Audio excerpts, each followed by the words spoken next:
各位小伙伴，我是杨鹏 ，USOP 的形象大使。这一次我们来到了越南下龙湾市，这个下龙湾市呢将是我们 USOP 下一站的举办地。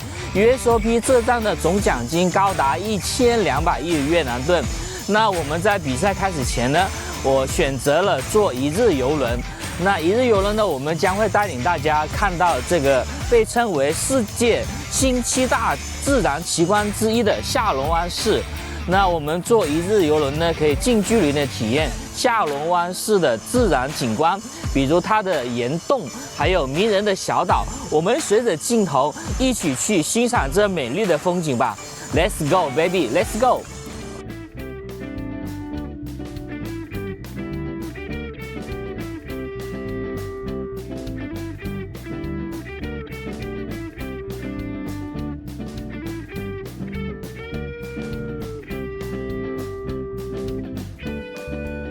好，各位小伙伴，曾经有一位著名的哲学家问过这样一个问题：人生活着的意义究竟是什么？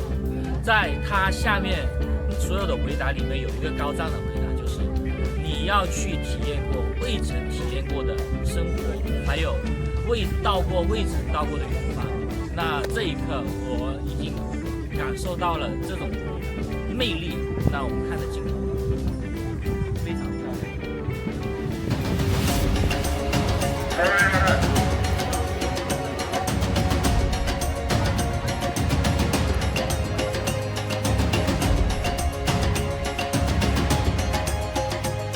All right, folks, welcome to our continuing stream of the U Series of Poker Vietnam. And we are now bringing you the final table of our High Roller Midweek Special. We have some repeat performers from last night: Victor Jensen of Sweden, Winty Mai Phuong of Vietnam. But we will introduce you to all the characters in just a few moments. Noel Zarate working with Coach Ron Regis. And right off the bat, we're going to have a raise from Ling Hao out of China. And Winty Mai Phuong has pocket fives. BB to call. The blinds are 4K, 8K. We got the 8K BB ante in effect. Bit of a different look here. Oh, she just goes all in. She came in with 198,000, one of the shorter stacks at this That's table. What I was trying to say. A bit of a different look. Last night she had a commanding chip lead going to the final table, so we get to see this part of her game, the shorter stack game, and this is how she wants to play the fives. Wow. Interesting spot for Big Jimmy Liu. Well, Big Jimmy's gonna have ace queen here. He's got essentially the same size stack. Yeah. Now, if he feels like coming along will get Ling Hao out the hand, then he can try to take this one heads up. But if he thinks Ling Hao's got a strong hand, is going to come along, he can just dodge a bullet here and get out the way. Let's see how which way his thinking goes. He's still thinking right now. Well, according to our graphic, he's got 198. Actually, I have him at 548, so let's see what gives. Yeah, it's 548. I see it on top of the screen. And should you have a humongously large cell phone, you would be able to read that as well. That's right. We have the luxury of having... That's a disciplined fold, though. Yeah, I like that fold. Turns out he didn't have 198. It was 198 to call. It was 198 to call, you're right. Now, Ling Hao is going to fold. So a power play to begin as we take a look at our chip counts coming into this final table. The Swede, Mikael Anderson, with a chip lead, but not by much, over Vietnam's Nguyen Man Thuan, who's in seat number 1. Got 2 Swedes here, by the way. We did see Victor Jensen last night. Not quite sure if he made it in the money. We do know that Winty Mai Phuong finished 4th. Finished 4th indeed. Despite having the chip lead for a majority of the final table last night during our high roller warm-up. Shout out to Luke for giving us the update on that one. Yeah, Luke Martinelli. We saw him earlier prancing around the hotel with his significant other. Prancing. Yeah, he was all smiles. He would be happily walking around after a great showing last night. Yeah, finishing second in the high roller, always a good one. So we are coming to you from the Intercontinental Halong Bay Resort here in Halong Bay, Vietnam, by the way. Our table audio is going to come online in just a few moments. So action now on Ling Hao. He made a raise earlier with King Jack. Not going to do anything with Queen Jack this time. Yeah, that was probably that's where he draws the line. And we got, this is an ambitious raise. Did he just raise? He's got chips in front of him. That does look like a 25K raise. Yeah, so pretty. That he's not even 2xing it. He's really just trying to take this down. Right. The blinds are at 4,000, 8,000. That is you know what it is? One of those superstitious rates. Look, I got 2-5 offsuit. Let me raise 2-5K. That's right.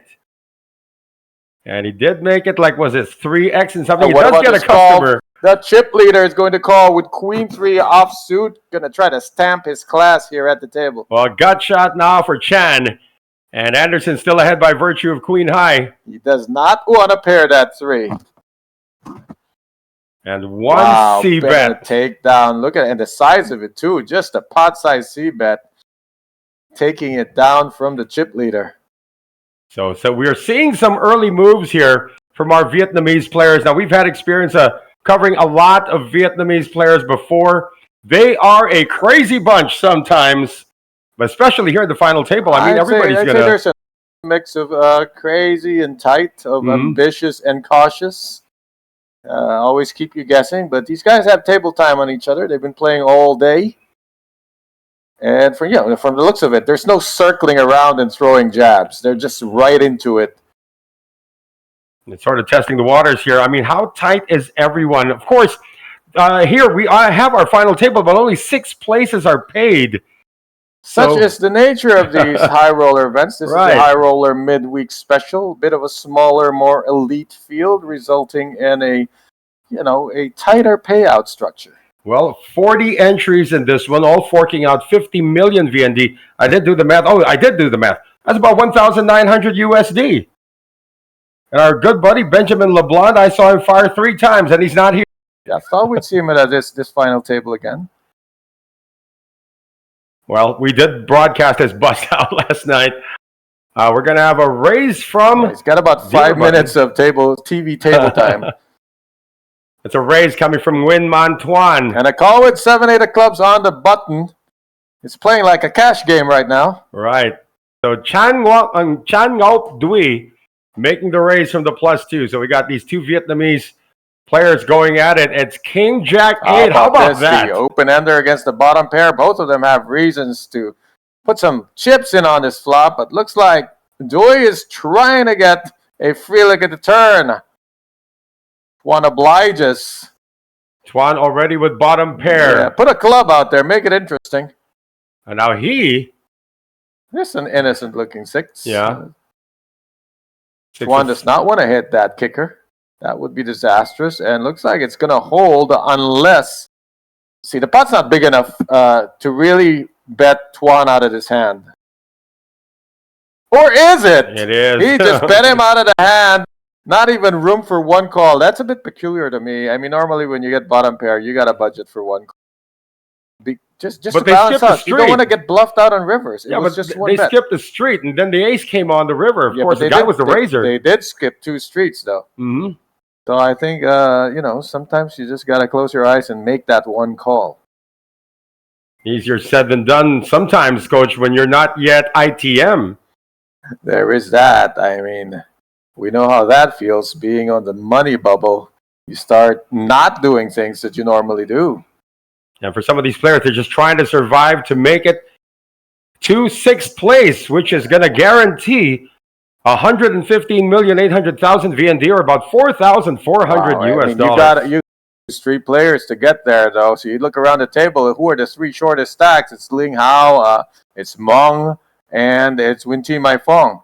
But not... They're not by far, they're not too far below the middle stacks. Well, Victor Jensen raising under the gun with the pocket Jensens. And my favorite hand to hate. Ooh. Speaking of hate, there's pocket hates on the button. Sweden versus Sweden here as the chip leader wakes up from Snowman. Oh, 9. Wait a minute. Squeeze. What does the playbook say? Facing a raise in the call in the blinds, you mostly want a 3-bet. This is a chip sandwich in the making, but it's not going to go well. He just calls it. The conservative route. Let's go set mine. How about Ling Hao? Looks like he's priced in here with 7-6 offsuit. Is he 1 BB to call? That's 8-1 on your money. He's a short stack, but this could be the one. He's hunting for 2 7s on the flop, nothing less. Or straight on the flop, perhaps in the lower end of the spectrum. It's gotta be the big one. Just one pair will get him into trouble. Ace, Jack. There's a boat for Jensen. Wow.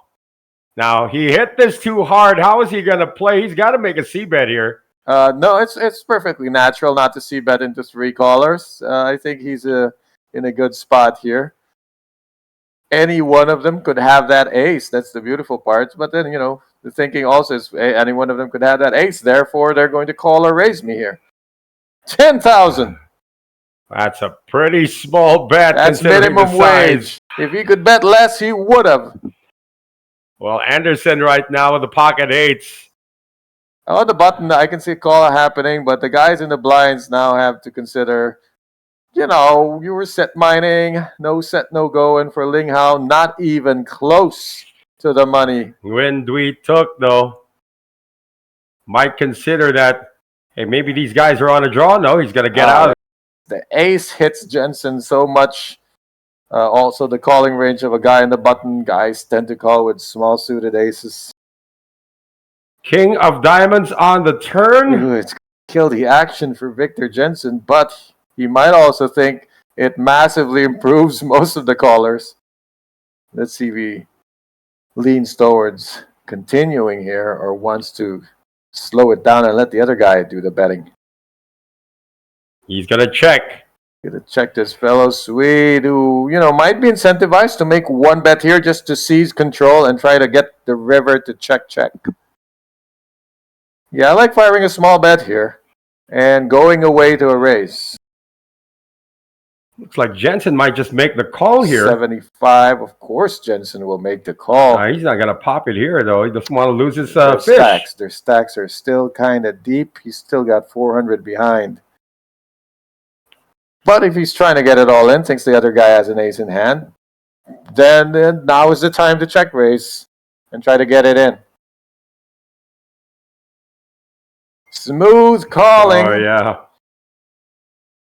It's almost as if he knows the other guy doesn't have a hand.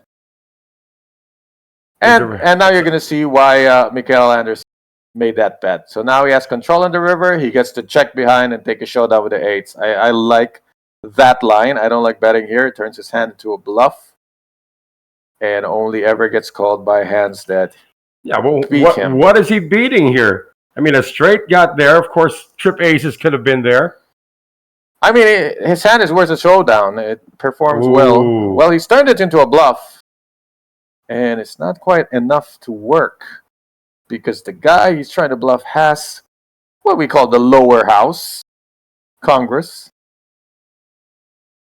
Does the guy have ace-4? Ace-4 is ace-king. It's so unlikely he's facing ace-jack. Yeah, not ace-jack. There's so many other aces that make this bet, aces that don't fill up. So I love the check-call line by Jensen. It's a way ahead, way behind line.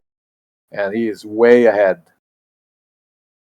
I guarantee you, if he kept betting and barreling away, Mikael just folds and Victor makes less. I think he maximized his gain there by... Well, not only does he maximize it, Coach, he's the chip leader now. Victor Jensen from a middling stack to number 1 in the chip count with 824,000. Well, that's what you want to do when you flop full houses. You want to get something out of it, and I think he got the most he could get. Well played, line. And they're laughing about it now. But everybody at the table is taking note of how this Swede plays. They got to take note how both Swedes play. Because the other guy had, I forgot what we call in our local language. They called it a bit of a disease. Whenever you're checked to, you just bet. almost like. You see that online a lot. It's like poker Tourette's. Yeah. You see that online a lot. Oh, you check to me, huh? Cannot help it. Every time check to, opponent will bet. All right, so we are now moving to hand number 5. I mean, we could be pinging some hands. That's a pingable hand right there. That's pretty good. Yeah. Pocket 3's getting out of the way. There's a early position raise from under the gun. It's from under the gun from Chan Ngaup Dui. Got to make sure we pronounce these names right. Chan Ngaup Dui. And so glad I don't have your job. It's to the button right now. That's an exposed card coming from Nguyen Duc Tui. On Nguyen Dui Tuk. He's smiling about it right now. To the blinds we go. 7-5 for Ling Hao. He's out of there. And Jensen in the big blind. So that's a long-distance steal that works out for Chan Ngaup Dui, who's currently in 5th place right now. Again, nobody has been eliminated, but nobody's been ITM still at this point here in our midweek special high roller edition, of course, from the U Series of Poker Vietnam, coming to you from the Intercontinental Halong Bay here in Halong Bay. It's my first time in this place. We took a tour around. We took a tour around the facilities here earlier, Coach, and this is a beautiful, beautiful property. If you like long walks on the beach, this is built for that.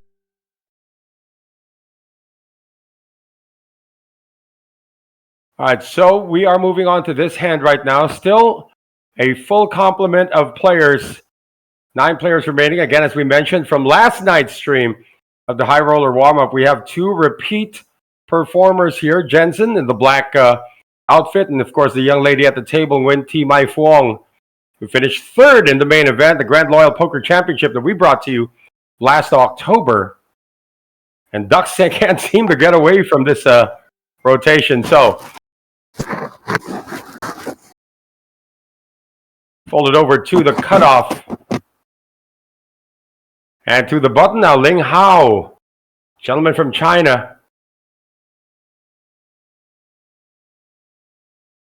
I'll take a pause. I gotta share this link Okay, go ahead. of the stream.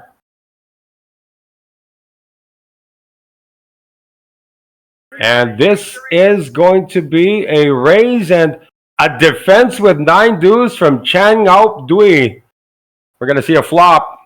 And a flop is 4 tray. So a miss for both. It's a rainbow flop as well. Ling Hao's the raiser. He's got the initiative, but he chooses to check behind. Turn cards to Queen of Clubs. Does not improve anyone.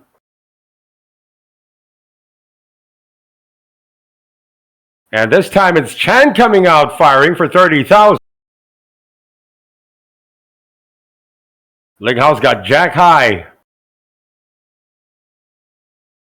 Chan's got 9 high. But he has taken initiative away from the Chinese gentleman. See if Ling Hao continues here. He's got 169,000 behind. And he will not.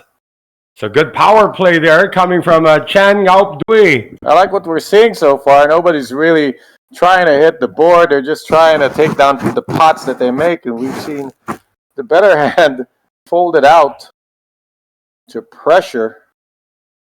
And there is a lot of pressure. We are still 3 away from ITM.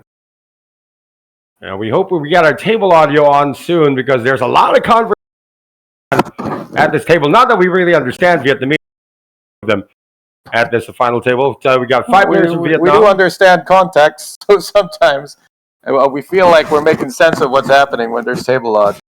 That's right. You know, we got 5 players from Vietnam, 2 from Sweden, got 1 from China. Look, I know the Swedes are outnumbered, but they've got most of the chips in play. There's only 4 million chips in play between the Swedes. They have a third of it.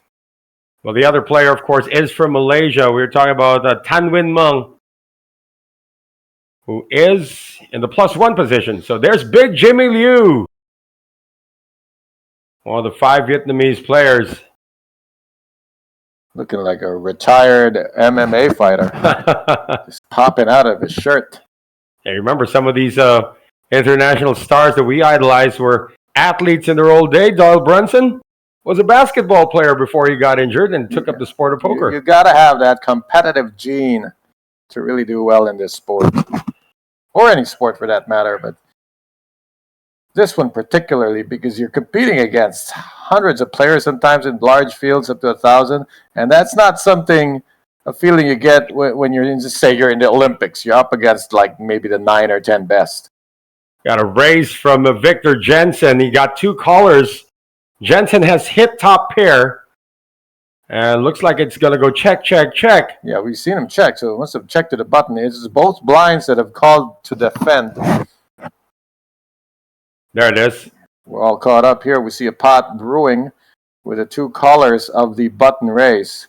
Queen 9-7, nobody's got much of anything. Now a jack. Somebody has the second pair. That would be Chan Ngaup Dui. From the small blind, he still checks. Jensen's... I'm telling you, he would feel very confident check calling here after the flop's been checked around. Victor Jensen has pretty successfully hidden his queen. But Nguyen's improved to a gut shot. There are 3 diamonds on the board. Jensen's going to do some investigating. Wow, just folding the jack like that. I guess he was purely on a spade hunt and completely ignored pairing his jack. I like that discipline.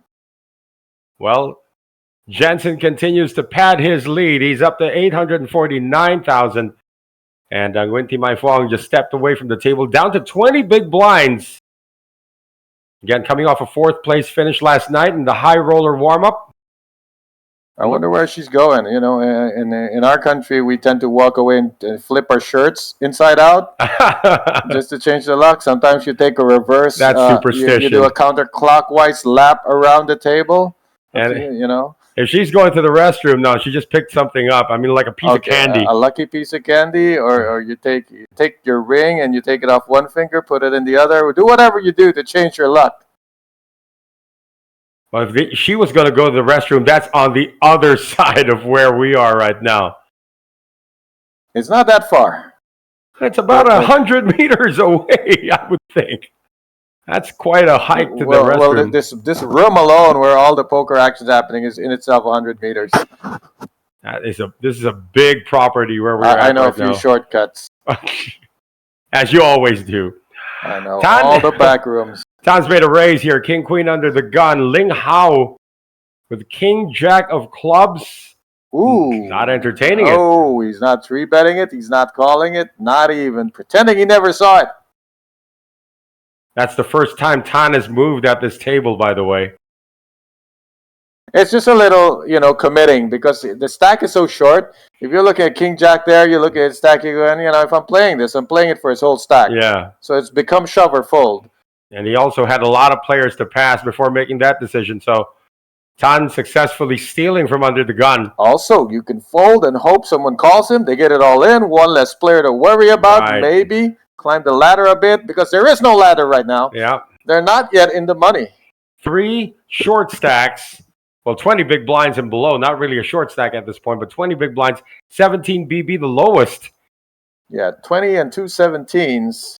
But meanwhile, the chip leaders are just around 80, 85. So not too much distance yet. And not enough leverage, not enough room to make leverage yet. Well, nobody's really ITM, but you still can do that as one of the big chip leaders. Well, you can steal from the 50 BB stacks if you're the chip leader. Because there's 3 players that are supposed to, air quotes, they're supposed to bust out before you.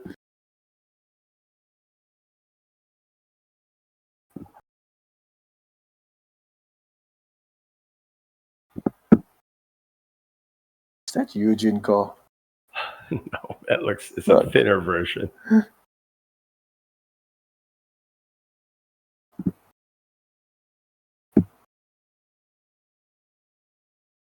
Yeah, so we're going to have a raise here coming from Mikael Anderson. The +1. So early.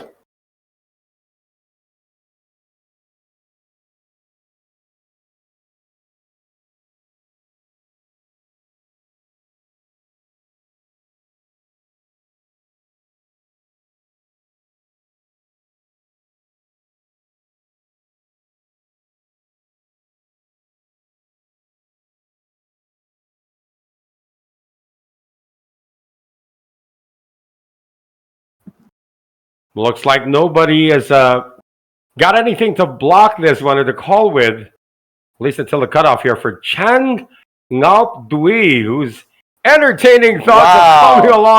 Jack 3. Spade hunting. Again, he likes these suited. It was Jack 6 spades earlier, Jack 3 spades now. And it's a 3-bet. He's gone on the offensive. Wow. I mean, he's been pulling rabbits out of his hat so far. And he does have position against Anderson.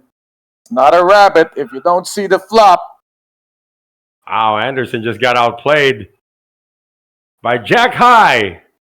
We were having this conversation the other day about how do you determine a steal percentage? Well, if you're talking about the professional online HUDs, usually there's a stat called ATS, attempt to steal, that's calculated by the number of times you open from the cutoff button or small blind. And only in those spots, right? Yeah, only in those spots. So that's the ATS. Now, some apps use a steal percent, which is actually more similar to what you can see in HUDs as RFI, raised first in. They ignore all positions. They just clock how many times you open when it's unraised to you. Like, how about like an under-the-gun raise? That would be RFI, racing first in. Mm-hmm. So that counts towards that stat. Not a lot of players use that. The most normal HUDs just use the ATS. Let's see if now, how does that matter live? Because you know, a lot of these guys who know about these stats and are used to playing HUDs, they tend to play these live games with imaginary HUDs floating on top of these players' heads or below their chins, on their chest, wherever they like the HUD to imagine the HUD. Because it is worth noting who has a high attempt to steal rate. And those guys tend to eat a lot of 3-bets from the blinds. Well, this is from the +1, Jack 10 suited, making pocket 5s from Jensen fold, pocket deuces from Tan fold, but a call coming from Nguyen Mantuan with Queen 8 of spades. There we go again with the spade hunt. It is Jack 7-4, top pair. Not quite Jack 7 deuce, but top pair nonetheless for Took. 1 bet, that's all it took. All it took for Took to took the pot. He took it, all right. Nguyen Dui took. Still one of the middling stacks there. But look at that separation now. You see the 3 short stacks. I mean, if the playoffs started today, they'd be out of the ITM range. Yeah, stop. I always wondered if we could have a tourney like that. There's 2 formats. There's one where players just decide to vote to stop. Right. Or like clock runs out, you know, like play for 2 more hours. Wherever you finish, that's the payout. And then the other format I like to do in home games is not running the board when 2 players are all in. It's just who's winning right then and there. It's a drawless format, and it's ultimately not exciting. That's like all in or fold or something like that. Well, all in or fold always runs the board. Oh, that's true. Yeah, I'm talking about being all in a call, and then the board just stops, and who's ever ahead at that point. Can save you a lot of time, actually. But it's never going to catch on because players love to draw.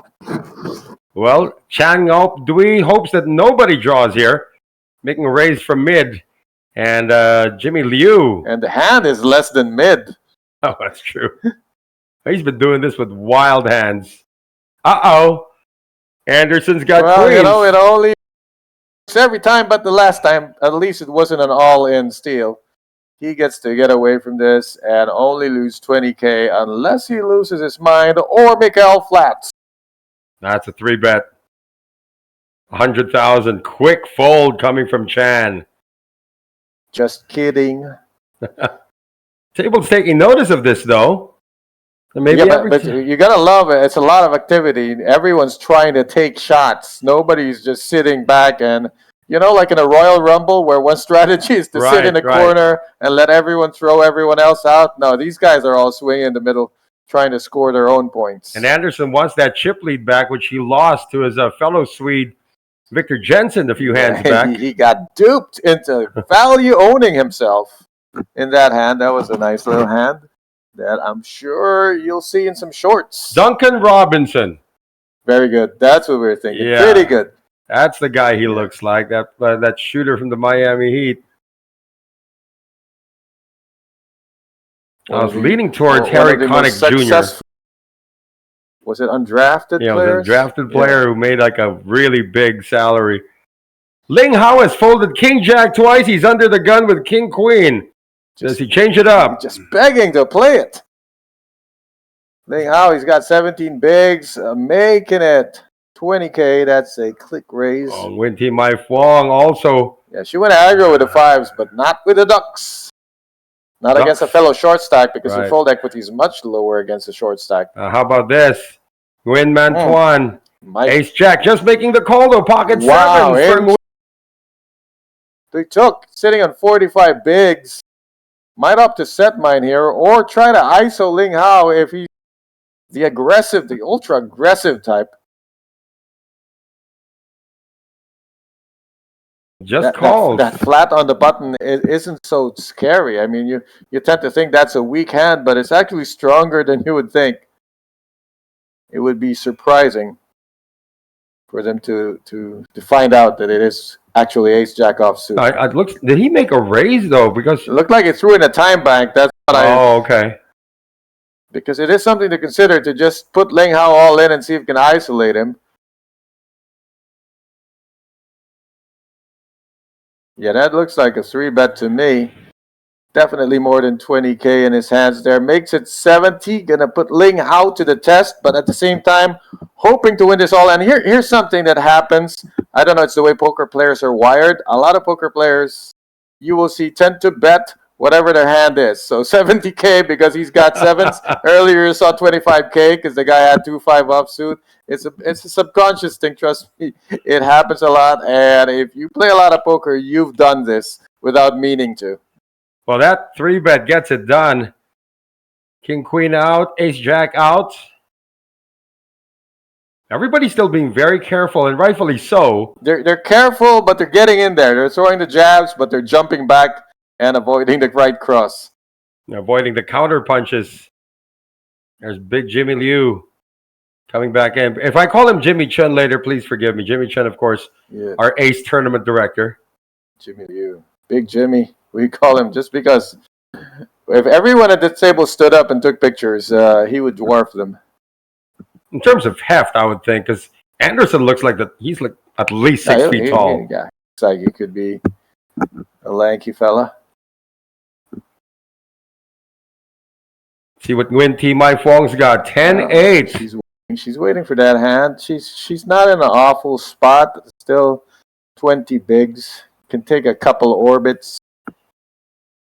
It is a BB&T format. Nguyen Man Tuan, the first guy to wake up with an 8 hand. He's got ace 5 suit. Puts in the raise from the cutoff. Ling Hao's got, what, 13 bigs? Can he still defend with King 8 of spades? He can choose to defend. He can choose to offend. Depends on what he thinks of this cutoff range. Is it, we say, steely? Well, he's just going to make the call. Or check that. He raised it, but not by much. No, just a call. Just a call. Oh, he called it, right. Yeah, and they just corrected the raise was 21. Odd chip was thrown in there. And Ling Hao. Well, ace, queen, 8. Both of them got a piece of it. Of course, top pair with not a sexy kicker, though. How far is Ling Hao going to take this bottom pair? How many streets can he carry this? Ooh, he's sitting on 12 big blinds. The bet 22K, just a little bigger. And you are talking about raise advantage or talking about the raise ranges. That ace fits right into Nguyen's range. Yeah, Tuan's definitely has the range advantage here. He's gonna make the call. Yeah, you can't hit the flop and then check fold every time. Otherwise, they're just going to c-bet you. And he's improved. He's improved. I mean, if he wants to play this aggressively, there's dog shoving, there's check shoving. There's a lot of ways to play this, and you can blow a queen out the water. How about an ace with a bad kicker? Who's going to check? What's going to be a pot odds play here, but depends how much does he have behind. Yeah, he's only got, what is that? Less than 10 bigs, less than 100. Read it. 96,000 behind. Oh my goodness. He's got a pot size bet behind. Pot's already at 101,000. If this gives him 4-1, he should go for it. 40,000, not quite 4-1, more like 3.5. But if you include the chips he has behind, This is actually callable, but it puts you in such a fragile position when you miss. It's not a cash game computation here now. You're thinking the chips I lose if I don't make it are so much more valuable. Time bank goes in. Definitely a decision worth time banking. He can check shove if he just wants to go for it. If he meekly check calls, he'll have 50K left, 5 bigs. Well, that would be minus EV then. Yeah, and if he misses, here's the terrifying thing. If he misses and he folds, he might think the 8 is actually a better hand a lot of times. It's a tough spot. You're strictly drawing to improve the 2-pair or a flush here. I think that's... Oh, he's calling. Is that 40K? Yes, a lot of white chips. Oh my goodness, he's committed to this draw because the odds were good. Does it pay off? It does not. He did get 2 pair. That's the good news. But oh my goodness, now he is crippled. But he can't check and just take this to showdown, can he? He can't. Well, he's gonna see a showdown. I don't think Tuan's gonna try to bet that last 50K because he could easily be behind. There's the check. No reason for Tuan to turn his hand to a bluff here. Windman Tuan. That queen should I mean, the luck here, if the guy missed, he's never calling your bet. And if the guy has an ace, he's never folding. There you go. So just take the showdown. And it's chop or win if the guy has a small ace. So it's a win. And that is why a lot of pro tourney players don't like to draw. It's not because of the odds. I mean, profitably, the odds could be profitable. But just in this short-term situation you're in, the final table, you're really not going to realize your long-term equity. And at the same time, no one's in the money yet, so no one's ITM yet. So that was a pretty big risk taken by Ling Hao. Yeah, now he's sitting on 5.6 big blinds. I think if he wanted to draw that, I think check shove would have been the move. Yes, if he gets called and he misses, he's out, but he adds a little bit of fold equity. Because with what he's got left, he's pretty much... dead man walking to the rest of the table anyway. I see in the blind, though. He might even be in the big blind right now. Yeah, shell out in the big blind. Well, Ling Hao, over 37,000 in career earnings. I think most of his money would be inside. If he's paying a blind of 10K and an ante of 10K, he should have 36 behind, I think. It's like a min raise from under the gun. Coming from Chan Ngap Dui, who's been by far the most active player. Saw something she liked. And it's not a string bet if you declared you're all in. Yep. So we've got a raise and a shove. Early position under the gun. And then let's play a guessing game before the RFID readings. Win Team My Phone is sitting on what? I would say pocket 9s. Yeah, I was about to say pocket 8s, but... All right. Well, these are guesses with no basis. So... What is the raise, though? It's all in. Chan with a... Okay. Queens! Yeah, we underestimated her hand. So much more. Oh, Ling Hao. He has to go with this hand. There is no reason to... Now, he's not... Really, very little chance he's getting a hand this good with this few chips left. They still got Victor Jensen to act. Looks like he's made the jump. Jensen's going to get out of there. Chan's going to get out. Sees this is pot odds for me. Why would he try to cooperate with a... It is a nice little drawy spade hand.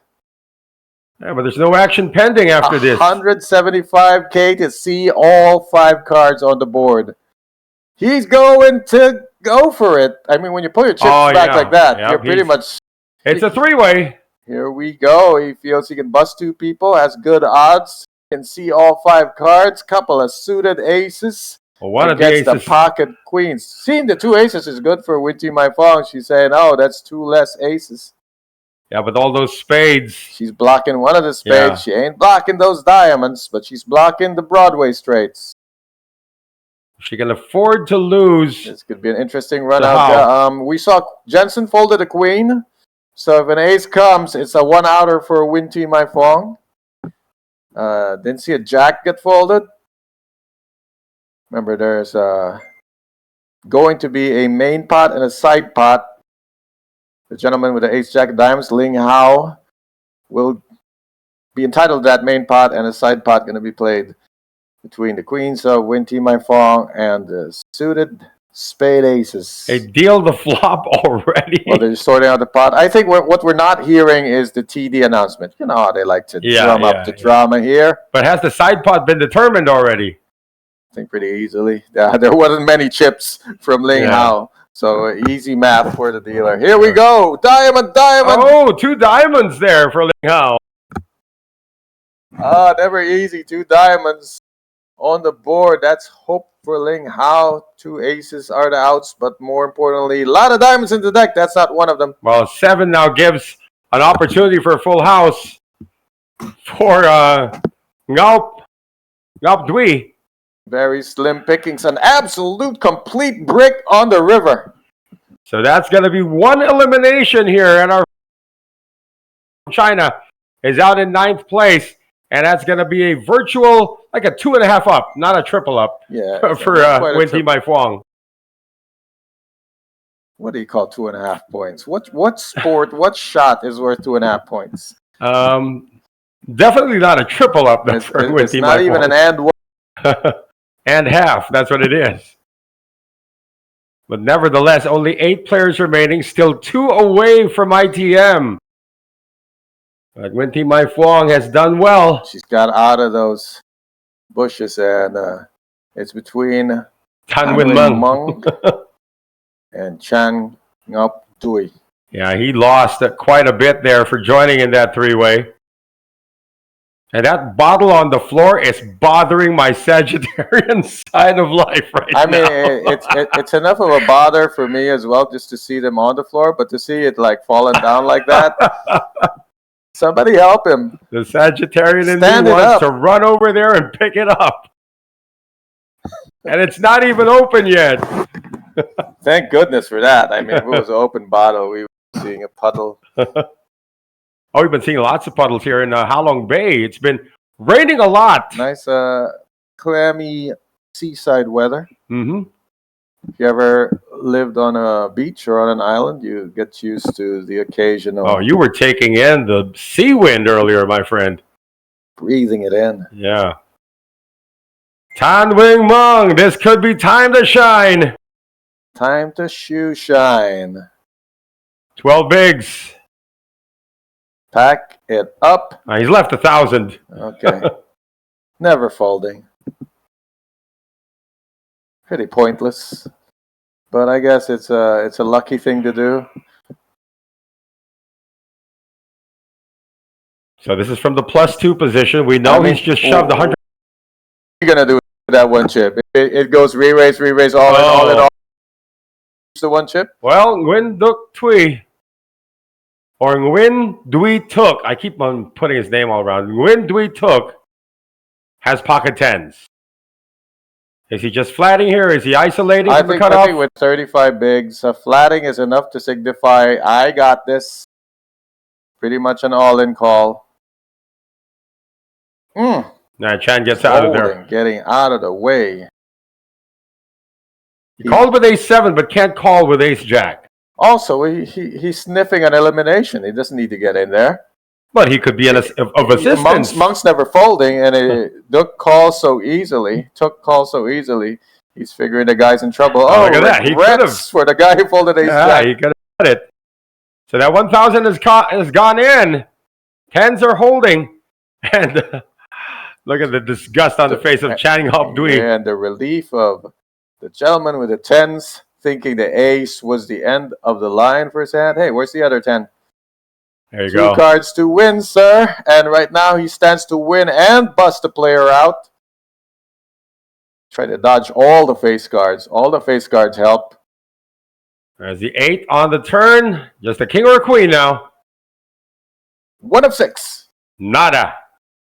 So 2 pair, 10s and 8s is going to get rid. That's why you fold ace jack off. You know a guy's going to bust. Just take the ladder up. Well, it is now into the stone bubble as Tan Win Mung of Malaysia is out in 8th place. Now we're at the stone bubble, folks. So 1 elimination away from ITM. You call it stone bubble, like there's soft bubble and hard bubble. That's what it's called. I only knew it was like the bubble, and then like a few years ago they started calling it the stone bubble. So before we lost the previous player, what was it? A soap bubble? That was like probably the soap bubble or the soft bubble or the bubble gum, whatever you want to call it. But shouldn't it be the soap bubble when it's the last player to lose because it's really about to burst? It's like a pop right there. It's about to pop. Stones don't make bubbles. On it. Yeah, stones don't make bubbles. I'd love to see a stone bubble. What does that look like? That is what it is. 1 player away. The only bubble that sinks to the bottom of the ocean. Stone bubble. Remember that Sesame Street song goes, B is for bubble? Let's see if that's going to be applicable to somebody with a I B only in his know name. C for cookie, and that's good enough for me. Jimmy Liu is going to fold his way to ITM at the rate he's going. No, he's fine. He's sitting at 44 bigs. Does not want to be too involved. Wants to let the dust settle.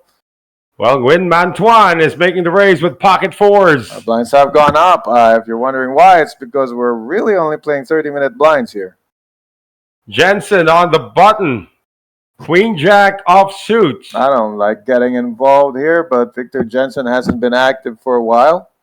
And he does have the button. And he's got the chip lead. He's going to see how Tuan is going to play post-flop. They both have significantly playable stacks. Jensen, the chip leader, is going to see what he can do with his Vietnamese opponent. I hate this spot for when I hate to have pocket 4s, get a caller, be out of position. I'm like, great. Now I need a 4. And it's going to be an open-ender for Victor Jensen. And with no ace on the board, it's so hard to continue on this. I mean, it's wet. It's a middling flop, coordinated. You're just not getting any folds when you see bet here, so he doesn't even bother. See if Jensen tries to take the free card. Or does he take command? I also like taking control here, so that way you have option when it goes call and then the turn can go check, and he can take free card. Well, it's a play from the limit hold'em days. 1 bet is all it took. Bang. Wow. Give up initiative, give up pot.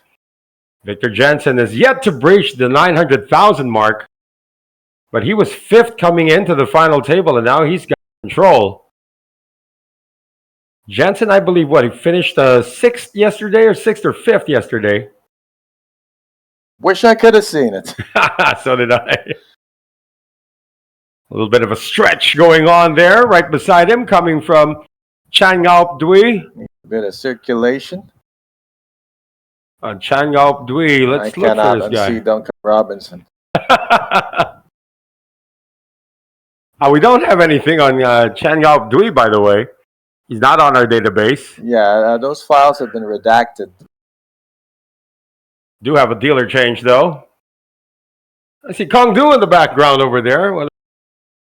Our technical people doing the broadcast from the Grand Loyal Poker Club. Of course, you are watching our continuing coverage of the U Series of Poker Vietnam here in the Intercontinental Halong Bay. There's a few things I like to do at a final table as the players leave. One is I like to take away the seats, the empty seats. That's what's happening. And then I like to stand up bottles that are oh, come on, Win. Miss Win, please pick it up. Come on. She just made it. Man. She just walked by it like it's not her business.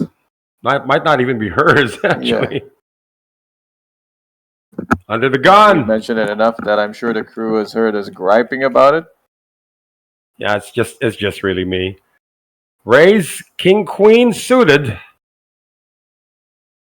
And goes all the way to the blinds. And it works. Oh, there's a call actually from the button. Guess who? Chan Ngaup Dui still in there. I'm in here. And the flop is 9-4 deuce. Chan has picked up a gut shot. And Nguyen, he's got over cards, and he is going to continue.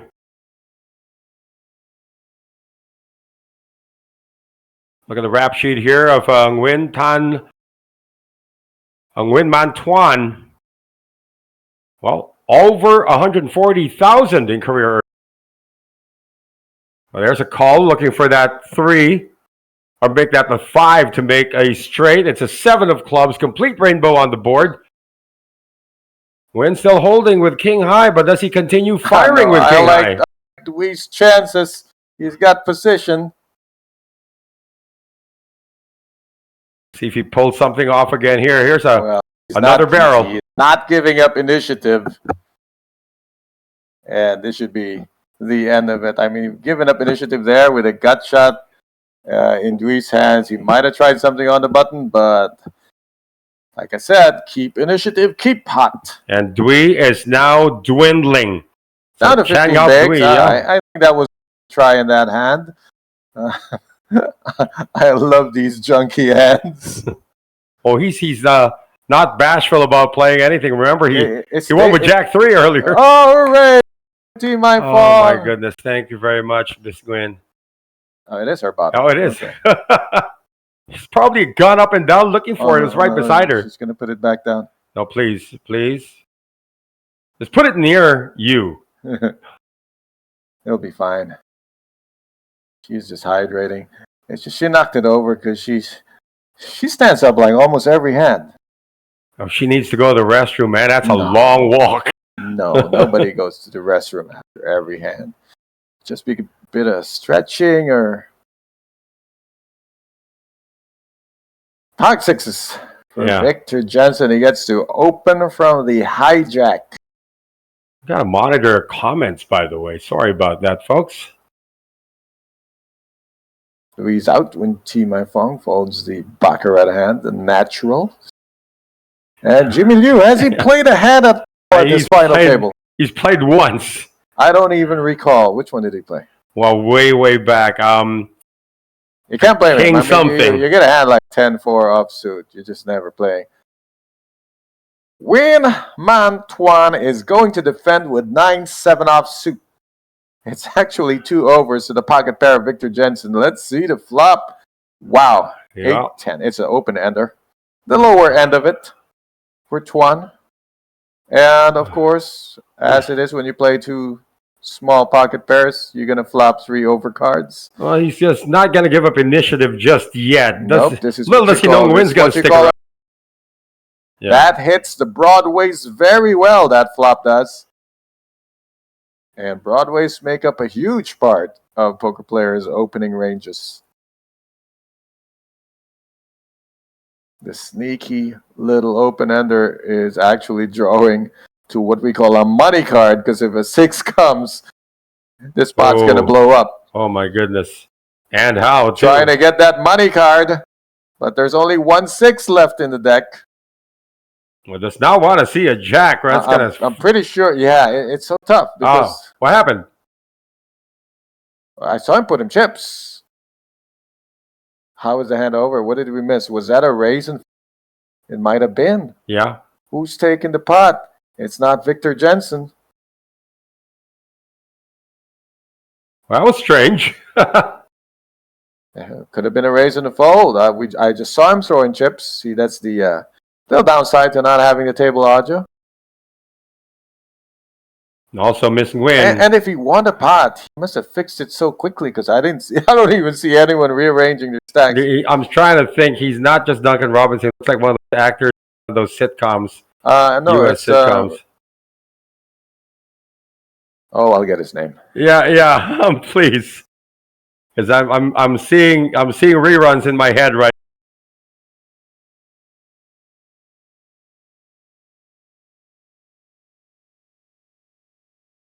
Here we go. And Chan Ngaup Dui, the most active player at the table, makes a raise. 10-9 offsuit. Jimmy Liu, the most card-dead player at the table. It's going to get through for Chan. They're still giving him credit. Probably wonder why. Oh, yeah, that's him. What's his name? McLovin. Yeah? What series is that? It's Christopher Charles Mintz from Superbad. Yeah, it must have been in another series. I remember it was in comedy. But it's not him, of course. I remember the guy that we had in Japan looks like House. What's his name? You remember that guy? Yeah. Like a striking resemblance. I'm sure he gets it all the time. Hey, but you are still watching our continuing of the bubble right now of the High Roller Midweek Special here at the U Series of Poker Vietnam. Noel Zarate, Coach Ron Regis. And again, 7 players remain, 6 ITM. Jensen making the raise from under the gun, the chip leader. Whoa. Oh, what happened? Chan doing? With a suited Merchandise. 10-8 suited. Ace 10 can't even make this call. Wow, what a powerful move here. Just the fact on top of a guy's under the gun raise. This is the chip leader, no less. I mean, that move just smells like kings, queens, just powerful hands to do this. And the ruse is completed. Look at the VPIP, Jimmy Liu. You are right. Maybe he didn't play a hand yet. And Chan Ngop Dui, 55%. And this is a tournament, by the way. Not only a tournament, it's the final table. So again, we still have one more elimination before we hit ITM. You call the stone bubble. It is the stone bubble. Somebody's going to get blown into the Stone Age at the end of this. Let's see if we can see one of those train wreck hands. We haven't had any train wreck hands so far. Patience for Nguyen Thi Mai Phuong. Patience for Jimmy Liu. Come on. He actually, in hand number 1, he had ace queen. Got out of the way. Yeah, well, it was, I think, a shove and a call. Yeah. Jack's making another appearance, this time in the cutoff. To the adventurous Nguyen Man Tuan. Made it double.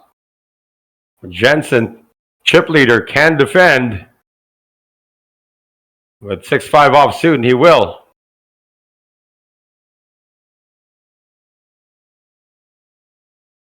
So to the flop we go. Oh, is that a train wreck waiting to happen here? 5-4-3, top pair open-ender for Jensen. Quite the train wreck, but it will spell trouble for Victor Jensen. He's got the good old open-ender with top pair with a draw in any language. He's donking. Yes. What do you say when somebody donks into you? You donk raise. Raise the flop donks, especially if you actually have something. Just makes the call, though, talking about Nguyen Man Tuan. Well, it's such an innocent-looking board. He does feel like if he's blocking with an open-ender, he's going to read right into it. The board, after all, has to really coordinate it. A deuce or a 7 has to come. Well, Jensen has to continue telling his story. That 8. Can't slow down because he needs to set the price for his draw. So I like betting another small amount here, a third of the pot. 75,000? Is that 50? Something that small, 50. I think the jacks have to look at stack sizes here. What are the SPR situations? Pretty deep for both of them. So you can opt to keep it small. Just close your eyes and call down. And this is where the misses bet. This is it. When you draw on your mess, you got to bet that river can't win. Well, sometimes can win. Well, both of them have 2 pair. They're both happy to see the showdown at this point. I don't know if Victor Jensen can check call here. And I'm also curious if Tuan will be content to check behind or if he wants to squeeze some value. I think there's value to be squeezed. To even another 40K. Board did pair 8s. I think very confidently Tuan knows he's ahead. After all, straights will keep betting. Oh, he's potting this. Yep, he's trying to get get some value here. Trying to polarize. Maybe he has to misdraw. And Jensen is willing to look him up. Is it a hand like ace-king? The old gut shot with 2 overs. Yeah, I know. He 142,000 though. Yeah, it's polarizing for sure. And because they both have healthy stacks, it could work. Well, he was behind anyway, so Jensen making the back fold. But not after an extraction coming from Win Man Tuan, who is now the chip leader.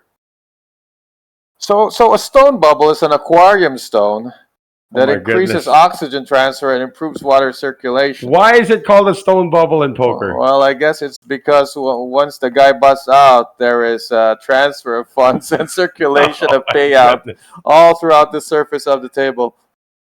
No, seriously, I heard the word stone bubble for the first time, I think it was 5 or 6 years ago. You used to just call it the bubble. Yeah, well, there's a definition, but no etymology.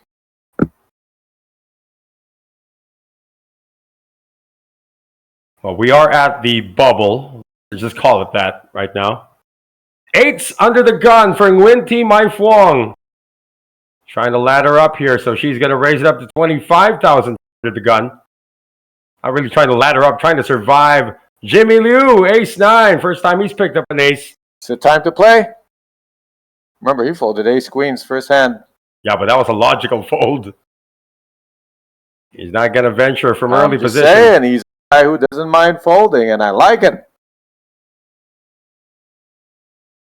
Nguyen Thi took. Out of there with Jack-6.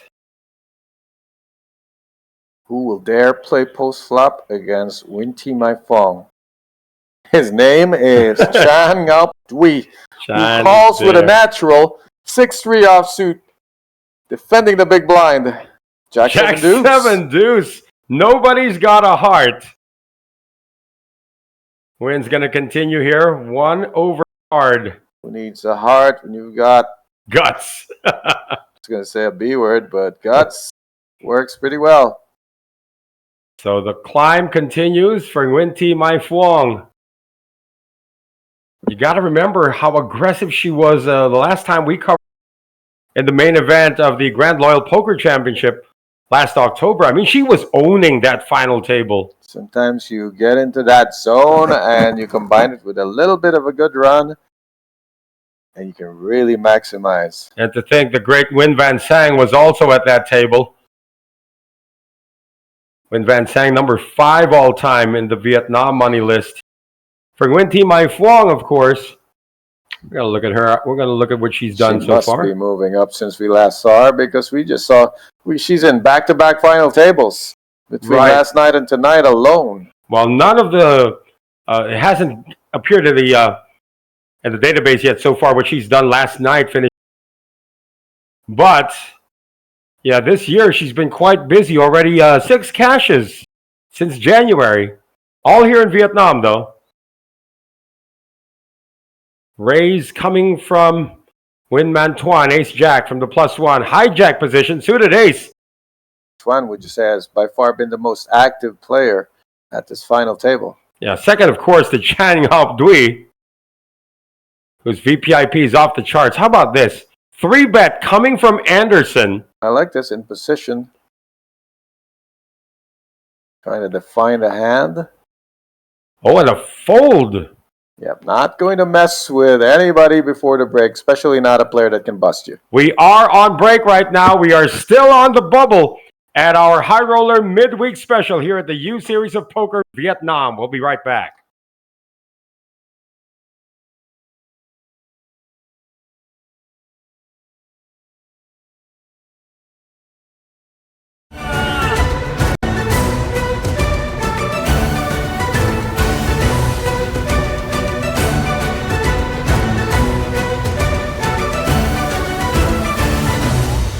Hello， 各位小伙伴，我是杨鹏 ，USOP 的形象大使。这一次我们来到了越南下龙湾市，这个下龙湾市呢，将是我们 USOP 下一站的举办地。USOP 这站的总奖金高达1200亿越南盾。那我们在比赛开始前呢，我选择了坐一日游轮。那一日游轮呢，我们将会带领大家看到这个被称为世界新7大自然奇观之一的下龙湾市。那我们坐一日游轮呢，可以近距离的体验下龙湾市的自然景观，比如它的岩洞，还有迷人的小岛。我们随着镜头一起去欣赏这美丽的风景吧。Let's go, baby, let's go！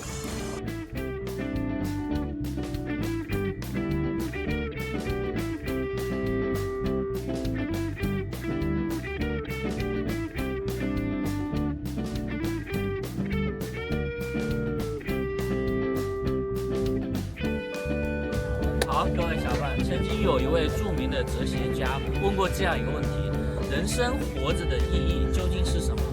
在他下面所有的回答里面有一个高赞的回答，就是你要去体验过未曾体验过的生活，还有未曾到过的远方。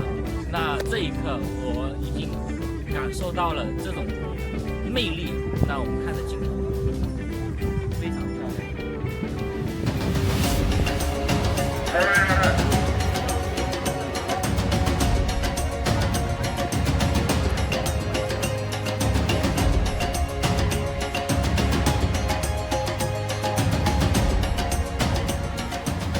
好，各位小伙伴，我们刚才经历了一个坐船，就是欣赏下龙湾的喀斯特地貌的一个环境。然后我们经历过，就是我们选择的是坐在这个船上，这种感觉其实挺好的。但是呢，有另一种选择就是那个滑艇的。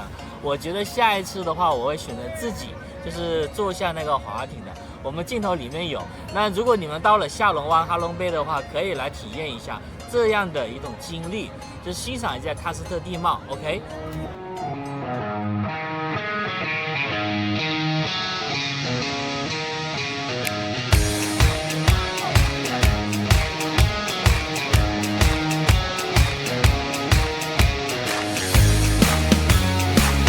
如果你们来 USOP 参加这一次比赛，我建议抽出一天，然后来这样的一个坐船一个旅游，非常棒，谢谢大家。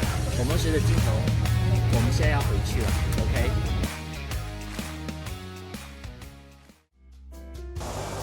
好，各位小伙伴，经过一天漫长的游轮体验后，我们来到了洲际酒店。这个洲酒店不仅可以放松我们的身心，还是我们 USOP 赛事的举办地。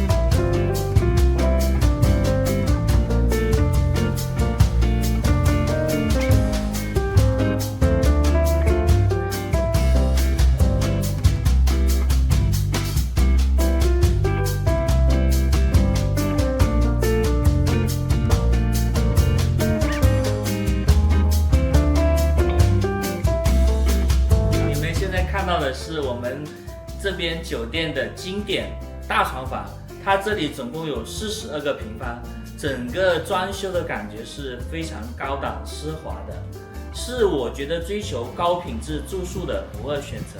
好，各位小伙伴，接下来我将带领大家去楼下的比赛场地看一下，我们随着镜头走。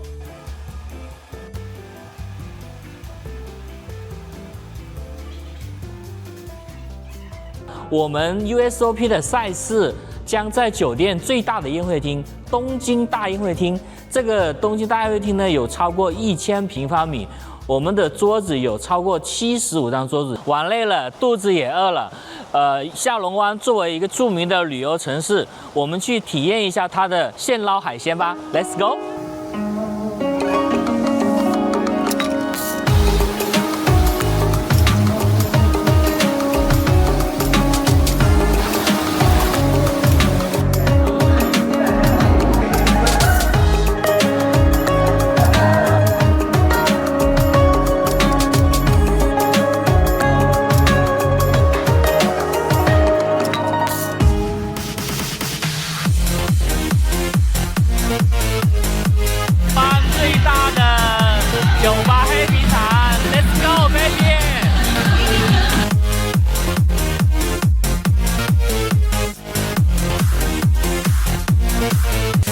心动了吗？我正迫切期待着2026年 USOP 越南站与各位相遇。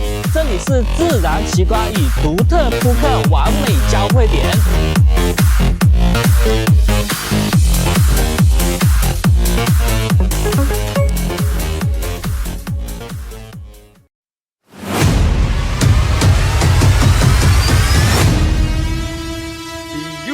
Champions Party brought the heat with an unforgettable night of excitement, energy, and elite competition. Influencers took the spotlight, proving they're not just stars online, but strong contenders at the poker table. From bold bluffs to brilliant reads, every hand showcased skill, confidence, and passion for the game. Beyond the chips and cards, the new friendships were formed, laughter was shared, and unforgettable moments were created together. And the action doesn't stop here, and the series is still packed with thrilling events you won't want to miss. Join us at the Umeda Sky Building from 27th February to 4th March and be part of the spectacular poker experience.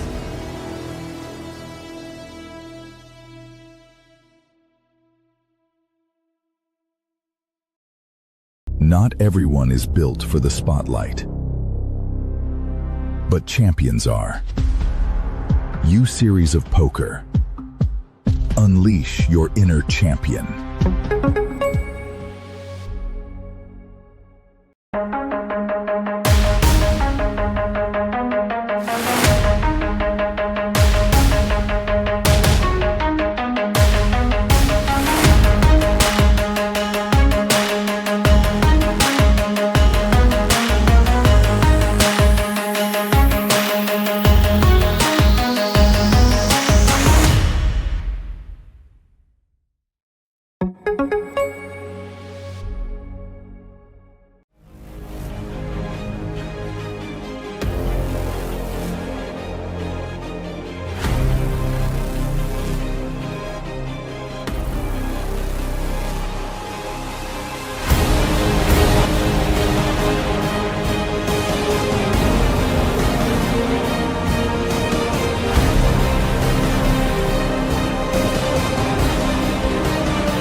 Something big is rising, where legends meet the sea.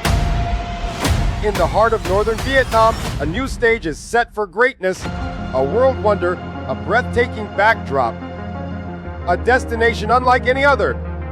This series unfolds at the prestigious Intercontinental Ha Long Bay Resort.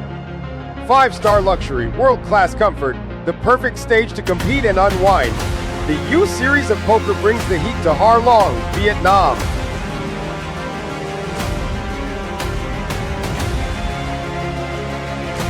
Bigger moments, higher stakes, unforgettable battles. Officially approved. Join us and unleash your inner champion. We'll see you at the tables.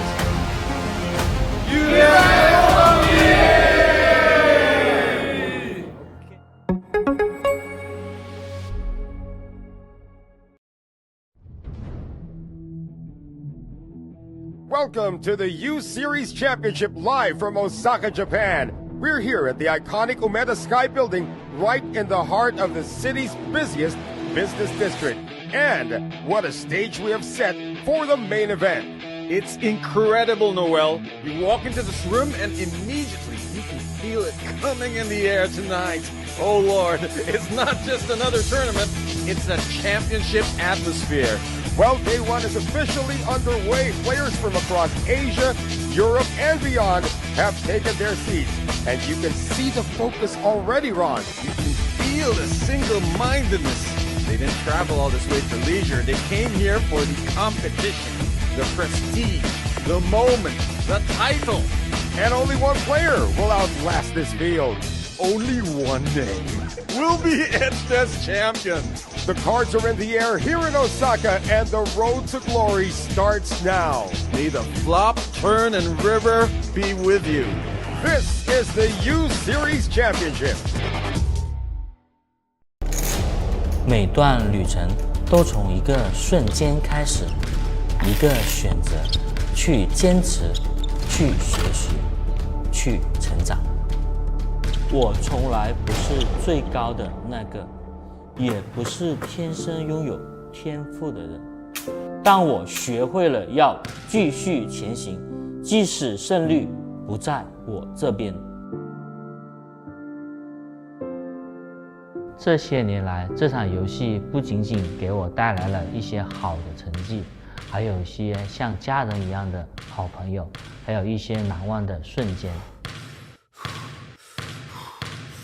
我明白了，你最强的对手永远是你自己，那个会犹豫、会怀疑、会害怕的自己。而每一次站起来，都是你重写自己的故事。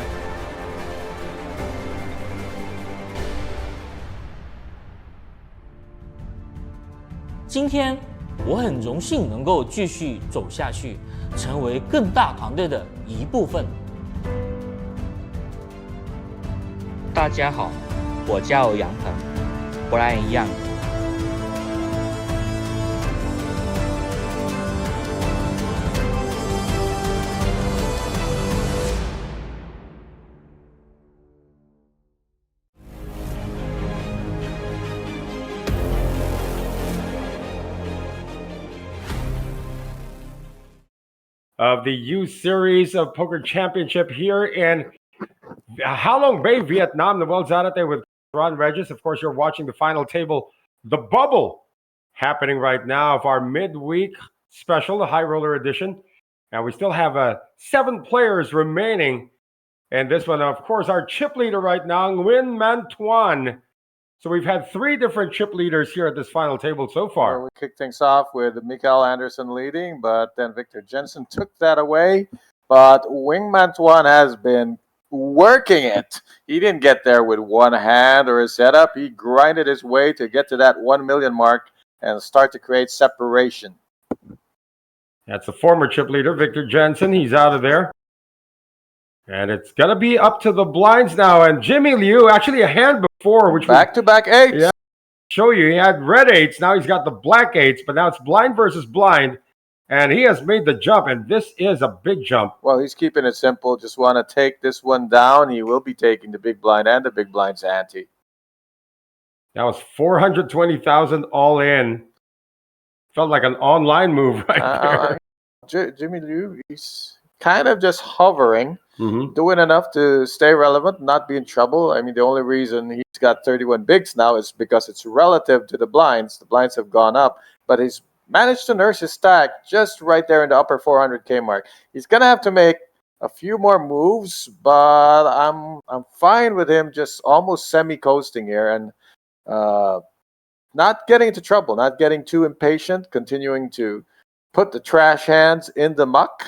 Right. And play the cards that are coming to him. Well, what are your goals when you play in a tournament? First, of course, usually is to make it to ITM and then make the final table. But in this case, you make the final table first and then you make it to ITM. Those are your mini goals. Yeah, getting to the final table is a mirage when in a structure like this where the ITM is actually less than 9. So that's an artificial bubble. It doesn't really matter. I mean, it's just a bubble to get your face seen on a live stream, but it doesn't really change your objectives. You're still fighting to get into the money. Our graphic is froze here with Victor Jensen, who's already folded from the +1. Everybody's already folded, actually. The action has already gone around to the later seats where Jimmy Liu should be waiting. It looks like... Jimmy is... making a raise here. Well, after the break, looking like a maniac, having played 3 hands in a row. 2 pocket 8s in a row, and this one is Jack 10 of hearts, and he's going to get some resistance, but just a call from the big blind with King Queen suited. What an interesting matchup this is going to be. Position versus superior hand. When both of them miss, we'll see who wins. It is a miss. Ace, deuce, tray, and 2 spades. Jimmy Liu opting not to bet with that ace showing. I think a second check he has to bet, but Mikael can take the lead here. He's got the second nut flush draw, and the flop has been checked round. Oh, he's checked it though. I think I like a lead here because it's very natural for Mikael to have checked a weak ace and come out betting on the turn. So that semi-bluff could have worked out and, represented that ace fairly well. No movement yet from Jimmy, Jimmy you Liu. gotta He checks bet. it. Check twice. You cannot win with jack high. And a 4 on the river. It's a 1-card straight. Both of them have missed, and Mikael Anderson. It's going to be not easy, but it's very doable to snap call with king high here for Mikael. Does Jimmy check. certainly has to bet here. It will be too cautious to check behind here. You got to try to take the pots that you start. I think he missed the boat on the turn, but is it too late here? We'll see. Oh, he just checks behind. He's going to lose the couldn't king high. pull it. King high, a pleasant surprise for Mikael to take that down. Jimmy Liu missed his chance on the turn, got a second chance on the river, passed on it, and gave up a pot there. And that was a little too passive from the gentleman from Vietnam. With the ace showing at that, I think you got to take a stab at it because you do have that in your range as the raiser. We had this conversation before. Does size, heft matter in a poker game? And some people actually use their imposing, if you will. It's a presence. It's not necessarily the heft. There are people who don't have the heft but have huge presence. Some players do it with a deep voice. I'm sure you're able to pull that at that stunt at a live table. I've played a lot of live tables where I'm just intimidated by the people who speak strong, clear, deep voices. That is certainly intimidating when you have aces. Yeah, Nguyen Van Sang is not a big guy, but when he's at the table, he's intimidating. Oh, somebody just jammed into the ace. We're talking about queens for Chan. Mark it down, hand 27.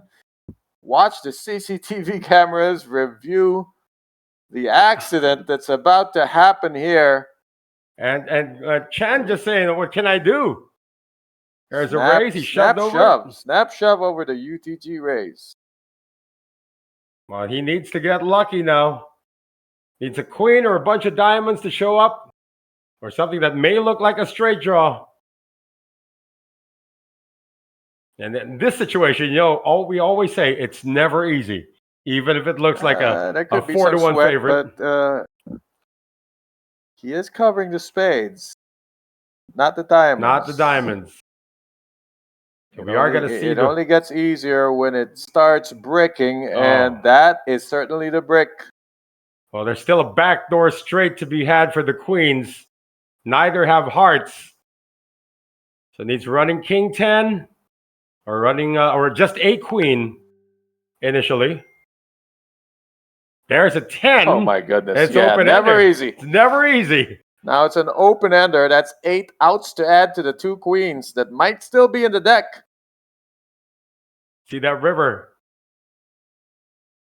King 8 or no, it doesn't happen. Such a tease.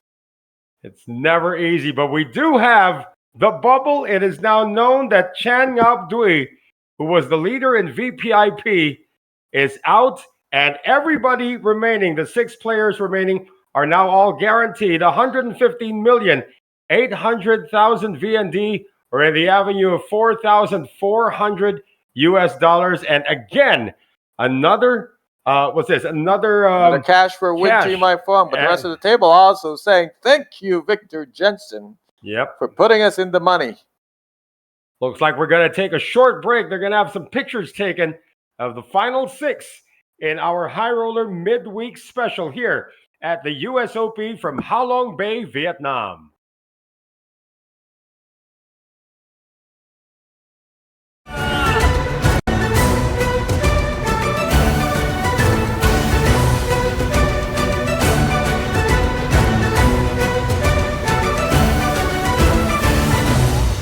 Hello， 各位小伙伴，我是杨鹏 ，USOP 的形象大使。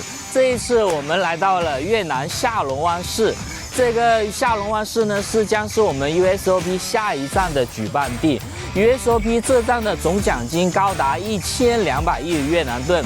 那我们在比赛开始前呢，我选择了坐一日游轮。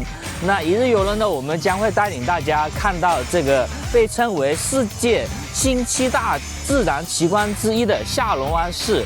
那我们坐一日游轮呢，可以近距离的体验下龙湾市的自然景观，比如它的岩洞，还有迷人的小岛。我们随着镜头一起去欣赏这美丽的风景吧。Let's go, baby, let's go！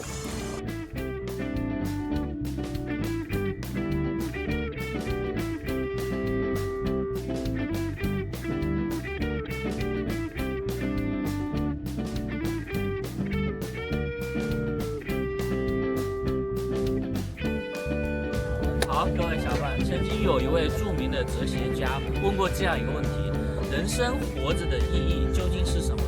在他下面所有的回答里面有一个高赞的回答，就是你要去体验过未曾体验过的生活，还有未曾到过的远方。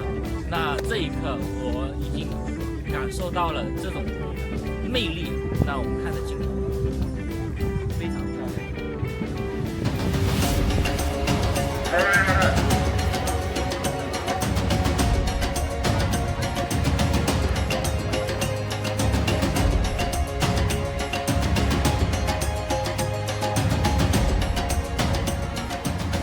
好，各位小伙伴，我们刚才经历了一个坐船，就是欣赏下龙湾的喀斯特地貌的一个环境。然后我们经历过，就是我们选择的是坐在这个船上，这种感觉其实挺好的。但是呢，有另一种选择就是那个滑艇的。我觉得下一次的话，我会选择自己就是坐下那个滑艇的。我们镜头里面有。那如果你们到了下龙湾哈龙贝的话，可以来体验一下这样的一种经历，就是欣赏一下喀斯特地貌。OK。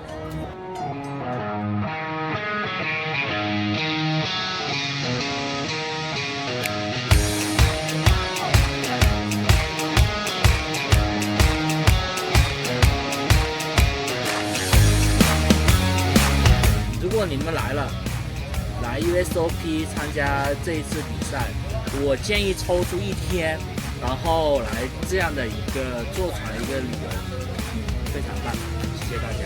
我们随着镜头，我们现在要回去了 ，OK。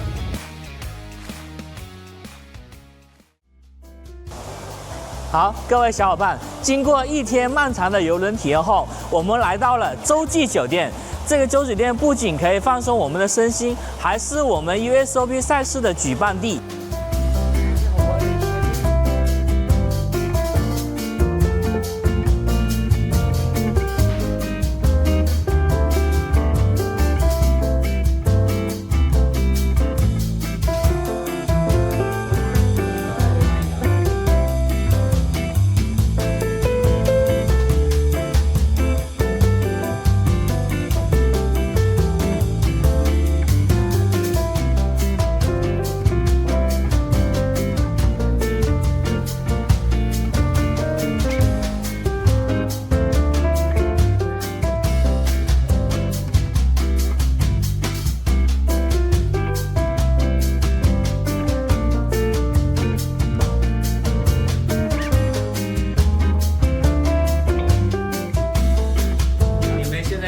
是我们这边酒店的经典大床房，它这里总共有42个平方，整个装修的感觉是非常高档奢华的，是我觉得追求高品质住宿的不二选择。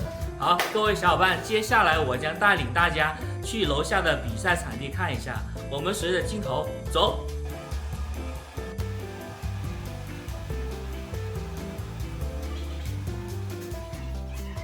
我们 USOP 的赛事将在酒店最大的宴会厅——东京大宴会厅。这个东京大宴会厅呢，有超过1000平方米，我们的桌子有超过75张桌子。玩累了，肚子也饿了。下龙湾作为一个著名的旅游城市，我们去体验一下它的现捞海鲜吧。Let's go！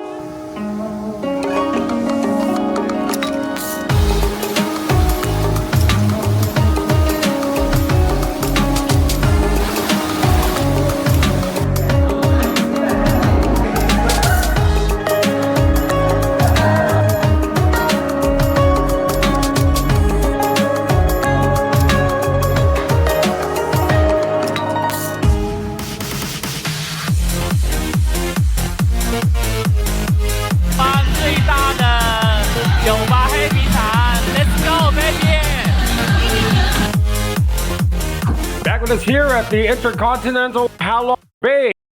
And we are finally in the money of our ongoing coverage of the U Series of Poker Vietnam. This is the midweek High Roller Special.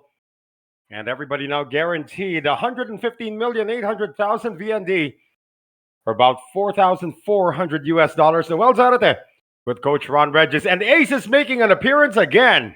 The damage isn't done yet. Just busted a hand previously when Jensen is Swede at aces. This time another Swede, Mikael Anderson, having it on the button. And of course, one of the most active players at the table, Winman Tuan had opened with the lowly 9-7 of spades. We love this hand. Gets us into a lot of trouble. But it won't get him into trouble here. Falls to the 3-bet. But, just think about this. He didn't see the aces. What he did see is that twice that he tried to open with some junk, Mikael Anderson had 3-bet him right off of it. So we'll see if this trend continues. At some point, Tuan's going to open with something solid. I want to see if Jimmy Liu is going to change gears now that he is in the money. If he goes from hovering to attacking. We got 4 Vietnamese players and 2 Swedes remaining. I had posted when I shared the link that it's a bit of a side story. It's the Swede versus Vietnam angle. And so far, the two of them have been kind of in command, especially Jensen busting the player on what you call the stone bubble. So he's up to the 1 million mark, taking the lead from Tuan.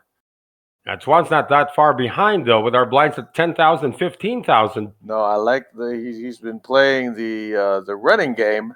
No real long Hail Mary touchdowns for him, just grinding up, nickel and diming his stack all the way up to be among the chip leader.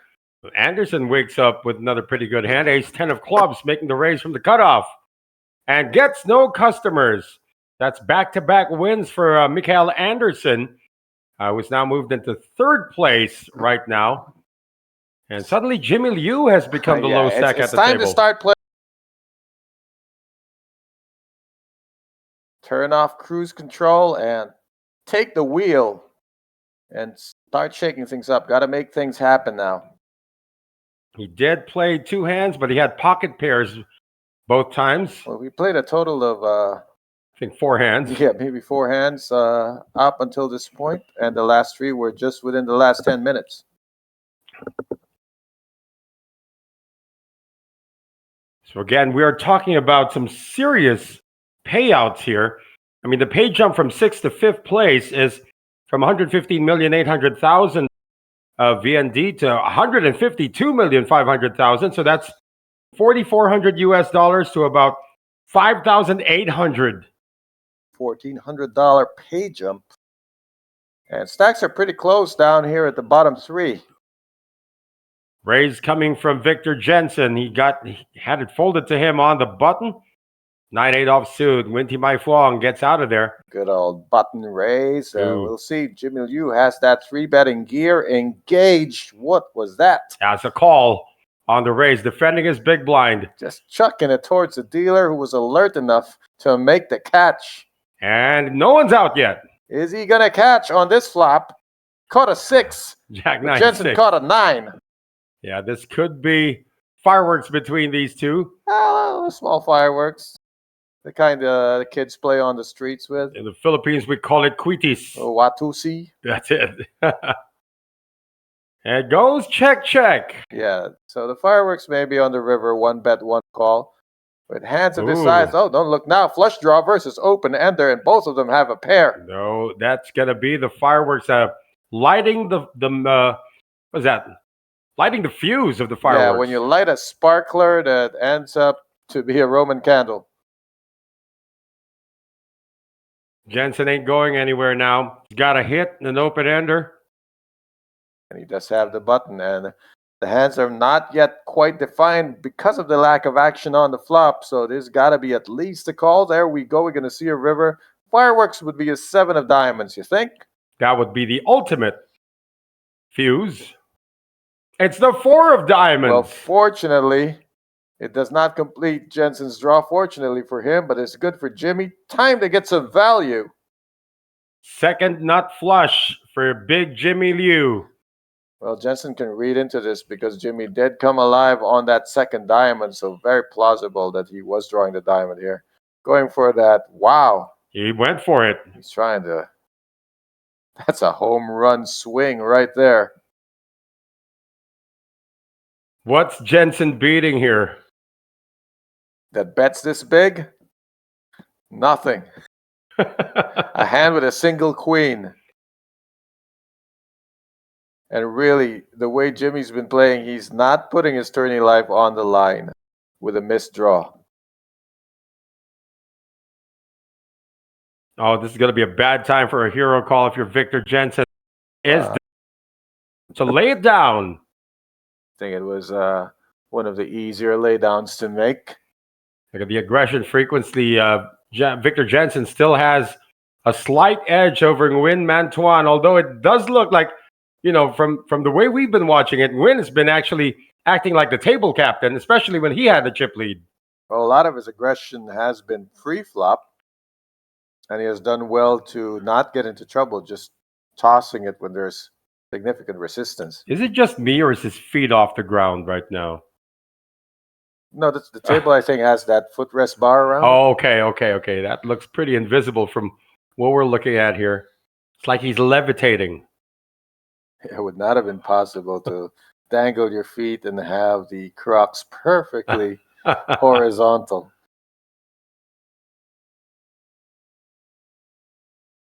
So still everybody guaranteed at this point 150 million, about 4,400 US dollars. Another ace in the hand of Mikael Andersson of Sweden.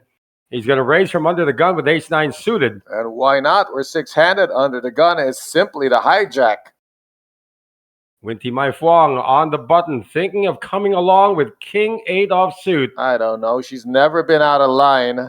She's been really aggressive when taking the lead, but not when facing a race like this. Out of line for the first time?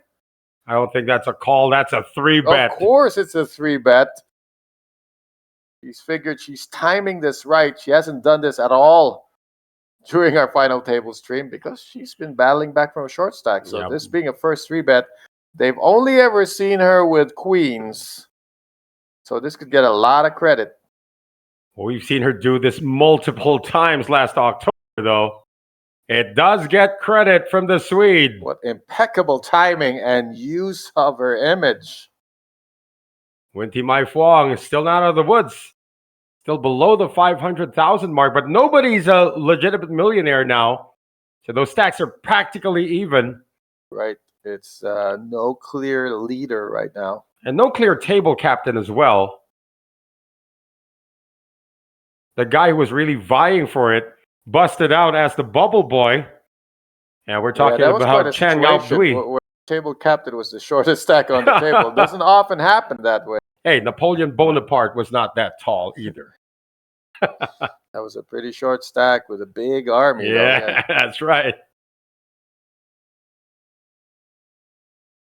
Turns out his Waterloo was pocket aces. And he died with the ladies. Oh, did he? Yeah, like Napoleon. I mean, no, Did he? I'm just kidding.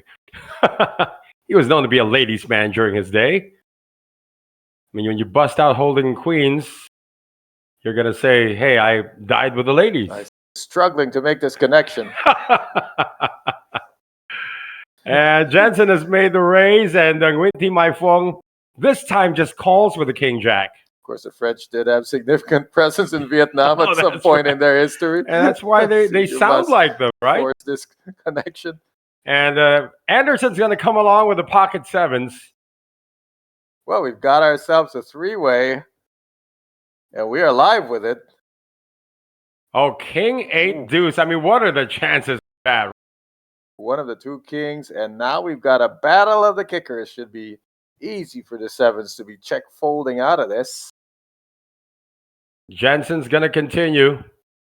And Winty Mai Phuong is not going anywhere. Look at that 25K bet. She's just going to call it.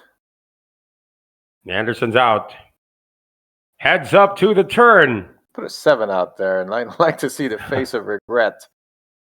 Well, these are the two people who made the final table last night. 9 On the turn, it's the second my diamond. goodness. Kicker still play. There's not going to be a chop here. Victor Jensen is way behind. And, way ahead, way behind situation. Change the line. Go into check call mode, sir. Hey, if a 10 comes out, one wins. If a jack comes out, the other one wins. Two pair would be detrimental. Win Team My Fong's winning almost no matter what.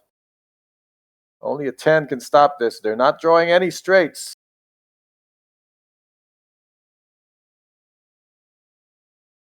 Time to go to check call mode.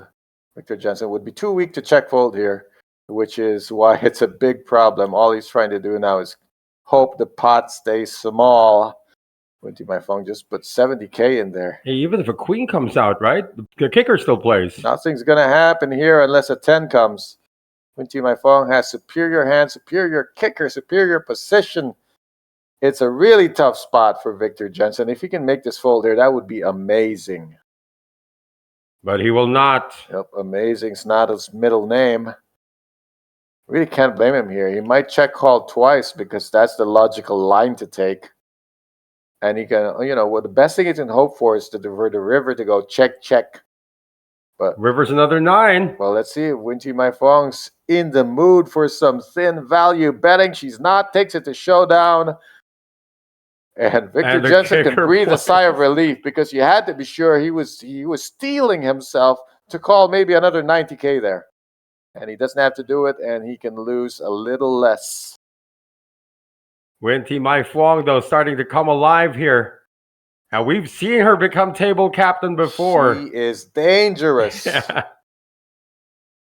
She remember? doesn't need a heft to put that kind of presence on the table. I mean, what kind of presence you have if you have Nguyen Van Sang, one of the best players in the history of Vietnam, in your final table, and you, the lady, become the table captain? She didn't care. she stole that show. Also lucky that she had position over Nguyen Van Sang. Still, talking about one of the she's deadliest that kind players. of player on the table where you keep looking at her, she goes deeper and deeper into the final table, and you just shake your head like, we should have busted her when we had a chance. That's why I was asking Luke Martinelli how she finished in 4th.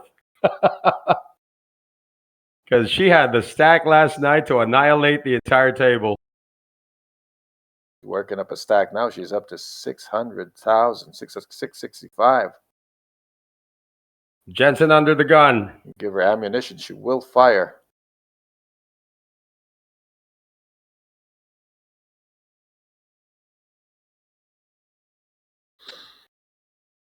Not gonna do it with them Dolly Partons. Are they still called the Dolly Parton nowadays? Nobody probably understands. Knows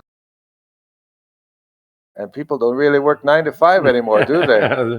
At least the generation called the Gen Zs. A raise from Win Team My Fong. Jimmy Liu, this might be it for him. Not really. He's sitting on 32 bigs. Wait a minute, Jimmy. Gotta wake up and play. Hey, gap concept time, man. I mean, he probably fully understands that. But here's a defense. Understand short-handed dynamics as well. Yep, that's another factor, though. People have wider opening range. And maybe he didn't read the scouting report on Win Team My Fong. Well, Queen 8-6. It's a rainbow flop. Well, if you're thinking result-oriented, you're going, well, I missed anyway. But he still would have been ahead. Would have been ahead. He could have taken down with a 3-bet. He has to stack for it. He didn't have to 3-bet shove there. Could have just made it a 90 or 110, would have taken it down. But Jimmy seems to be waiting. I mean, what are you waiting for, six-handed? One more bust out, maybe? Yeah, that comes into play now. ICM pressure when you're trying to ladder up. Because, again, as I pointed out earlier, the distance or the difference between 6th and 5th is substantial. That's a trap that a lot of players fall into when maybe they're too tired to fully engage and use all their powers, saving your energy for later. But they tend to think like, okay, I'll coast because it's the bubble. Let me just get in there. Next thing you know, they're in there. They're in the money. Let me just get one more spot. Yeah. And in the meantime, they're missing opportunities to secure more control of their fate. Because if you go card dead and you miss your chances to accumulate, once you're card dead, you don't have the cushion for it. Which happened to a lot of players who accumulate early and then start blinding out waiting for these pay jumps. Now Jimmy Liu is being punished by the poker gods. You don't like ace jack? Well, let's give you trash. No walks being given here by Nguyen Dui Tuk. Blind versus blind just makes the call. After all, the small blind is 2/3 of the big. So it doesn't make sense to give a walk. Jensen's going to check his option. Heads up, unraised to this flop. Let's see how the RNG goes, because these hands are pretty random. Well, it is a gut shot for Nguyen, and he is going to lead out to second pair from Victor Jensen. How likely does Nguyen just complete a small blind with an ace? Victor needs to think about that for a second. And he thinks not likely. Let's see a turn. See if that 6 comes out on the turn. That's what he's hunting for. Remaining in the deck. 3 of spades. Yeah, I love brick here. It makes it so much more exciting for Nguyen Dui Tuk, who has to continue betting with his gut shot. Nope. Yeah, I don't mind a check surrender here, actually. Well, let's see if Jensen takes the initiative. I like to see a small bet here just to take control of the showdown if they are playing for it. If you check here, he might be facing a desperate river bet from a missed draw. And then That's a card to do it with, too. Well, here comes a bet from the missed draw. Victor's skipped the turn. I think you skip the turn to position yourself to call any river here. Especially once the ace pairs, it's less likely the other guy's got it. So it should be not easy but a standard call here. Yeah, and the pot wasn't that big either. The bet wasn't that big either on the river. I love Victor's commitment to his hand in that line. He skips the turn, but decides he's going to call the river. So Nguyen's still the chip leader, but Victor Jensen is gaining on him. We continue to bring you the final 6 of the midweek High Roller Special here at the U Series of Poker in Ha Long Bay, Vietnam. Noel Zarate is still Coach Ron Regis.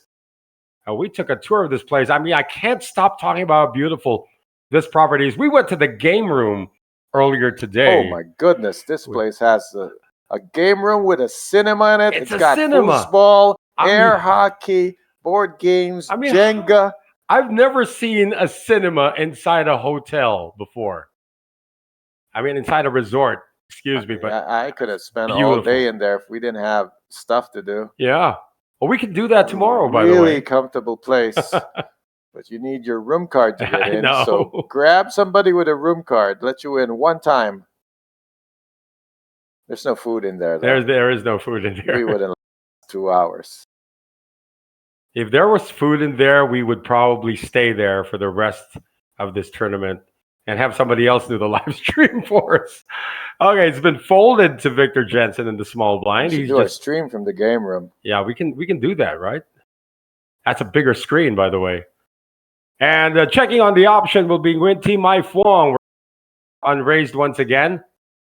Couple of trash hands. Not trash anymore, though. Love this.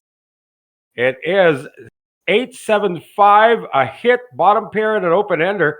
And a gut shot for Nguyen Thi Mai Phuong on the eye side. Pretty awful hand for Nguyen Thi Mai Phuong. Even if a 6 comes, she would have the bottom end of a straight. This one, she pairs the bottom. But must be wary of a 6. She was losing to a 5 anyway. Jensen has completed his straight. And now it's time to try to get to Value Town. Just 25,000. She's a big blind. She got dealt this hand. She never wanted to play it anyway. Why get involved in this unraised pot? A bottom pair with 4 to a straight showing. She's still thinking. Let me raise him and see where I go. It's a call. 6 will chop. Trying to bluff catch here. King of Spades rather, on the river. Well, Victor Jensen can take a bet fold line. Definitely has to go for some value here. That's a backdoor flush that got there, though. Jensen still to act. You see how Nguyen Thi Mai Phuong's just playing with her chips before it's her turn to act? Players, here's a tip. Most of the time, a player touching their chips before it's their turn to act does not want to face a bet. She's facing 75,000 now. Remember, a flush got there, backdoor variety. Can she use this? Yeah, but she does a bluff catching hand, but what draws missed? Spade got there. Right. Got a gut shot, Jack 10. Option 2, very daring, turn her hand into a bluff. Because she does have the Jack of Spades. I don't know how much that's blocking. It's not blocking. Well, yeah, she just let go bottom pair grudgingly. Well, small hand, small pot. So her bottom pair was worth one call and no more than that. See what the showdown, Jimmy Liu had those 2 pocket 8s that went all the way. So what? He's only played 3 hands. If that's 60%, that's 2 out of 3. Folded the Jack 10 earlier. Wait, what was this stat? 66% went to showdown. That's 2 out of 3. Jack 10 went to showdown. Well, probably the 8s didn't make it, right? Then the other pocket 8s. Or maybe we're just saying that 3 hands. He might probably played 6 hands. But not enough to keep up with this table right now. Got to turn it up. 8 string win Dwee took. Here he comes. Raising from the cutoff. It's going to go over to Jimmy. 10-9. Can defend this. Got to defend. I mean, he's done well to keep his stack size the way it is, but it is not keeping up with the rising blinds. That stack size was 40 bigs when we began. Now it's only worth 24. We are going to see a flop. Classic coin flip here. Oh, the 9s have taken the lead. 10-9. Nice for the flop top pair, even though it's only a 9. Very vulnerable. You should be thinking about taking this down right here and now, because face cards will kill his action, kill his chances. Continuation coming from Nguyen Dwee took. You played 9-10, you hit top pair. You didn't play it to fold it. He's not going anywhere, at least yet. Oh, just a call. It's a vulnerable hand. A lot of face cards can make him feel too much pressure. That's not a face card, though. Fortunately the board for Jim, nice clean brick here. He can check and call another one, or check and even go over the top of it if he wants. I believe Nguyen. Yeah, Wynn's going to try to get to showdown. He feels the 8s stand to win a lot of showdowns against, overcards that miss. Oh, another one. Hearts that miss. How low is this board? It stayed really low, very cooperative. Jimmy, gotta size it like a missed draw. Gotta make it look like a missed flush draw. Close to the size of the pot. I'm hoping it's over 100. Just 85. It's very callable, though. I think he's going to get called here because the 8s tend to win a lot of hands that call. They beat middle pairs. They beat all the missed flush draws, all the missed straight draws. It's a great bet, but I just think Jimmy could have gone for more. He could have gotten called for 110. There's the call coming from Nguyen. And he may lose the chip lead after this. That's to Jimmy Liu. Well, not the chip lead, but you mean the stranglehold on bottom. He does lose it to Victor Jensen now, who's up to 920,000. Nguyen Mantuan down to 895. Oh, that was Nguyen Doi Chok who lost that pot. And now he's down to 245. Yeah, so he lost second from the bottom. His only chip lead was against Jimmy Liu. Right. And even excuse me for that. So now he's at the bottom of the barrel. I don't blame him for calling with the 8s. It was just the board was so advantageous for Jimmy Liu and really helped his hand get called there because it looks like all the draws missed. And the 8s were the second best pair out there. Nguyen Dwee took was the one who did lose that hand, not Nguyen Mantuan, who continues to be number 2 in chips right now. Victor Jensen is the top dog. And Nguyen Dwee took the first significant pot for I hope this inspires him to be more active. Winty Mai Fuang with ace-4 folded to her on the button. Here she comes with a raise. Gonna breathe fire. She's a dragon on the table now. Got enough ammunition. Not quite a chip lead, but definitely enough ammunition. Oh, boy. She uses it to put pressure on her opponents. One more pot, even if she's number 2, she winds up number 2 in chips. That's going to be table captain material for this young lady. Well, speaking of table captain material, you're looking at him. Win Man Chuan certainly has it in him to do all kinds of moves, even though he's only sitting on Queen 5 offsuit. 20,000 to make the call, defending his big blind. You can see a move right here. Oh, we go blackout, but I'm pretty sure that was a 3-bet. Yes, it is for 160. I told you so. He had that look. He had that, I see your button raise, and I make it 160. 50,000. 8xing it. Yeah. Oh, no, 4xing it. Well, Nguyen Van Tuan gets the chip lead once again. That's still not saying much right now. I mean, Nguyen Dui Tuk, despite the fact he's got 12 big blinds, we've seen him pull a few moves earlier. So he's not out of it. But everybody's still guaranteed 115,800,000 VND, or about 44,000 US dollars. The top prize, by the way, is 682,600,000 Vietnamese dong, or somewhere around 26,000 US dollars. That's what you want to keep your eye on right now. We're already in the money, so unless they fired a ridiculous amount of bullets, I pretty much venture to say they're all in the black right now. I know Benjamin LeBlanc fired at least 3 times. He did not make it. Raised by Nguyen Mai Fuang. King Jack off. Jimmy Liu on the button. Do you call from here with the pocket 4s, or do you 3-bet this? I think a lot of players prefer folding this at this spot.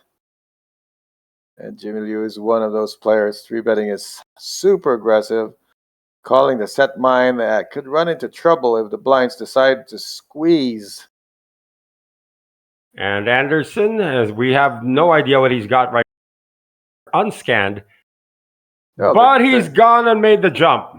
Good enough to do that. It's not quite all in. It's just a devil-may-care, whatever this is, 500K on top of whatever it's already. And just because it's Nguyen Mai Fuang, right? I mean, they're trying to push back against this young lady. Button raise, rejected, cutoff raise. Trying to get it rejected now. The 3-bet covers her, I think. No, it doesn't. She does have about 600. Their effective stacks are close to equal. Asking for a count of what's behind. She's going to find out they have virtually pretty much effectively the same stack. First time she plays a time bank here. Maybe she smelled something. But she's losing the ace high, though. Yeah, that's what's horrible about this King Jack hand is even if you feel like they're weak, you know, players with ace 4, ace 7, they will give off that weak vibe, but that weak hand is still ahead of yours. Worst thing you want to see is a hand like ace king, ace. You're hoping to see king 10, but you are not most of the time. And Mikael hasn't really done anything crazy. Former chip leader coming into the final table has now taken the number 3 position. Not by much. It's one chip separating Jimmy Liu and Mikael Anderson in that battle for third.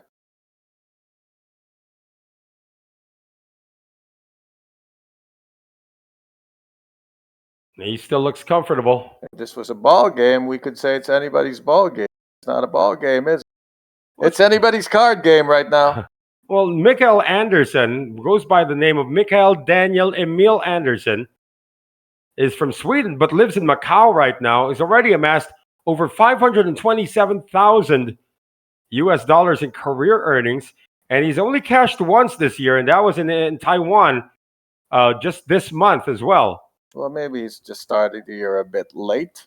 enjoying his $500,000 winnings. Meanwhile, Winman Tuan having a great hand on the button. He would love to raise this and get re-raised. There's your raise. Trying to make it look like an innocent thing. Oh no, 5x. Go away. That's a go away raise. I wonder if he's going to balance this out by making it 5x every time he's on the button. Well, remember, he did 3-bet earlier against Winty Mai Fuang. That looked like, was that 5x as well? Well, it was a 4x. He opened the click to 40. He made it 160, so he's trying to shorten their stacks and play less streets. And at the same time, he's not targeting the short stack right now. The short stack, of course, being House Window took, who Win during Dui that Tok. hand was already out of the action. Oh no, he was in the big blind in that hand, so I guess 5xing it was half the stack of the gentleman in the big blind then. Jimmy Liu on the hijack, King 9 offsuit. Usually you raise with that when it's short-handed, but not him. There's a raise coming, perhaps. No, Well, not there is a from short Andrews.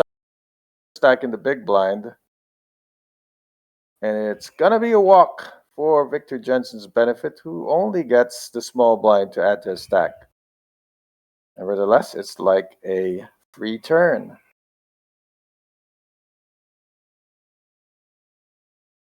That's the VPIP so far. I've literally translated voluntarily put in pot. That means when you're not really obliged, when you're not in the blinds and you put in chips, that's a VPIP. Originally, there was a dollar sign there, right? So it was voluntarily put money in pot.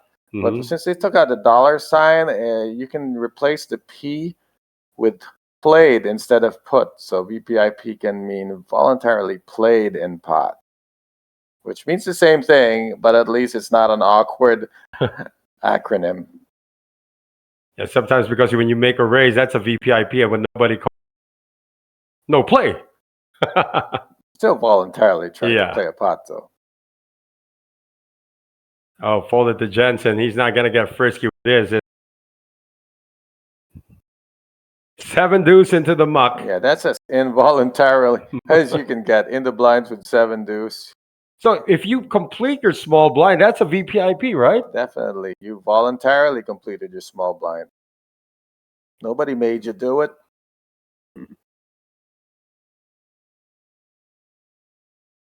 Well, when you calculate pot odds, I'm getting 8-1. That's all. You can reject 8-1 if in a tournament situation, especially where chips are precious and finite.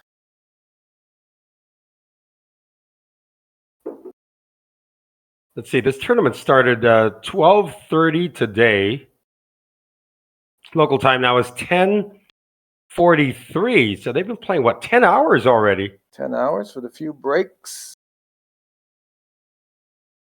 And who says poker players aren't athletes? Actually, when the announcement, they were always referred to all athletes participating in the competition. I like that. Respect the athleticism. I mean, they're not jumping over tables, but there's a lot of endurance involved. And if you think golf is a sport, well, then this should be a sport as well. Jimmy Liu facing fire. He's going to be put to the test every time. Guys, the thing is, the field is pretty small, so they all have had significant table time in just in the run of this tournament alone, not even for the past few days or prior events. So if we noticed it from covering the final table, then everyone at the table must have noticed from the whole 10 hours of playing that Jimmy Liu is playing really tight. He did defend with 10-9, though. He is, one of the few times, but they're going to put him to the test every time. If he's going to fold most of the time, then it's going to be profitable to just close your eyes and raise into his blinds. And on the opposite side of the spectrum, every time Winty Mai Fuang raises, whoever she's raising on might just 3-bet her. Yeah, always consider. Yeah. I mean, these are moves that don't require cards, folks. They require knowing your opponent and their Yeah. tendencies. And the tendency for a short stack with ace queen offsuit is to stick it in. Let's see if there's a call from Anderson, who's in the small blind. Yeah, Oh no, check that. Nguyen in the small blind, the chip, a big this blind, the play chip is leader. called stick it in and see who likes it. No callers. Yeah, nobody likes it, which is good news. For Nguyen Dui Took, who is still at the bottom. He's trying to get out of there. Get a ticket out of the last cabin on the train. I like the last cabin on the train. It's the first one you cut off when the train needs to go faster. I don't know.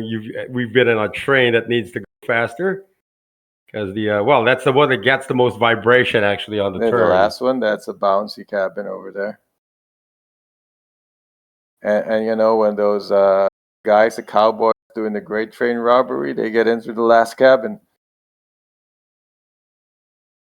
King Nguyen Dui Took. This can still be Yeah, a once shoving more hand. with feeling. Looks like he's just going to min raise it. I mean, stealing once around just keeps you even. You want to steal twice or 3 times every 2 rounds. This time he's doing it with a click of a raise. See if that flies. But very easy to defend unless you have 6. And a disciplined fold coming from Anderson. That is a great result. 2 steals back to back by Nguyen Dui Took. So he can afford to pay these blinds and antes and still be ahead at the end of it. It's a nice start. Let's see how far he can take this. He does have his fans in the background there. So for Nguyen Dui Took, let's see, we got this guy. I mean, from a small screen, I keep thinking there's a doctor on the poker table. That's right. He's got that. Hey, this doctor has amassed over $681,000 in career earnings. How many cashes this year? I might have made more than 4 most cashes. doctors. Yeah, 4 cashes, including a 3rd place finish and a one-day high roller event. So he's a one-day high roller specialist. Yeah, similar to this one. So this is his cup of tea. This is a single-day high roller midweek special. 30-minute blind levels, but pretty hefty. They started with 100K starting stack. You out. And Nguyen is going to make it a battle of the blinds. And I'm starting to think that fatigue might be setting in for Mikael Anderson. He hasn't been getting good cards. He's been trying to make things happen. We have seen the 3-bet here and there, but he hasn't gotten like those monstrous hits. He's trying to make the most with what he's got, and he hasn't gotten much. Well, he's going to bully the short stack now. And how about this counterattack from Nguyen Dui like Took? this counter with King 5 of diamonds, blind versus blind. The raise gets slammed back. Let's talk about understanding ranges. Understanding blind versus blind at a small blind could be much weaker. And look at the body language of Mikael Anderson. It looks like he's running out of energy. Glad you noticed, and he's doing the thing that I look out for the most. What is it? Playing with the chips. Incessant playing with the chips. It's indicative of a guy who's not mentally locked in. He's kind of looking at the body language. He's looking for the exit. It's classic limbic behavior. And in stark contrast, his fellow Swede has maintained this pose the whole time. Yeah, put them side by side. This is locked in right here for Victor Jensen. For Mikael Anderson, starting to look for the door. It could be fatigue, or he stopped believing that he can win this whole thing. He needs to stand up and take a few deep breaths and get back in there and lock in. And I have a theory about that. Former chip leader mentality. That happens too. The chip leader, you think you got it in the bag, and then things don't go your way, and you stop believing you can win. And then you go into money, and you start entertaining these poisonous thoughts that poker players entertain. The thought being, I've done well enough. Yeah, $4,400. That's good for me. But of course, it's not. More is always better. Yeah. There you go. Take a walk, sir. I really think this is a smart move for him. Just King. take a walk, recenter, gather himself, and come back ready to play. King 6-5, gut shot for Jensen. Ace high, still good for Nguyen. Jensen I checks. wouldn't mind, like, if I'm coaching Mikael right now, is I would tell him to take a walk to the restroom, wash his face, miss a hand. Get one of those He has coconut coffees that always helps.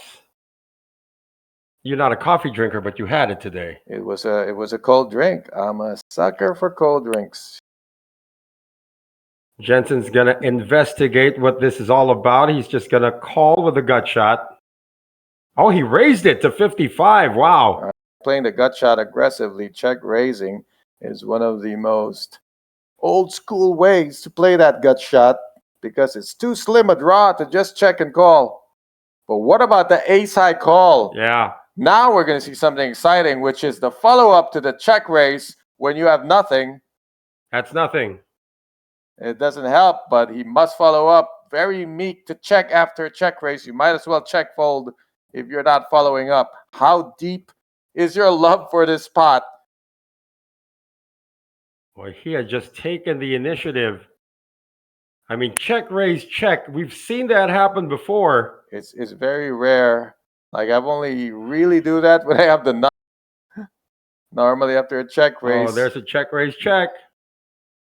Well, Tuan doesn't want to get check raised twice. Checking behind is fine here.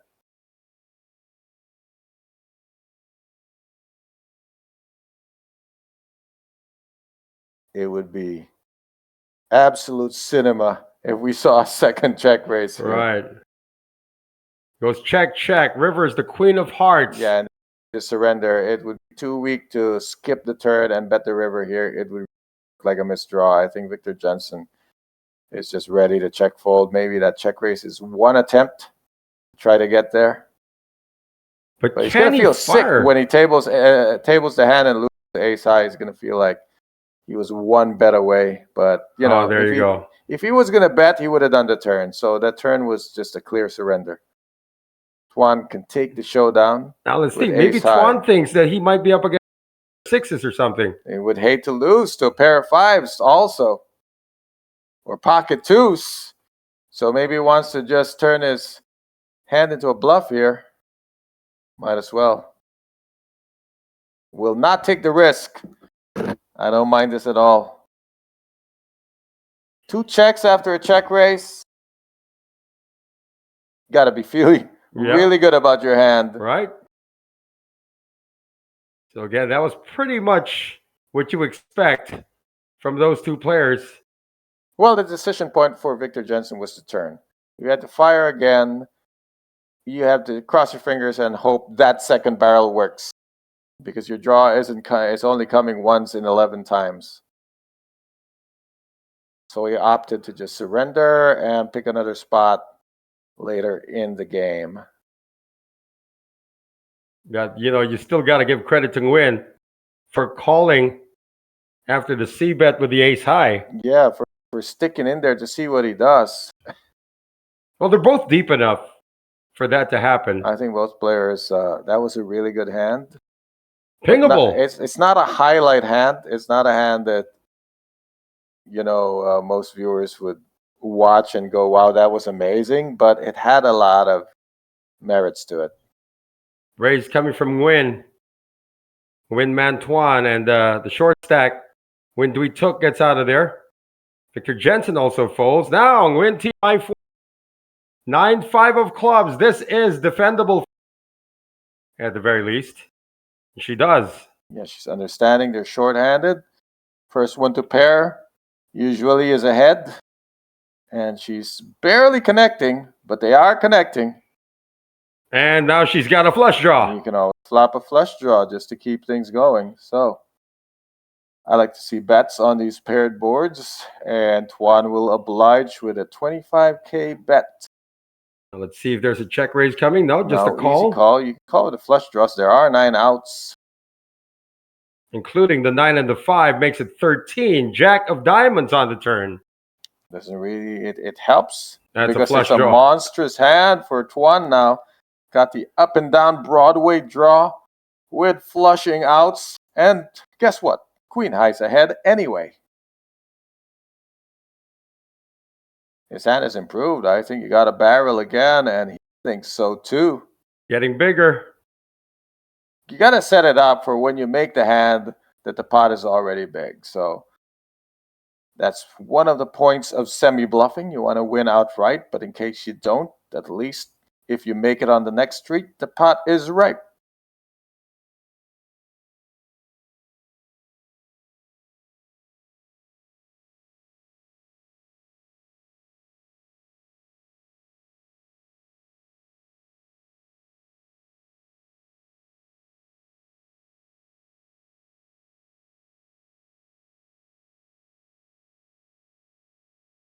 Decision time for Miss Nguyen. Okay, we have a few comments I'm gonna answer in just a bit. Oh, looks like she might be assembling. Oh, now remember, I think our comments come in real time now. I hope so. She Yeah, lets they do, it go. because we have the delay prior to our commentary, so we can address comments immediately. So Lee Duck is asking how many entries. The answer is 40. 40 entries total. And we'd like to say hi to Pollyanna Pineda, our reporter. She's watching the stream right now as well. So once again, you are watching our stream, our continuing coverage of the U Series of Poker Vietnam from the Intercontinental Halong Bay Resort, a beautiful place to be in. I mean, we've been to the other USOP events in Farama and in Da Nang. Over at, I forget the name of the other property we're in, not equally beautiful property as well. But so far, this place has taken the cake. It's close for me. Really like Pullman. Pullman, there's the other I name. really like this as well. They have different charms, but they're both by the beach, so they're both winners for me. We are about 600 kilometers away from Da Nang. So it's a big coastal area that Vietnam's got. As Jensen is going to raise this up, King Queen from the button, and Nguyen Thi Mai Phuong's got pocket sixes. It's got 30 big blinds, or make that, what's that, 480, 24 big blinds. She'd be out of position. Yeah, this is how she played the fives. And she's doing it the same with the sixes. Gonna try to put maximum pressure. Jimmy Liu has a hand he would have loved to play, but not against this action. That's a raise and a re-raise. Yeah, I don't think he should pretend he wants to play this. We have seen him get away from these spots, reminiscent of the very first hand where there was a raise, a shove with fives, and Jimmy Liu had to give up ace-queen suited. And Victor Jensen gives up king-queen suited. Power play by Nguyen Thi Mai Phuong. Up to 570,000, almost in on third place, which is still held by the struggling, if you will, Mikael Anderson. I mean, look at the difference there.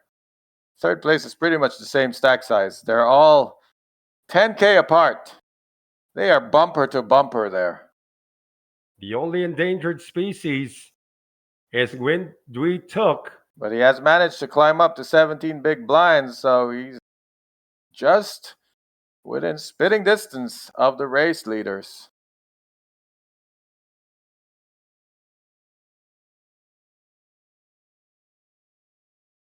We're now on the 49th hand. Blinds are 10,000, 20,000. BB ante 20,000.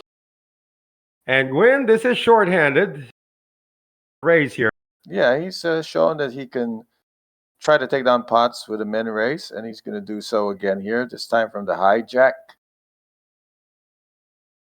Jimmy Liu out of there with queen nine. I'm going to keep it tight. Oh, there's a 3-bet, almost a shove coming from Nguyen. Saying, don't even count it. Whatever you've got. And that's a takedown. That's a bully move right there for the chip leader, who's now breached the 7-figure mark. Yeah, he has been our table captain. If Nguyen Thi Mai Phuong could have any rank, she would be the table lieutenant. Yeah, or the first mate. Depending if you're the Army or the Navy. She looks like she's also struggling right now. She got that little inhaler working for her. Again, poker is not a sprint, folks. It is a marathon where there are serious payouts involved already. Once again, everybody guaranteed a total of 115,800,000 VND, or about 4,400 US dollars. Pay jump to fifth place, 152,500,000 VND, or 58,000 USD. That's as you mentioned earlier, Coach, 1,400 more to fifth place. And imagine this is just one day's work. That extra 1,400 could be 30 minutes work. Yeah. Jensen folding the fours.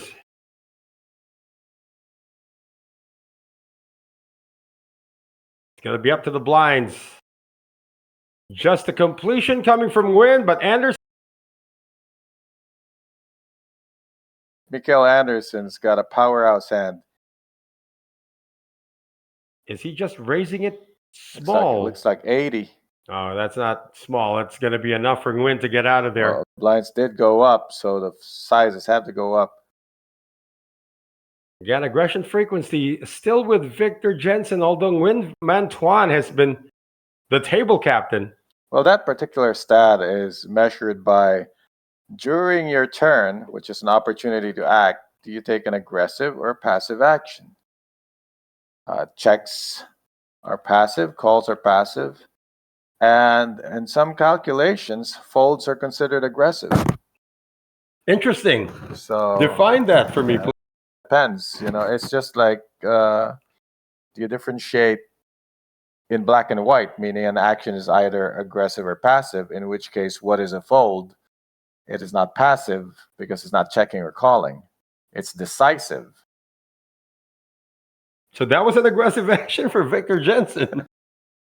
I know when see there's two aggression stats. There's aggression frequency and aggression factor. So those are computed differently. Factor is more of a ratio and frequency is more of a percentage. So they're showing us percentage.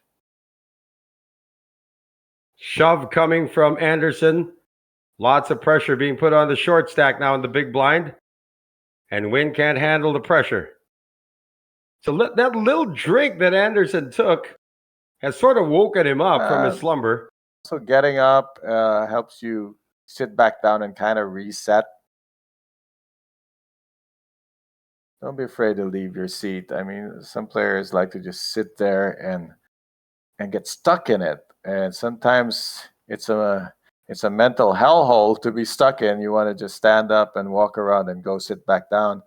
Physically moving away from your seat can mentally reset you.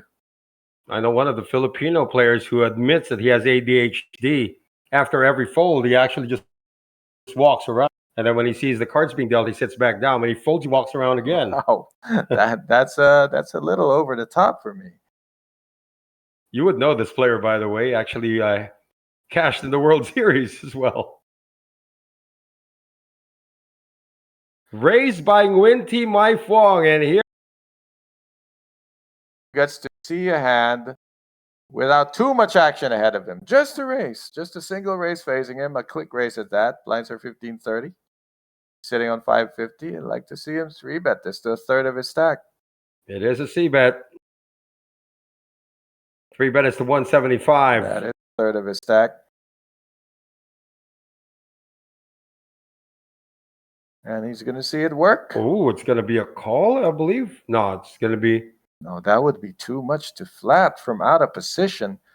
She doesn't have any cards in front of her, so it appears... She might fall. Yeah, it appears that she may have folded already. Folded. Oh, no. No, there's cards. She made a call. Nguyen Thi Mai Phuong playing a 3-bet pot out of position with King 8 of diamonds. The SPR is close to 1. It's trips with the best kicker for Jimmy Liu. I'd like to see him milk this one. 550 behind, 425 in the middle. Essentially, effectively, same stacks. Got to be a really, really tiny C-bet here. No more than 100. Remember, it's just a call coming from Nguyen. She's completely missed this. She's got a backdoor flush draw. That's the only Jimmy thing. Liu's got to go to bet really small. Oh, she dunks into it. Music to his ears. Now all he has to do is flat.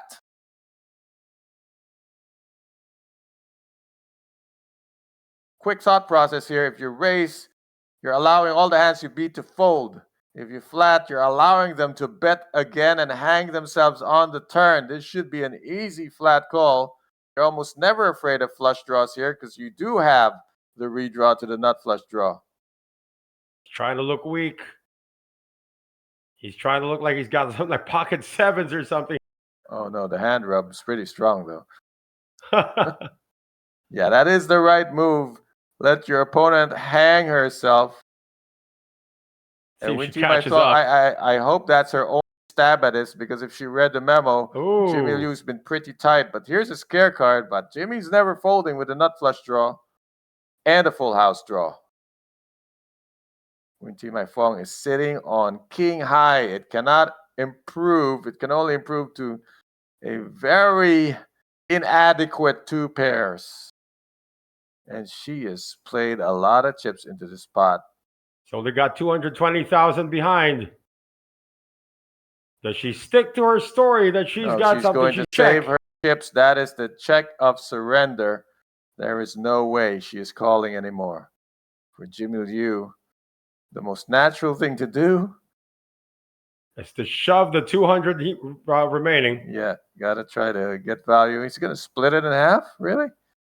Begging for more chips. Just please, sir. Please, ma'am, give me a little more. Will this work? 95. It's not going to work. Too reckless. Nguyen Thi Mai Phong had the right idea. Donkin with a paired board against a tight player. Most of the time would have worked, but not that time. Well, Liu has now catapulted to second place. And the 2 wins, Nguyen Thi Mai Phong and Nguyen Thuy Duc, are now at the bottom. I love the attempt, because the image of Jimmy Liu was so tight that all the other times he wouldn't have a queen, it would have worked. But it was not that time. Just bad timing. You still want to think about the process of why she called out a position with King 8. To do exactly that, to figure, look, if he's doing this with Ace X, and she leads on a lot of flops, she can take it down and steal it. It's a gamble you make if you think the player is really tight and that you could possibly bully him off a lot of flops. And then probably she was also sending a message, I'm done with all of you 3-betting me. It could be 1. Well, that message would have been to 4-bet shove. So that was literally a gamble based on the image of Jimmy Liu. And I know that's an inhaler, but I have a friend who sniffs a lot of magic markers. And that's kind of a different hit. Yeah, each to his own, man. Be a better hit for I know people love the smell of gasoline when they're filling up. They just open their window and inhale the thing. No, when you get a big fat black magic marker. Hey, who doesn't like the smell of that? When smoke has hardly settled. And he's going to pressure the young lady again. Still reeling from that last hand, a bold attempt to try something spectacular, but it blew up in her face. She's down to 5 bigs. Because the blinds have gone up to 15,000, 30,000. She's in desperation mode now. It's a position that she put herself in. She knew what she was trying to do, but a very high risk, high reward maneuver, and it didn't pay off there. She's talking to her friends. Looks like we're going shopping a little. Moment, where after the day is over and you're back at home reliving the nightmare well, we don't know that she's gonna bust soon, but if you replay all your mistakes, as a lot of players like to do, this would be definitely one she'd like to have back. But she's not out of it. So if she locks in again and battles back, good things can happen. But she just needs to beat this guy to 5th place. Jensen, Ace Jack. Not going to give her any room here. Going to make this button raise, but his button raising range is so wide he just might get action. Jimmy Liu's got more ammunition than he's ever had today. Oh, now he can actually defend with these hands. But will he? I have a feeling he will. It's going to nickname him the helicopter, as he's just been hovering over the action. True to form. Much all final table. So still hovering and picking his spots.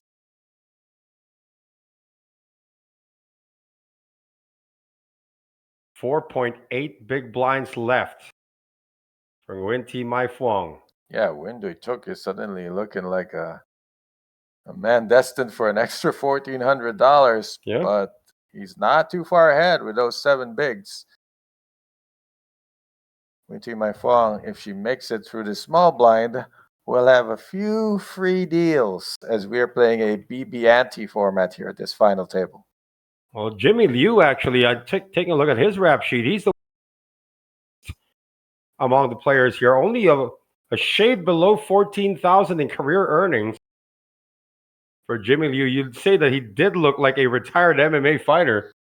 Maybe. Well, maybe late to this game, but he actually had his first cash in 2013. The first thing you do need to hone in a poker tournament is being selective, and he's got that part down. He's very selective with the hands he plays. Yeah, looking at Jimmy Liu, his first cash was way back in 2013 in the United States. And he's been active since 2025 again. Well, he could have been doing something different for the last 12 years.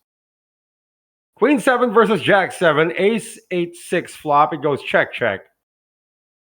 Turn card's another 8. Let's see who wants it more. This is an unraised pot. Jimmy Liu did complete the small blind. The queen's going to play, though. Got the second best miss and a nice little pot. So Jimmy Liu getting some from the chip leader. Everybody's standing up to get a drink. Like past 11 p.m. They've almost been playing for 12 hours now. Hey, it's in this nation known for its coffee. Come bring the coffee. Everybody's having a sip of water right now. And the Swedes are chatting it up. But you like the difference in the demeanor between Anderson and Jensen. Yeah, Anderson's like slouched. Jensen just pull Mikael back onto the table. I mean, come on, mate. We can do this. They call each other mate in Sweden. Pretty much, I'm pretty sure not, right?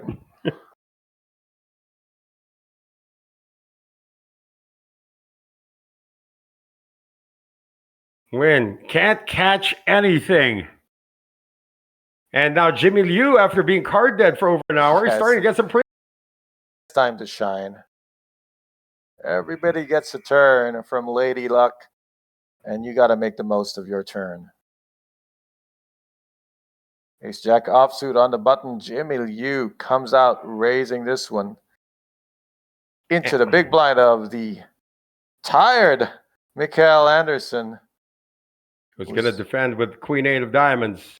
Not a bad hand to defend with. Does Mikael Anderson still have the wherewithal and the focus to navigate here? Top pair makes it easier. Got those backdoor diamonds.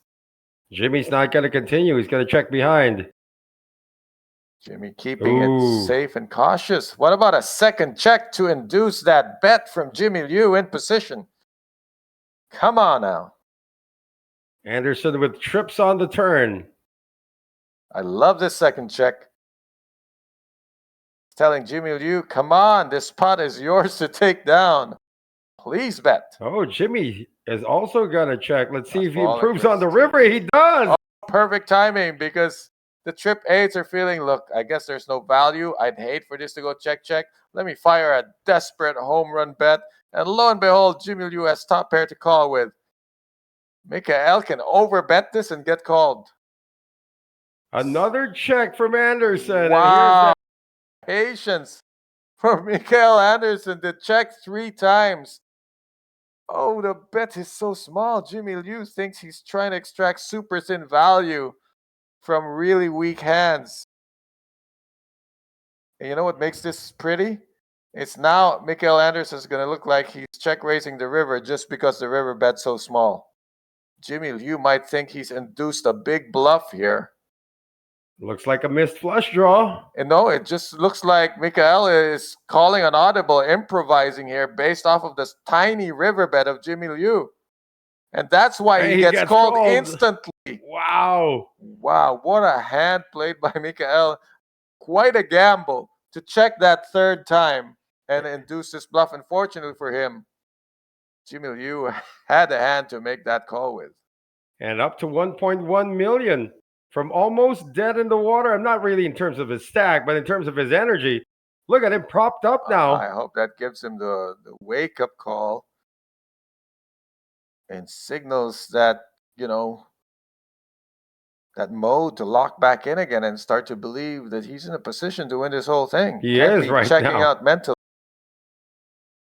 We're coming up at 1.1 million. The former chip leader from Sweden, Mikael Daniel Emil Anderson. Let's see if he has any other caches in Asia, though. Something that I did not check in is, he's actually all Asia. He's gotten all of his caches in Asia. Actually, because he lives in Macau now. That makes so much sense. Yep, since 2024. No binks, though. Best he's ever gotten is he's had 1 first place finish and a single day high roller event way back in 2024. That was for $50,000.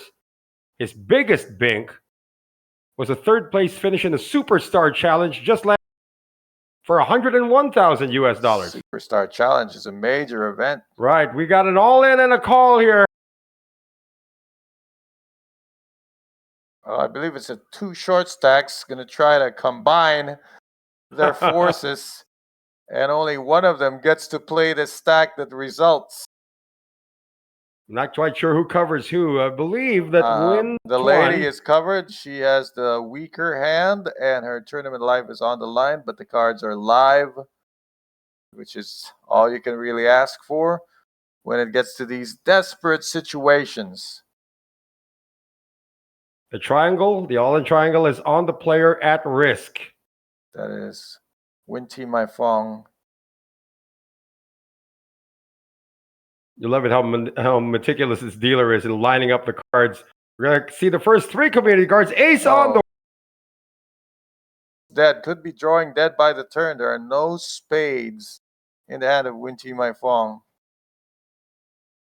She touched the jack for. She wants the jack to show up and give her a redraw. I get a sweat card. Are we drawing dead on the turn? We Yes. are drawing dead on this turn, and that is all she wrote. Win Team My Fong. Well, she hits the jack on the river. Well, 3 pairs. But she is going to finish in 6th place. And with that, she will take down 115,800,000 VND, or about $4,400. Everybody now, the final 5 guaranteed 100,500,000 Vietnamese dong, or $58,000. And the pay jump getting steeper and steeper because 4th place pays out 210,700,000 Vietnamese dong, or about $8,000. That's a big jump. You know what? I got to correct myself. I believe it was the wrong the other Win who took on Win Team My Fong. That's Win Mantuan, and now has 1.4 million. So he was the gentleman who knocked her out, not Win Tui Took. Now Win Tui Took who remains the short stack at this table. Only 5.2 big blinds. Look at Jimmy Liu, the helicopter. And Jimmy's just chatting it Hovering up. over the action, still in it, just overseeing the carnage below. I mean, what is that? A 12-year gap between cashes. And now he's back. Welcome back. All in. Win we took. Gotta do it. Blind versus blind. Victor Jensen with one of the very few hands that would fold. That's 4 deuce for Victor Jensen. Well, you got to start somewhere if you're going to win Dewey.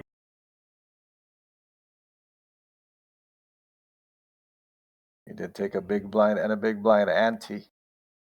Plus got to take a small blind back. So that last round was a wash. But Windui took has got to keep hanging in there and looking for those spots.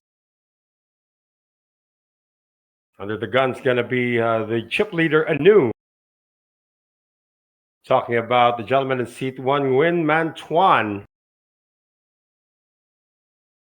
As we mentioned, for Nguyen Man Tuan, over 140,000 US dollars. Been active in the scene since, guess what, 2017. Well, why? That shouldn't even surprise us. I mean, we've been playing this game since, I don't even want to say. Let's just say the millennium got us. Since some of these players haven't been born yet. We get to say that now. We're the old heads here. Keep talking about Doyle. That they never heard of Doyle. I mean, I was talking about Amarillo Slim before. Amarillo who? One of the best. No action on that one. Blinds are still at 15,000. I'm going to step away for just a bit, Coach Ron. I'm going to give you the con for the moment. I will I've step got the over con, that and I'm about to bust some torpedoes into the water. That's what I'm doing. Of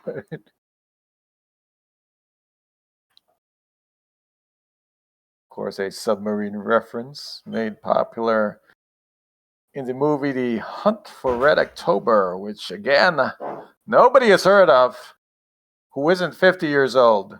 After this next hand, we are 5-handed here. Trying to wind down. Yes, we are in the money. 6th place was in the money. And our 6th place finisher was Winty Mai Fong. So we move on. 5 hands here at this High Roller Midweek Special final table. Victor Jensen on the button facing the opener from fellow Swede Mikael Andersson, who opened with King Jack offsuit. He's got ace queen suited on the dealer button. What's the play here? Looks like a flat call. Slow and sneaky is the play by Victor Jensen, trying to drag the big blind into this, who does call. Nguyen Man Tuan, the chip leader on the table, calls with 9-6 offsuit. Off to the flop we go. King 7 deuce. 2 diamonds on the board. This is going to be some action. Top pair, great kicker for Mikael Andersson. And nut flush draw for Victor Jensen on the button. For Nguyen Man Tuan, nothing but reasons to fold with his 9-6 off. There's a C-bet 50K. Very callable. In no universe is Victor Jensen fold bet, and so he makes the call. Man Tuan is out of here, and it is top pair against nut flush draw. Into the turn we go, and it is an ace.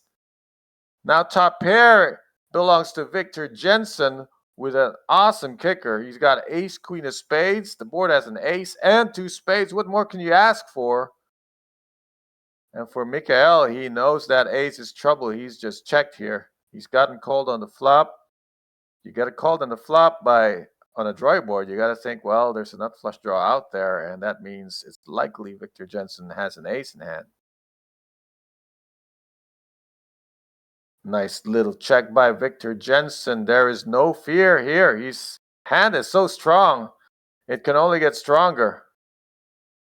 Sitting on ace is up now with a king kicker. Mikael is sitting with kings up with an ace kicker. He's got a hand that can take a showdown. He might check call here and lose 100,000 chips at least to the value bet that is sure to come from Victor Jensen. Victor Jensen can make a bet here, and it's going to look like a missed flush draw. which is why he stands to get called a lot of times, even if he puts 150 to 200 out there. Trying to figure out the right price, and he set the price at 100.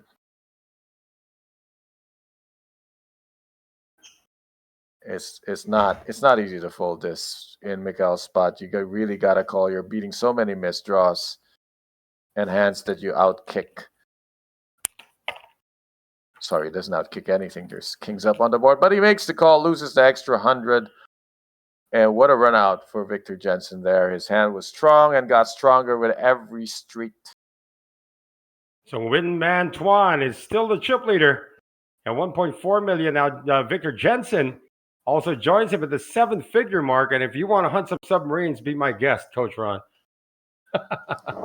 It was a false alarm. Find me a submarine sandwich. Oh, that would be I could working. use one right now, but You had they squid call it today. They call it banh mi over here. Yeah. You had squid today. You have to partake of the I seafood smelled here. the squid grilling down at the Marina restaurant, and I knew I had to have it.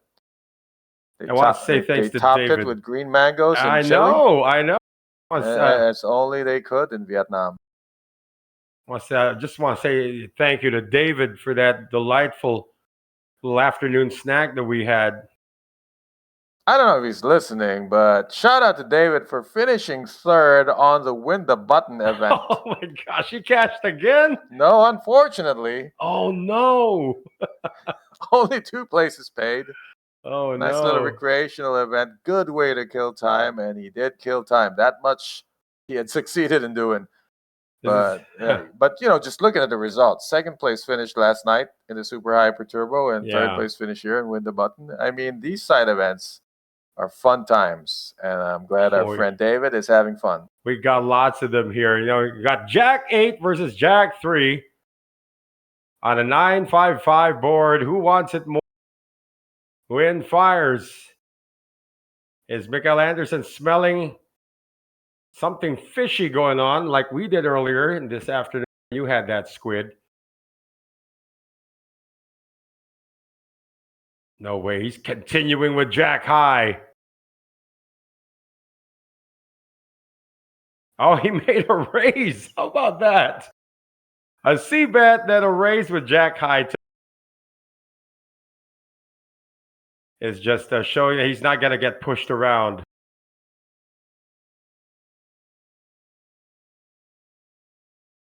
And after all of that, Win Dui Took is still sticking around.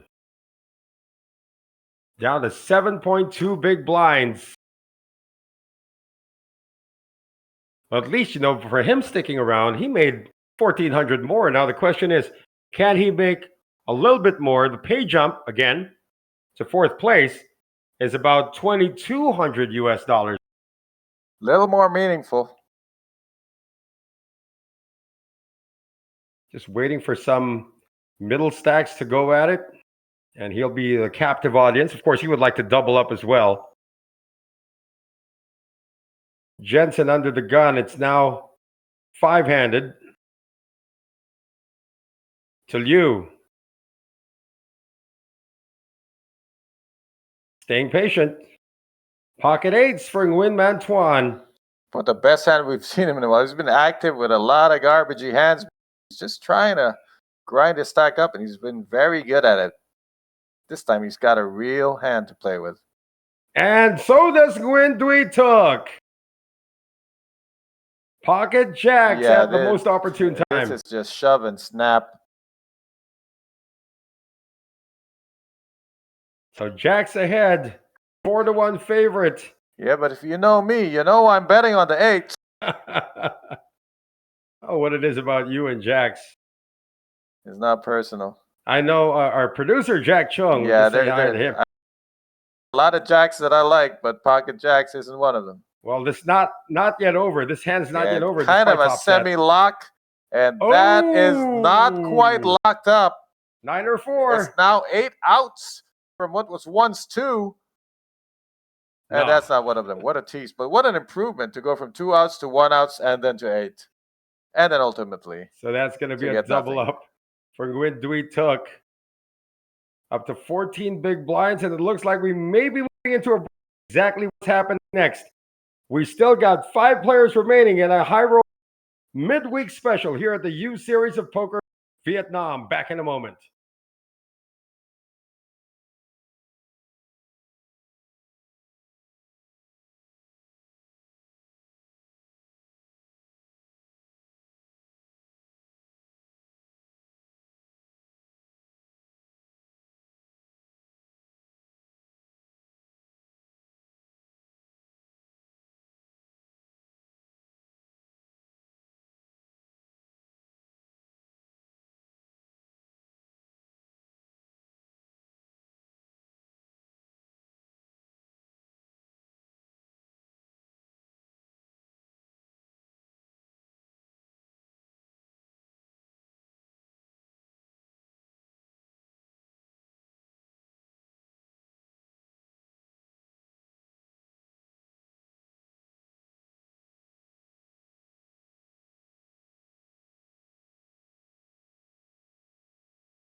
So after the short break, we are back right now in our continuing coverage of the U Series of Poker Vietnam's High Roller Midweek Special from the Intercontinental Resort here in Ha Long Bay, Vietnam. Noel Zarate and Coach Ron Regis, who just stepped out for a few moments. We got Jimmy Liu, who has chucked it all in with pocket deuces. And Nguyen Man Tuan is going to ask for a count. He's got 1.1 million, the chip leader. And he is looking at half his stack just put in by Jimmy Liu. The ace king offsuit for Nguyen. And he has made the call. And there's a big chance here that Nguyen Dui took our short stack might actually ladder up. If this coin flip does not go the way of Jimmy. So this is right off the break. Pocket deuces against ace king. Deuces slightly ahead. Pre-flop. But so many things can happen. Let's see the first three community cards. Known as the flop. Ace 5 tray. So the lead has been taken by the chip leader Nguyen Man Tuan. And just a 4 right now, a 4 reduce required by Jimmy Liu to stay in this competition. Turn cards of 5. Now there's now a counterfeiting out here as well. Not that Nguyen needs it. A 4 or a deuce. Those are the only things that need to be dodged. And a 3 makes it official. The deuces get counterfeited anyway. And we now have 4 players remaining. And just like that, Jimmy Liu is out in 5th place. But of course, he also takes down 152,500,000 VND or 5,800 US dollars. The final 4, 2 players from Vietnam and 2 players from Sweden, guaranteed 210,700,000 VND or about 8,000 US dollars. And guess what? The shortest stack is still alive. Talking about Nguyen Dui Took, who has been the shortest stack since it got to 6-handed. Now 4-handed, he's still in there. And he's doubled up once. Can he stick around for one more pay jump? The jump from 4th to 3rd is substantial. 210,700,000 guaranteed now to the final 4. And the top 3, 303,300,000 VND, or about 11,500 US dollars. That's about a 3,500 US dollar jump from 4th to 3rd.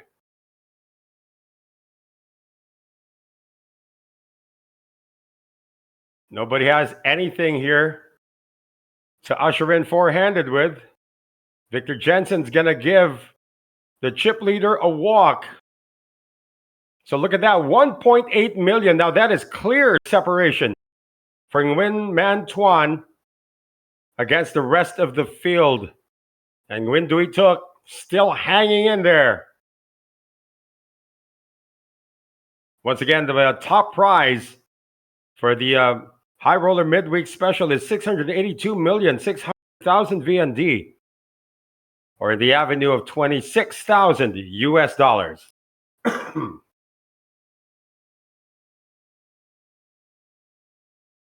So we crown a champion tonight. It is still nighttime here, by the way, in Ha Long Bay, Vietnam, local time, 11:45 p.m. Just want to give a shout out to David Oganesian, who's also watching us on the stream right now. Thank you very much for supporting our second stream. This is only our second stream, guys. We'll be here until June. So we still have a lot of poker to share with you. As Victor Jensen of Sweden raises it up from the dealer button, Queen 10 offsuit against his fellow Swede. That's a fold already for Nguyen Man Tuan. His fellow Swede, Mikael Anderson, is in the tank. And decides to go all in. Quick fold coming from Jensen. That was an ace-king shove coming from Anderson, who gains 100,000 more. And look at the PFR stats right there. And Win Mantuan, who has been the bully so far, or table captain, to put it lightly, he leads in that category. There's somebody who already cashed last night. 5th place finish in the high roller warm-up for this gentleman from Sweden. That's Victor Jensen. And now looking to improve. He's actually improved already by being 4th place right now. Coach Ron Regis has joined us right after the break. It was pocket deuces for Jimmy Liu against Ace King. And Liu is out. So we got 4 players remaining. And look at that stack now. It won't be long before they start introducing the plates, it appears. But it doesn't look like we're going to get to that point. For our chip leader, Win Mantuan, who came into the final table actually as number 2 in chips, or number 3 in chips.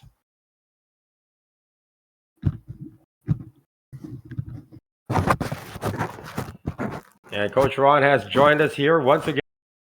Yeah, so sad to see that crash landing from the helicopter. Thought he was going to hover his way into the top 3 at least, with how cautiously he's been navigating this final table. Yeah, he just open shoved with pocket deuces under the gun. Seems remarkably out of character given the way he's played the whole time. But sometimes you want to try something new and it's just the wrong time to do it. But oh, you can ask that from the young lady who busted out in 6th place, Nguyen Thi Mai Phuong. She tried to play Jimmy and she played him wrong. Jensen with a raise. Chip leader, Win Mantuan on the button. King 9 after the Ace 10 raise coming from Victor Jensen. Now it looks like a 3-bet. This is a tough customer to play against. He's a willing 3-better, and I hate playing against those guys. And a fold after a raise and a re-raise from a guy who's just laddered up already. Just by hanging around and taking care of business on his end. Victor Jensen and the rest of these guys have got to find a 4-bet button because Win Mantuan has been making a living just lightly 3-betting. He's got almost half the chips in play already, Coach. Look at that. Closing in on the 2 million mark. It helps that he has been busting out the other players. So it's really a mix of these nickel and dime plays and a few touchdowns. Overall, he's pulling far ahead of the pack. I'm thinking that this is a ship and starting to keel over on the starboard side because all the players are on this side of the table. It seems that's the cold side of the table right there on the left side. And the Sagittarian in me is telling this guy to get that seat out of there. They might want to keep that. I want to keep that seat in for when it becomes heads up. Well, you can put it in later. Just put it back, right? Yeah. And Win at it again. Oh, this time he's gonna fold ace 5 from under the gun. Let him sort it out. Button versus blinds and see what kind of fireworks happen. Anderson raises from the button. Queen Jack suited. Queen Jack as well. I love these situations when two poker players have nearly the exact same hand. The better poker player is going to win, or the poker player in position. I hope they both miss really badly because those are exciting times. Sweden versus Sweden. So button raise and defense. Both of them have Queen Jack after the flop. They both flop the. Let's just see who could outmaneuver who. Between two Swedes and Miguel, it's free rolling actually to a potential flush. This is mostly much ado about nothing unless we see a spade on the turn. But the fun part is if both players decide to slow play each other. Now, I sense a check raise coming from Victor Jensen here. But it's so dry. You have the nut straight. It's a rainbow board too. Yeah, it's just check call. Check if there's a check raise, it's coming on the turn. And if the turn is a spade, it's going to get juicy. That's a complete brick. We know they're chopping. We know nobody's ever folding, so fast forward to the next hand, guys. Oh, way to prove me wrong. I thought when two players have the same hand, it was the most exciting stuff. But this is the one situation I had not foreseen. When both players have the nuts, it's not as much fun. Dealer's going to have a difficult time returning all of that. It's going to be check raise time. At least we get to see how each player plays the nuts. Kind of an exhibition match at this point on how to play the nuts both from in and out of position. Pot now at 525,000.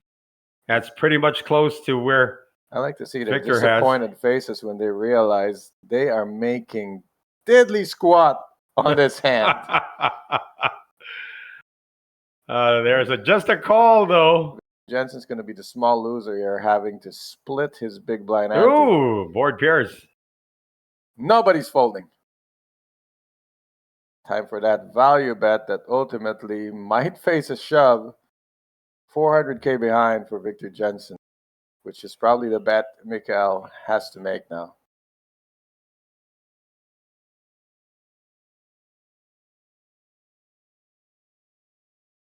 That board pairing doesn't phase these guys. Yeah, he's declared all. And there's going to be a quick call. They're going to table it. Show the reactions.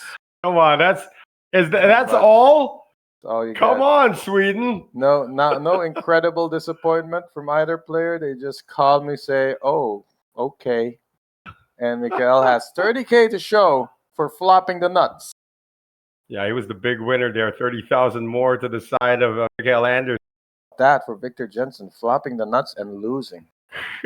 How often do you see a player losing with the nuts? Victor Jensen just did it. Just by 30,000. I mean, what's Still a 30,000 loss. among friends? You have the nuts and you lose. Witchcraft. Just so happened that he lost the ante. He did. He had to split his BB ante. Well, you are right. That was much ado about nothing. I wanted them to both miss, and they did miss. They missed their pairs. And look at this. You know, you're looking at the smile on the face of Gwyn Dui Took. Oh, I thought somebody was gonna get He thought busted. he was going to ladder up with. One more time. He was probably the most disappointed one at the table, not the other two. So that's going to be a shove now with King 9. Oh, Nguyen might look him up here. Yeah, look them up. Look people up with less. It's 295. He can afford it. But does he really want to bust out the short stack? This could be a strategic decision to just fold. Yep. He wants to use his countrymen as leverage. And how many drinks has Mikael Anderson had in the last hour? As much as he needs. That if that's any indication, if what I had a couple nights ago is any indication, that is pure orange juice. Oh yeah, they serve it here in real orange juice. Intercontinental in Halong Bay. I mean, not to some of the hotels that we've stayed in before, Coach, but you know it's an artificial orange juice. Not the case here in Vietnam. This property. Squeeze the orange right in front of you. Right. And that is some vitamin C to keep this sweet going. Come on, you just need to hang on a little bit. C makes me sleepy, though. Well, for some people, it's an upper. Well, it's the sugar that gets you up. Vitamin C. I don't know, man. Well, it's got to be blind versus blind. That much we do know. Victor Jensen off hunting for his own drink, I guess.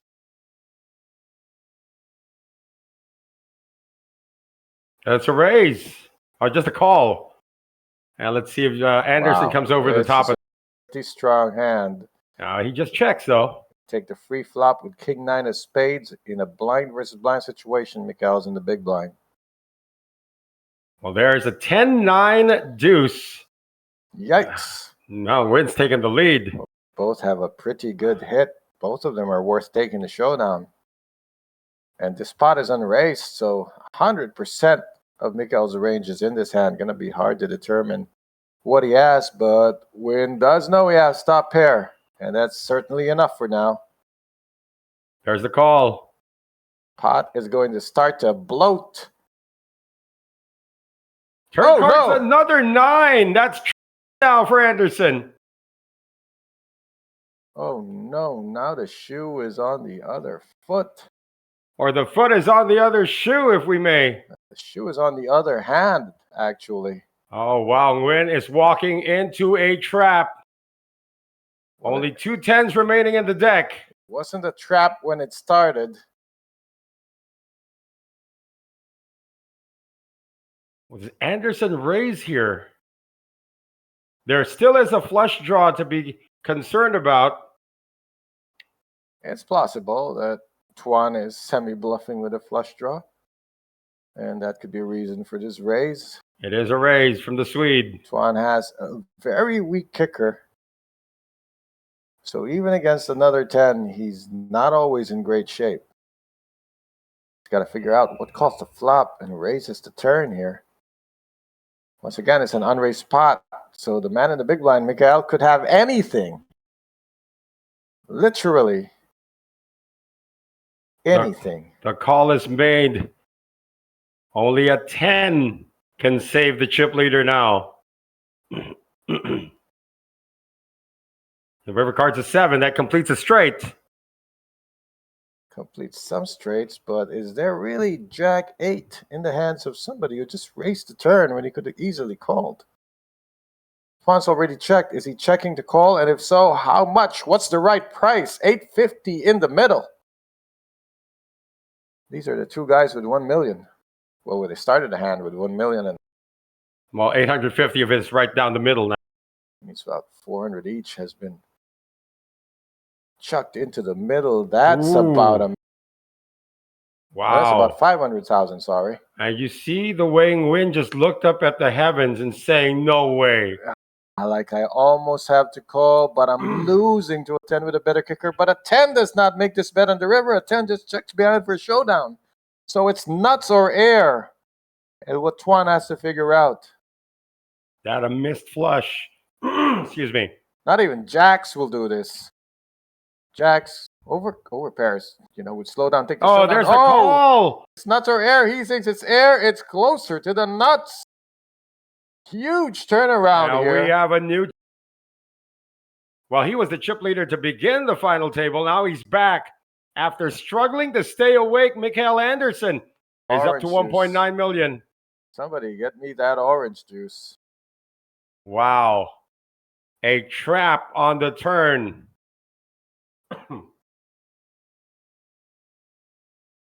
One caught playing that hand too fast, and he spun and lost control there. Could not find the fold button on the river.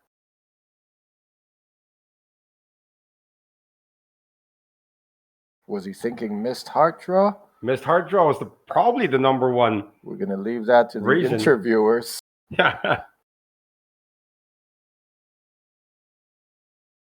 Man, look at That is literally a head scratcher because Tuan just scratched his head. Yeah. No, the funny thing is when it was time for him, when he saw the riverbed, it's like he's saying, "What, really?" But he just didn't believe it. It was polarizing in his eyes. This looks like a steamy raise coming from Nguyen Tuan, but Actually got something. yeah.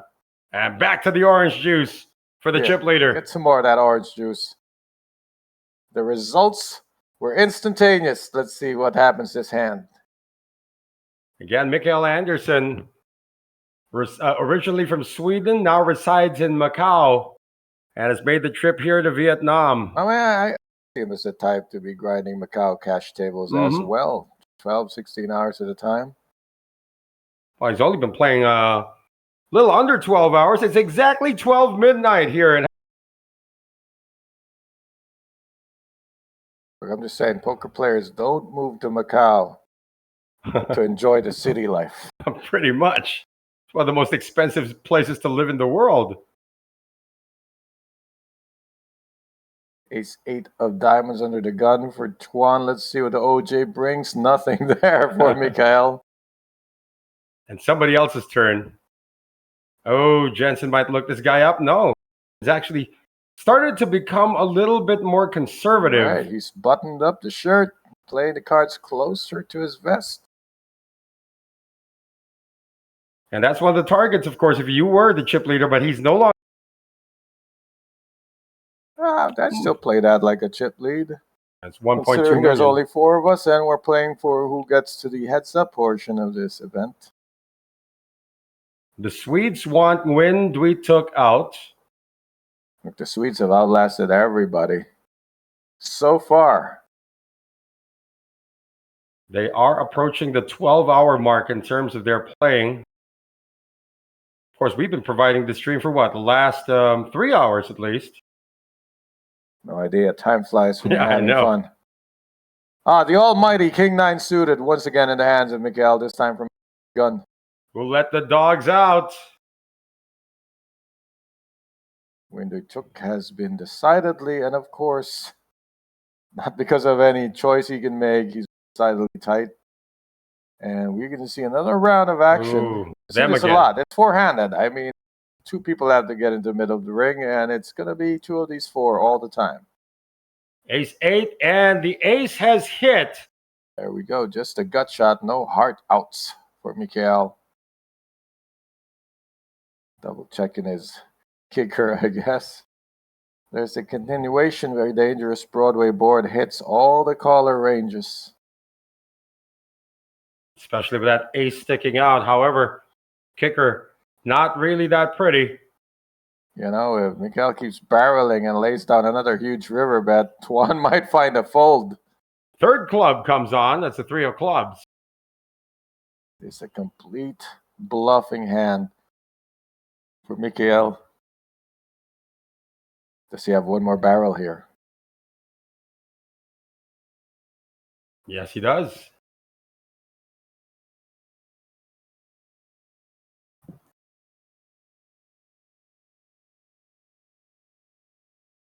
Nguyen folds. Wow. What happened there? Wow. Wow, Nguyen suddenly finds a fold button against his tormentor. Tormentor is the word. He gave up top pair to pressure.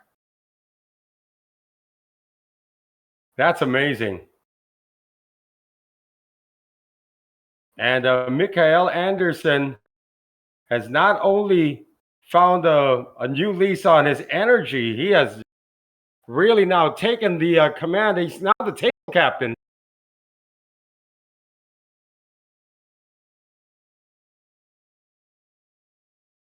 Wow. I was thinking it would take a big river bet, but that second barrel was enough. Nguyen has It was taken just a the bet jump. that said, remember the trips. Right. Your ace is no good, sir. Nguyen Dui Took has taken the jump for 295,000. King 9. Keep playing for King Anderson. 9. He is going to make the Yeah, call. why stop now? And he's behind this time. Doesn't matter. He's 2-0 with King 9. Now he's trying to hit that 3-outer. I don't have a good feeling about the King 9 here, though. King 9 is the OJ hand. Gotta work some orange juice magic here. Come on. Watch and see. King 10 is a better hand. Yep. But Took is in danger of busting. 3rd time's a charm. Nguyen Dui Took. Can he avoid Wow. a 9? Well, they each dominate the other suit. But still, King 10 is ahead. Some chops if the board hits 2 pair. See how it develops. Flop. You think it's easy when you dominate the opponent, but you've seen enough. There we go. There's 1 pair on the board. A 5 chops it. Queen, Queen 5. A king would be, still good for Took. No, the kicker's still in play here. So 9. Dodge a 9. 3 or Or 5. take a chop with a 3 or 5, but miss everything else. And it's a double up. It's a chop. A disappointing chop. So- King 9 working its magic again. So King 9 is 2-0 and draw. Yeah, 2 wins and a draw. Once again, 2.5. We don't know what sport scores 2.5 points, but Mikael just did it. And Windweed thought he was going to double up. Instead, he's still stuck in the danger zone. Just disappointed. You know what? He was on the button, so they did split up the blinds and ante. So decent payday for both of them. Yeah, but it's still at 8.1 big blinds. He thought he was going to be up to 15 bigs. He's been in for a while. He's been Yeah. sitting on between 5 to 7 ever since we were 6-handed. In fact, I think he was still the lowest when we were 7-handed. It's been on the bottom for a while, but now he's in the look at bottom. this. King 9 this time going to win. So Tuan might want to try the magic and let the dogs out. Oh, how about this? An insta shove with pocket 7s. And once again, it's a call because the races price him in. King 9 once again would be the nemesis of Took, who's just trying to double up. Just minding my own business, trying to double up here, and I keep running into King 9. This time it's 2 overs. It's not a good spot to look at. It's much more terrifying than King 10 against King 9. Well, he's ahead, at least for now. He's ahead, but 6 outs. Not just 3, 6 outs can end his dreams of going deeper into this High Roller Midweek Special. Jack on the window, 10 Jack. Now add a queen to those outs. The 7s have a lot to dodge here.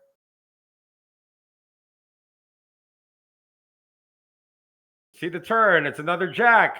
Oh no, Sevens could get now he has to counterfeited. dodge a 10, a queen, a 9, a king. He could be counterfeited when a 10 comes.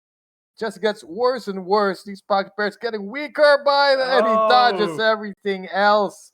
And successfully finally doubles up. You So know the what? only guy who wins with King 9 is You gotta be a Mikael Swede Anderson. to play King 9. It's not good for Tuan, is he's now slightly lower than Took after that double up. Yeah, I mean, how about that? From chip leader to Yeah. tied for the bottom It's right now. Not quite a nosedive, but it is definitely some kind of free fall. And look at the separation now from Mikael Anderson, who's got 2.1. Everybody sub 700. This is a beautiful spot for Mikael. He can whittle them down simultaneously by pitting the ICM pressure on them against each other because they all have similar stacks. And you got to remember, there's a pay jump. Everybody now guaranteed 210,700,000 US dollars. Third place pays out 303,300,000 or 11,000.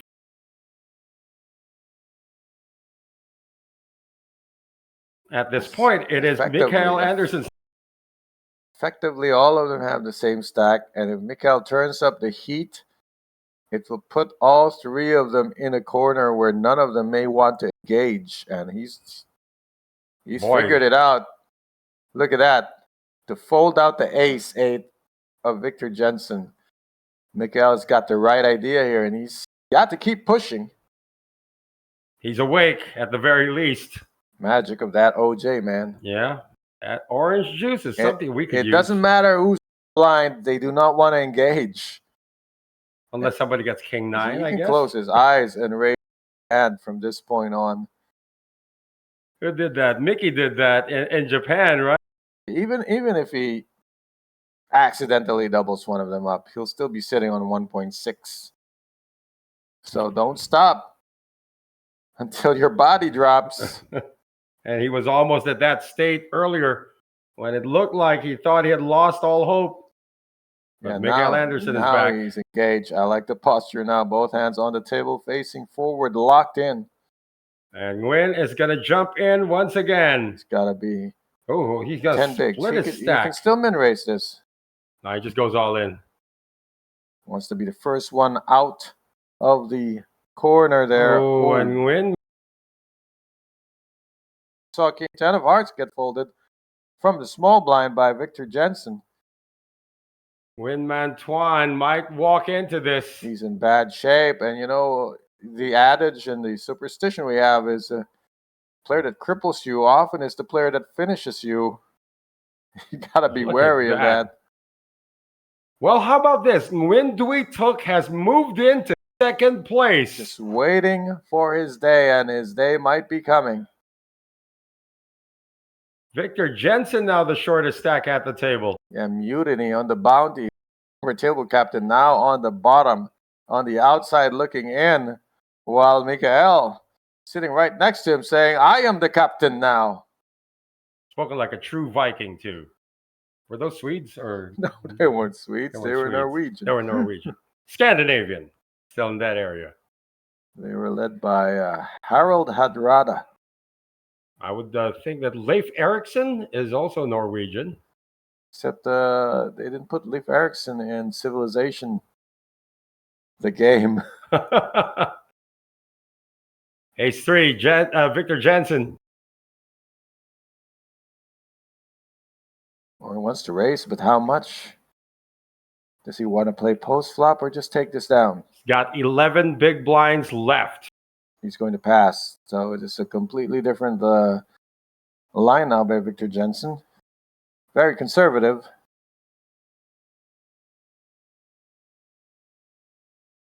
Well, that still goes the way of Mikael Anderson. That was a walk in his favor.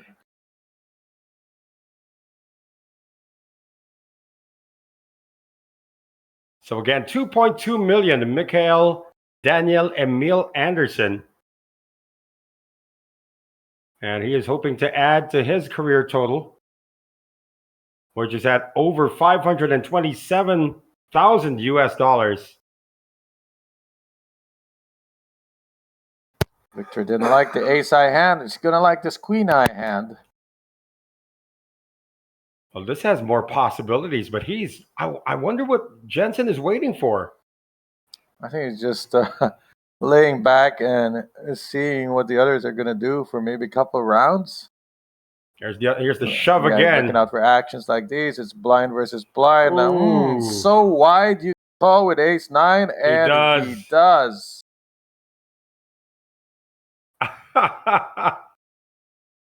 Well, guess what? Guess what? He got caught. And he got lots of chips now. That's 710,000 now. This is gonna hurt. It's the only person you did not want to double up. Is the guy who's in second place.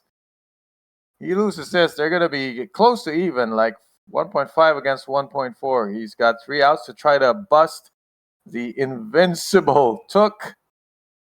Right. He's like the guy who survives a nuclear holocaust. Coming out swinging now. Just left the vault and is leveling up real quick. Well, 8-7 deuce, harmless. Woo! That deuce looked like a 3 at first. As long as they keep it low, uncoordinated, that 9 kicker will play. Oh, how about this?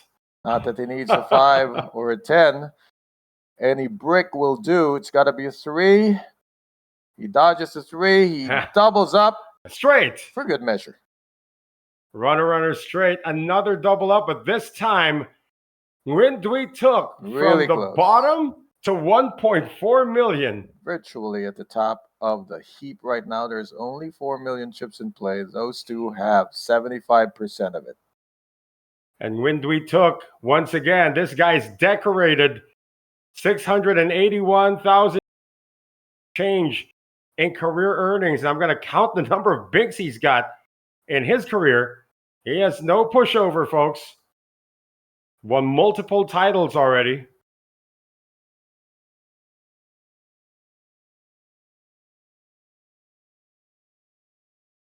And he might be poised to take another one down. Oh my goodness. 1, 2, 3, 4, 5, 6. Finishes. Now the sofa is matching the dining room. Right. Including first place in a main event in 2023 for 170 US dollars and change. You know, and it shows in his gameplay. Never lost interest, never panicked. You never saw him do the chip shuffling, locked out of the game. He just locked in the whole time, waiting for his chance. And when he got it, he made the most out of it. The shove is going to work for Nguyen Man Tuan. And Victor Jensen is now down to less than 10 big blinds. He was the chip leader for an hour in this final table. Pretty much never the commanding chip leader. He never made the 2 million mark. Just kind of leading the pack for a second, but they all were in his tailwind. And now he's bringing up the rear at the most inopportune time. Remember, Victor Jensen finished 5th last night, and the high roller warm-up. He's already improved that with a guaranteed place finish here, but I'm sure he's not done.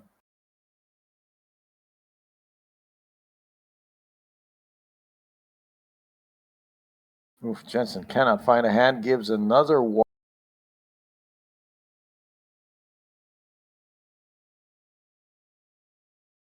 So once again, final 4 here in the High Roller Special. Only our second stream. Again, we have a gazillion streams to share with you over the next couple of weeks here at the USOP Vietnam. Of course, tomorrow we have the Madness Kickoff final day. It just breached the 1,000 entry mark. And Par for the course, a USOP kickoff event. I've never seen less than 1,000 entries in it. So, as expected, a massive field. And I don't think we've even counted the Turbo Flight qualifiers yet. Yeah, I'm pretty sure. I mean, the last count was before the Day 1D. That was Day 1D's end. Yeah. So definitely we're going to have more than 1,000. Oh, Anderson is so tempted to make this call right now. Queen 5 shoved by Nguyen Man Tuan. It's a very wide shove, blind versus blind, and ace is a powerhouse hand to have. In this kind of situation against that kind of player, he figures it out. It's one thing to call correctly. It's another thing to dodge an uncooperative board. Let's see how this one will play out. Queen 5 is the hand, the inferior hand of the inferior chip stack. Tournament life on the line for Tuan. The chip leader for majority of this final table is now at risk. Hold on. There on the other side. Right over there.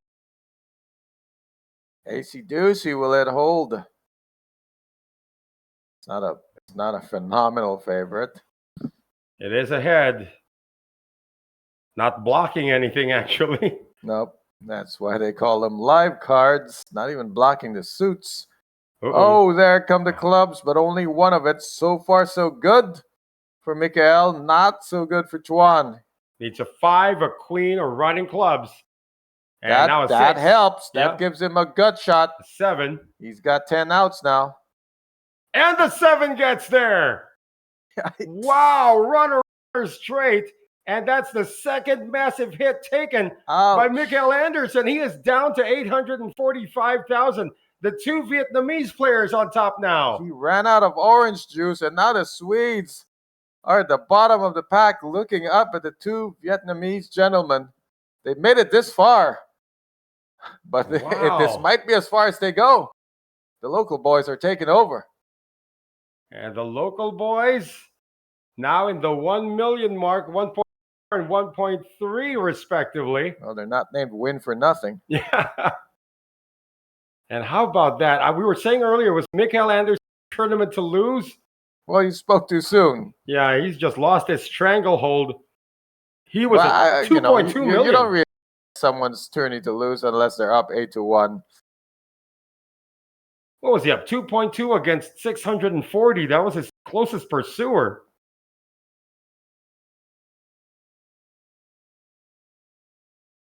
Oh, when you make the right call, but you don't get rewarded, this is the most painful feeling for a poker player. And Nguyen is going to be the bully again. He's got King, Queen of Hearts. Guess who's back? Raising it again. Hey, but this time there could be a fight back from Nguyen Dui Took. He's going to defend. He has been super cautious. He's defending with 6-5. Remember, even with a short stack, he wasn't open shoving. He was just click raising and taking pots with it. So this guy really knows how to tread carefully. Looking for his 9th title All diamonds. King, 6 tray. They both have a piece of it, but it's a lousy piece for Took. Can't even check call here. No, you can't. So Nguyen Man Tuan had 1 foot out the door when he shoved with queen 5. Runner straight to now take the chip lead again. I think I predict it's going to swing a few more times because we are four-handed, and although Victor Jensen is below 10 big blinds, 1 shove, 1 stolen pot is going to move him up significantly.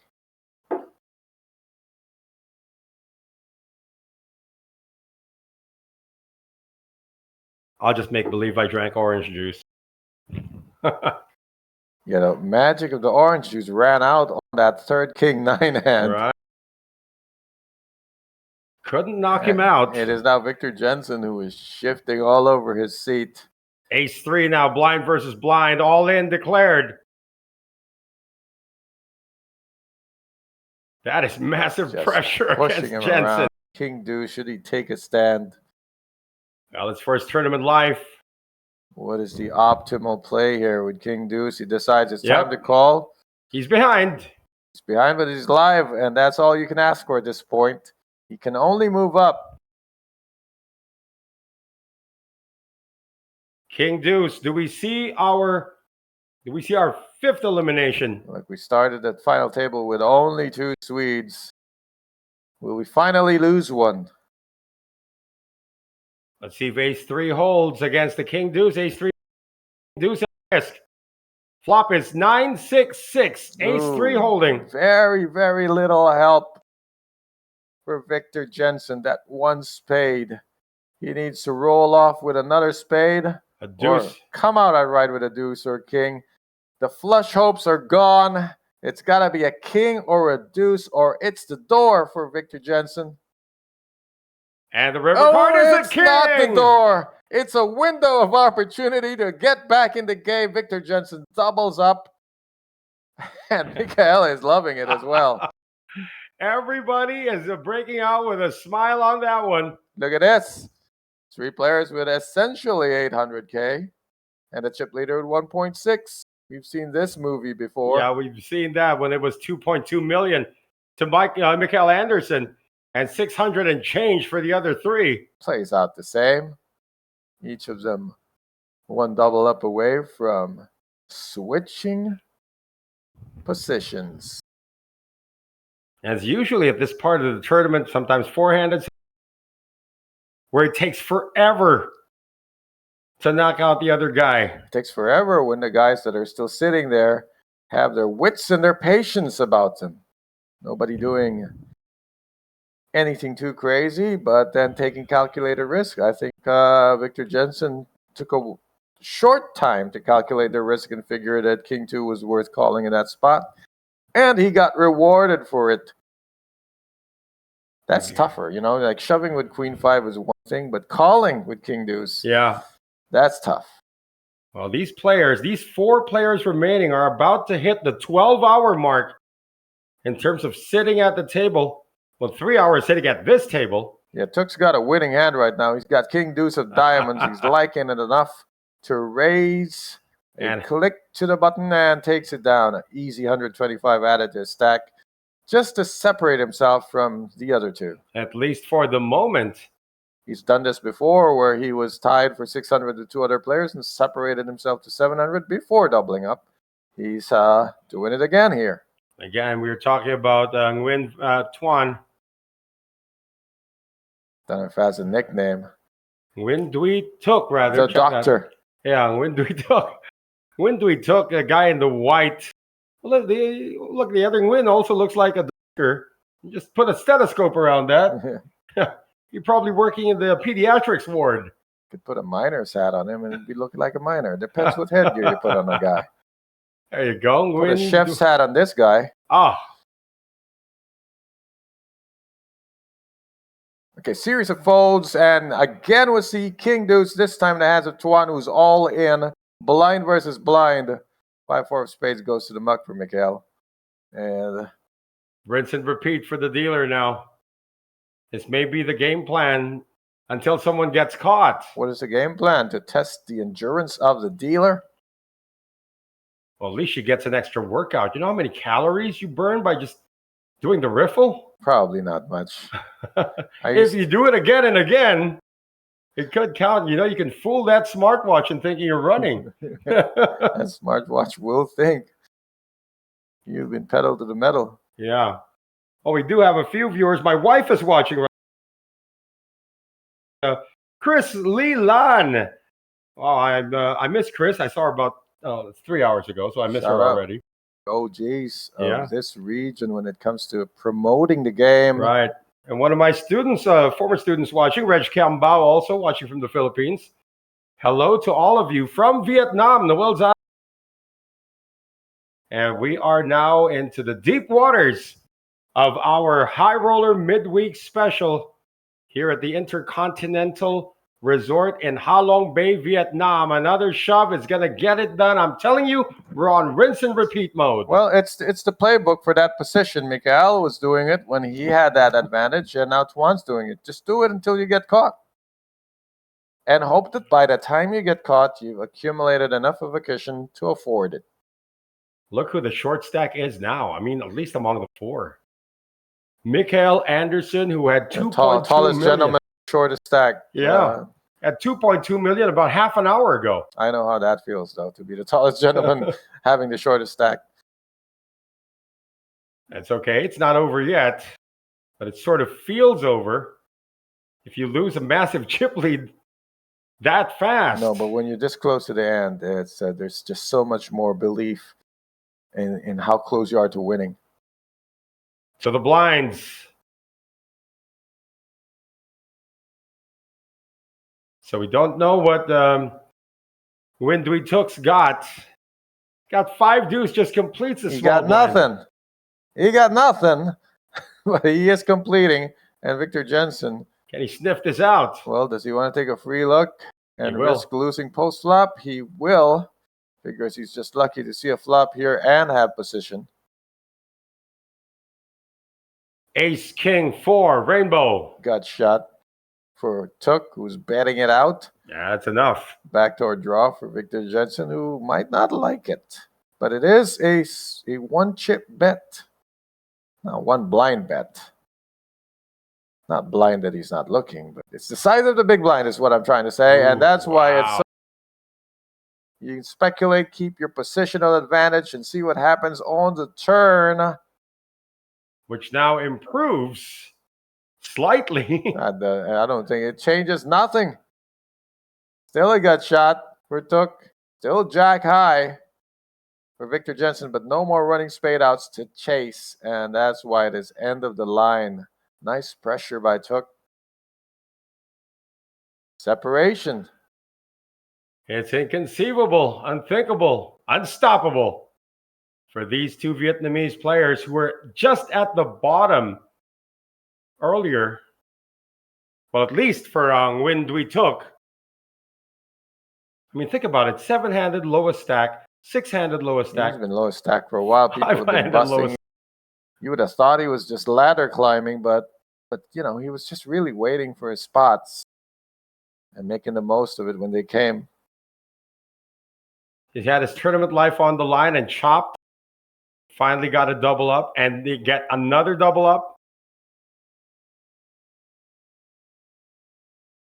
He was ahead each time. Now Queen 3 of Hearts raising on the button. See, a completely different player because the situation's different. He has chips, and oh boy, is he going to run into trouble here. And he knows when to say no. 3-bet by Tuan with ace queen, and that's the end of the hand for Thuc. Again, I'm telling you, the dealer workout right now. You guys should try this. Like every 3 minutes, get your deck of cards and do that. It's not fun, I tell you. That's a workout. It's not fun, and putting a hat in 6 spots around the table and trying to pitch into it. Yeah, that works too.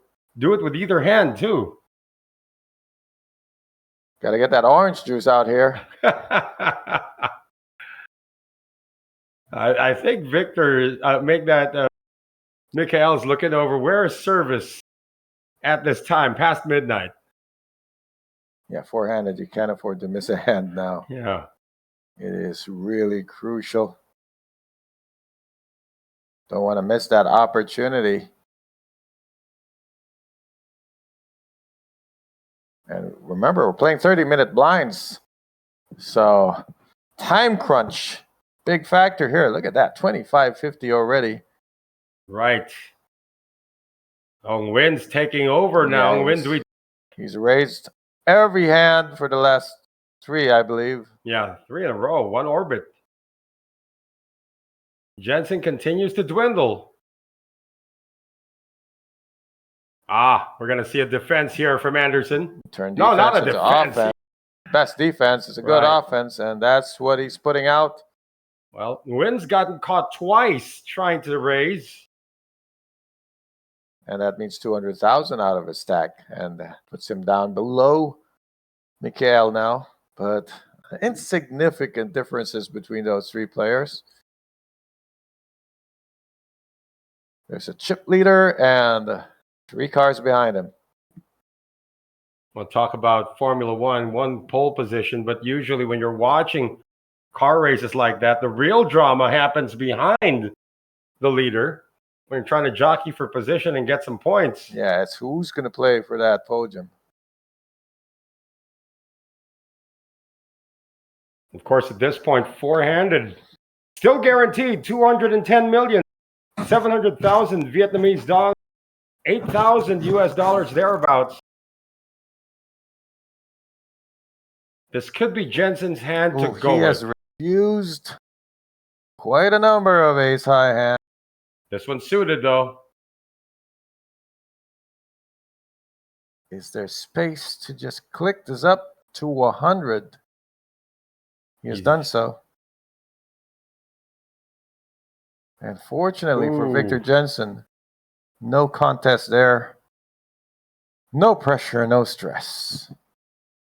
In a different world, I would like to have seen a heads up. It can still happen between Victor Jensen and Nguyen Duy Took.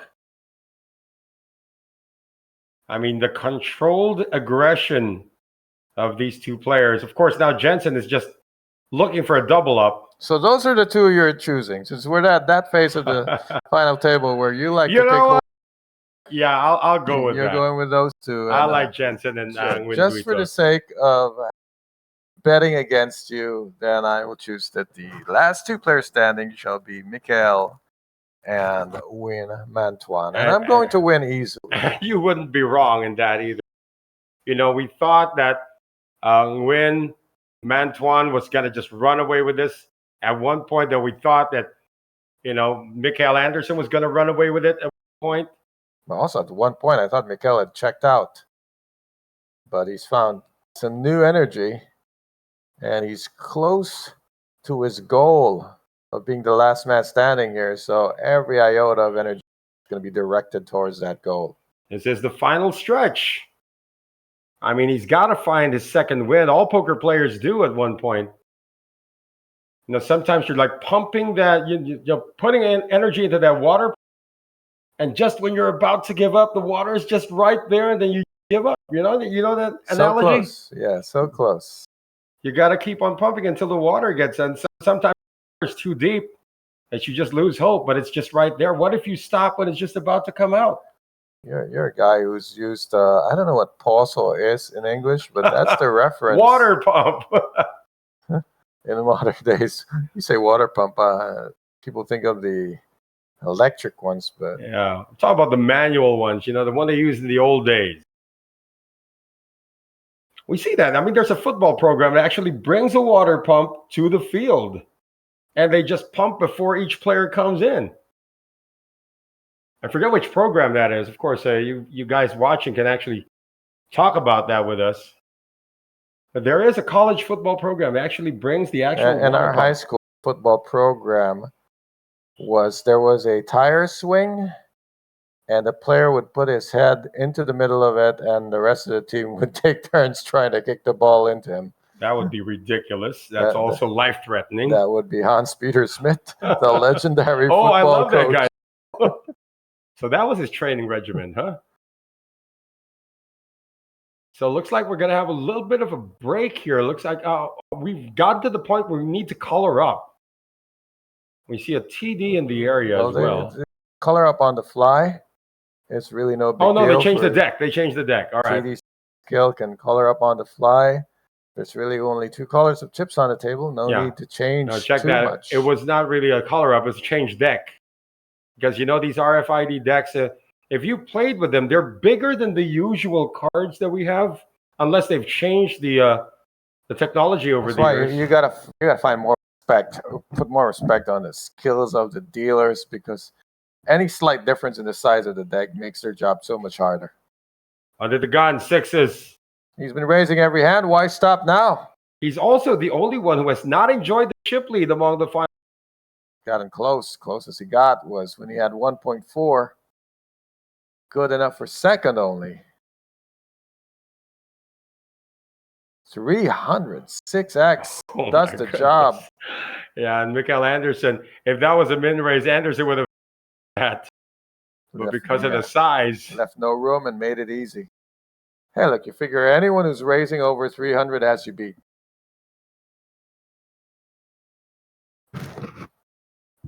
What about that? A 6x raise for the guy with 2 6s. Telling you, subconsciously, these bets. You don't want to see a flop with 6s. That's why big. Yep. X. Why not 5x? Why not 7x? Because it's 6s. I don't know.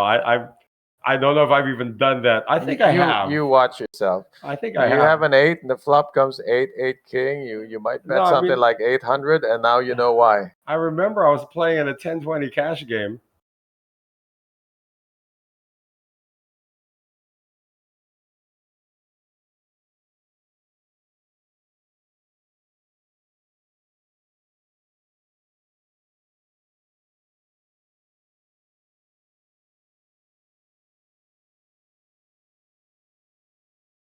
Yeah, I was playing a 10-20 cash game once, and I had pocket 8s, and I popped it up to 80. It happens. I'm telling you, be aware. These are giveaways. So if I had pocket jacks, what would that be? I don't know if you're fully aware that their value is 11, you might raise to 100.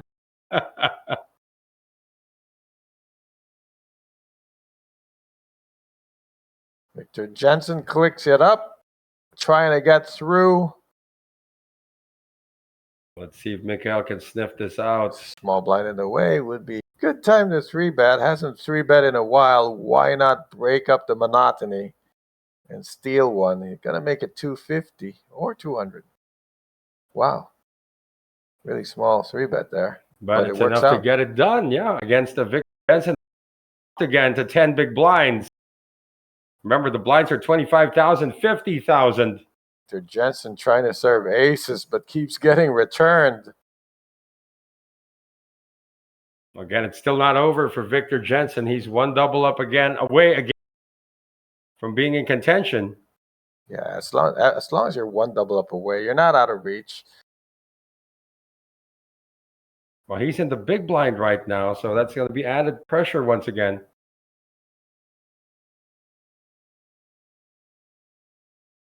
Yeah, there is a pay jump.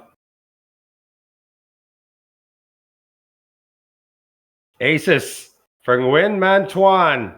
This would be a wrong time for Victor Jensen to take a stand. I don't care what he has. That has to go into the muck. Ooh, King Jack for Mikael Anderson. He might 3-bet this. You want to steal this.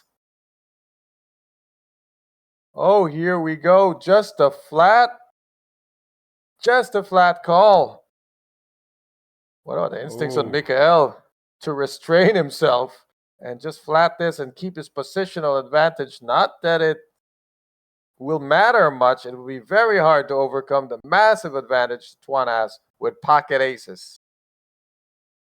Heads up to this flop. When a flop, we'll see how the aces play no matter what. It's going to be an overcard. Even better, top set, maybe too good.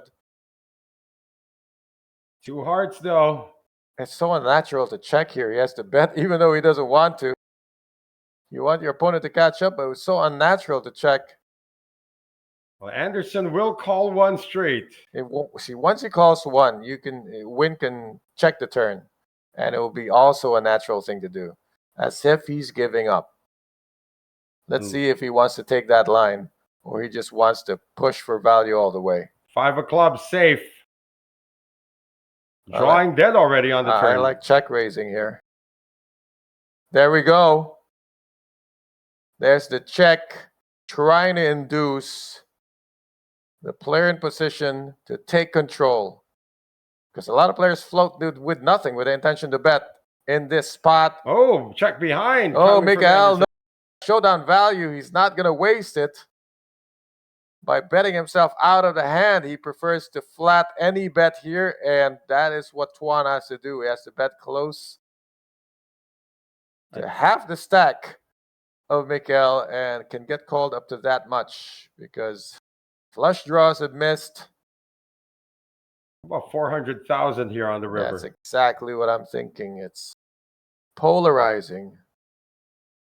So much so that even though Miguel's just holding a king, he might have to look it up. He's going for the safer amount. Very small. It's so small that it's going to get looked up, but I think he could have gone for more. I really think he could have gone for 300,000 or 400,000. Boom. Oh, my Miguel, I'm thankful because I would have been with 400. Is that a misstep in the value? I think the sizing, just optimizing it, not optimal. I think there's a range of hands that miss that can be looked up. But then again, Tuan couldn't be too sure that Miguel had anything. So who knows? Maybe you made it small because he was trying to get raised. Different bets for different reasons. Well, it didn't really cripple Anderson. No, it didn't hurt as much as we thought it would, and that's because of the ace sitting there. If it had been king high, I do believe Tuan would have taken a more aggressive line, maybe bet all streets. Now it's to Jensen who's going to let go. And you can see the disappointment starting to form in the face of Victor Jensen. Yeah, he's starting to be shifting around in his seat. It's hard to lock in when you're the shortest stack and you can't get a hand, but he's trying his best here. Well, he's got to take it from the playbook of Win Dui Took, who just nickel and dimed his way to an opportunity to have a waited and he waited. Substantial stack. Sitting between 5 and 7 blinds, and that's where Victor Jensen is now with 6.3 big blinds in his stack. 380,000 left in the holdings of the Swede. You know what? We started the final table, and up till now, Victor Jensen has never had this little. This is the low point of his final table. King Jack for Win Dui Took. Oh, let's it. He open folds that. He's taking a break. He feels like Victor Jensen's about to pump his chips with any 2 cards, and this isn't any 2 cards. It's a premium forehand, and ace 10 goes in. Jack 10 for Nguyen. He might actually trigger I on don't this. know. The Jack 10 suited, not so good. I mean, it's 350K. Anderson with Queen 9 lets it go. It's going to work out. And now we're starting to have a bit of a pecking order here. Not quite all even in the midfield. You can see the body language change once again from Nick. Juice. Or he's probably looking for another King 9. So transparent, you know. That's what I loved about the late great Martin Corpus is. Oh, he never broke his. He had this way of sitting that was kind of sideways and slouched, but engaged, and he just kept that position the whole time. You couldn't tell his mood changes. Oh, yeah, there you go. Good. Good recovery. No. He did. That was the right card. The dealer wasn't sure. Did they declare a misdeal? Oh, they declare a misdeal. When in doubt, misdeal. Yeah.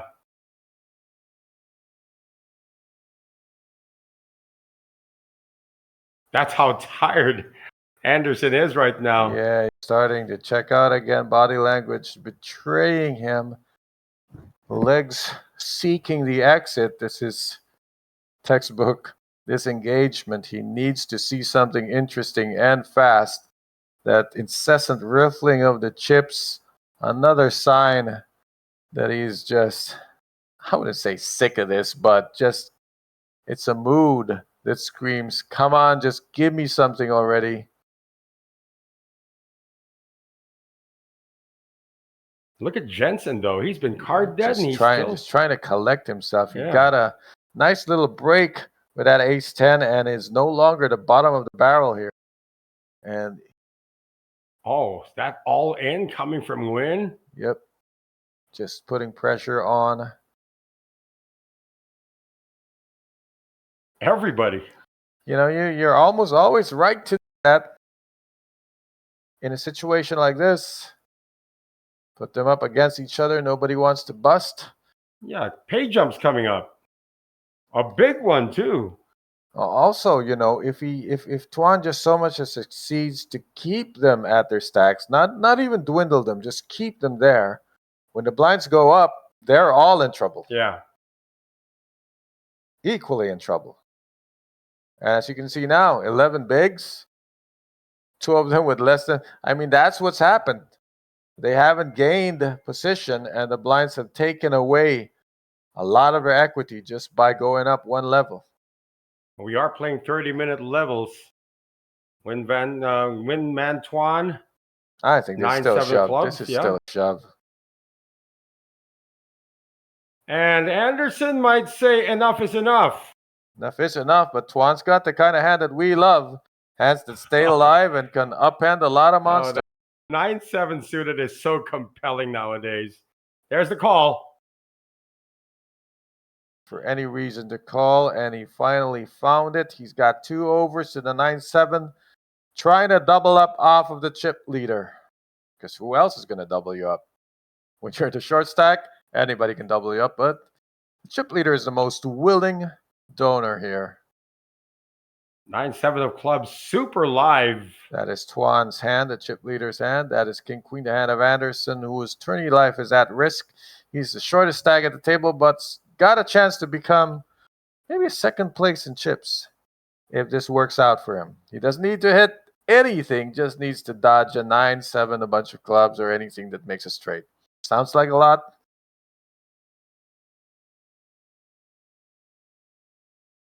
So we're going to see the first 3 cards. 8, 5, Oh no, tray. it's a gut shot now. There's 10 outs and running club outs that can get Anderson eliminated. 9 and the 7, of course. You want to hit that red king right now just for safety. Oh. No, that's not what you want. That creates more outs. Open-ended now. 8 plus 6 is 14. 14 outs to dodge for Anderson to stay in the tourney, and he dodges it. Wow, that was close, though. So Mikael Anderson goes back to the 1 million mark, much to the chagrin of Nguyen Duy Tuk and Victor Jensen. You know what happens when they squeeze a hose that na naka-on, and then you let it go, and it comes out really fast? When the lag ends, you should talk in like triple speed. Oh, wow. Just so to make up for it. we're still 4-handed here. And another hit taken, but still the chip lead belongs to Man Tuan. He tried for a haymaker, it missed, and then the liver shot came in from Mikael Anderson. Or he hit his hand on the wall and broke it. Yeah. Well, how many times have we seen that in a different sport? But unfazed, you know, Nguyen He got caught this time, and that's not going to stop him from trying to deal some knockout blows here. We have not had an elimination since the demise of our fifth placer, and that would be Jimmy Liu. Jimmy Liu. Wow, that's been a spectacular while. crash for the helicopter. That was since the last break. And we do break every 2 hours. Once again, Victor Jensen is the back marker. Starting to become a familiar spot for him. I'm pretty sure he does not want to own that spot for too long. Took his thinking about taking some candy, but he doesn't have He's got that. 11 bigs. Jensen might just go for it here again. Yeah, you take your shots, and there's pretty much it. He declares all in. He does not have to put the whole thing in. Does he get called, though? Of course he gets called. Blind versus blind. Tuan might call very widely, especially when he has pocket jacks. Yeah, well, he ran into it. He's got 3 outs to double up. Jensen has one overcard to this pocket pair. Jensen must now rely on the reputation of the jacks to never hold up. Of course, we know the jacks are a huge favorite here. Just 3 outs, and I don't know if somebody folded the king. I do know somebody folded a jack. Doesn't need to show up unless a king does. The king shows up. The jacks are a 1-outer. Has Victor Jensen used his one time? 5 gives him more outs. Well, he uses small time. Now he's got 5 outs. He's got running hearts, too.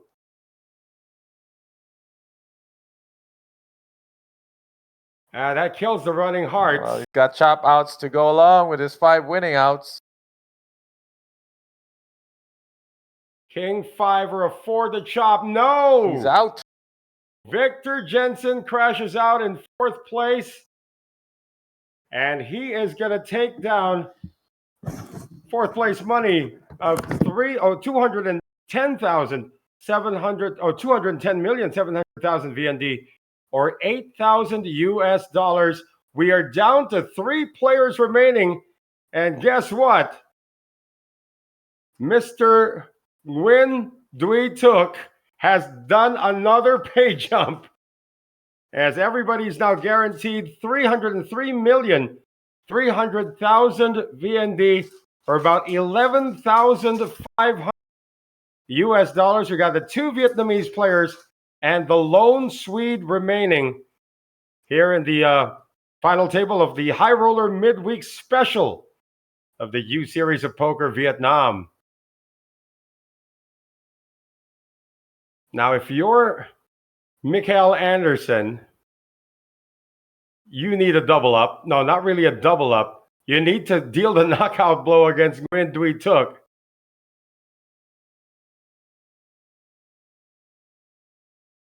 Ace King. No caller. Nguyen's getting cards this time. He's got 60% of the chips in play.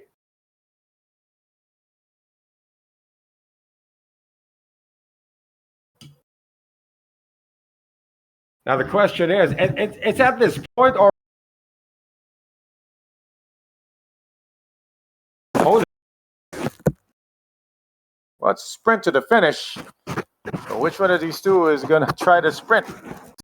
The strategy is to actually slow down and let the other guy sprint himself into a wall. Yeah, but the mandate now for Nguyen Mantuan is to just keep on applying pressure. Yeah, what he's trying to do, like a lot of guys when it's 3-handed and they have the chip advantage, they like to sit back, let the other two sort it out. I don't like that, because you want to enter heads up as a huge favorite. So you've got the opportunity here to add chips to your stack by pressuring the other guys. And he's getting the cards to do it with. I mean, he had jacks, eliminated Victor Jensen, ace king, and now king jack. Look, you mentioned he has 64% of the chips in play. It's not enough. Because if you sit back, let the other two sort it out, they combine chips, guess what? You're only a 2-to-1 advantage. Right. And you really want to have 4-to-1 entering heads up, just so you have lots of room for error. No errors. That's the mandate now for Mikael Anderson, Sweden. And Nguyen Dui Tuk, who's got only 8.6 big blinds.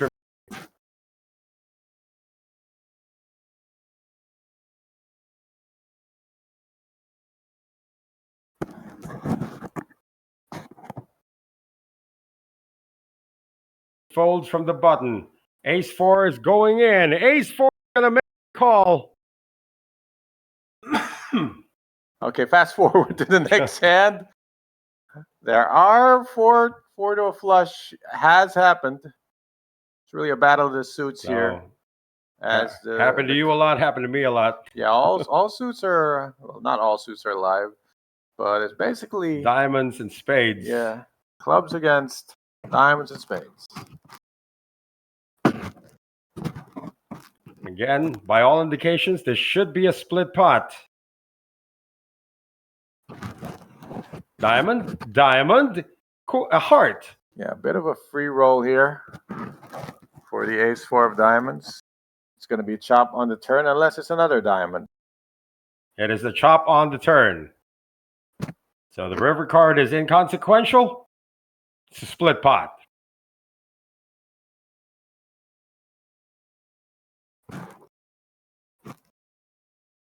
So Nguyen Dui Tuk sticks around 9.1 big blinds. Have we had a blind increase?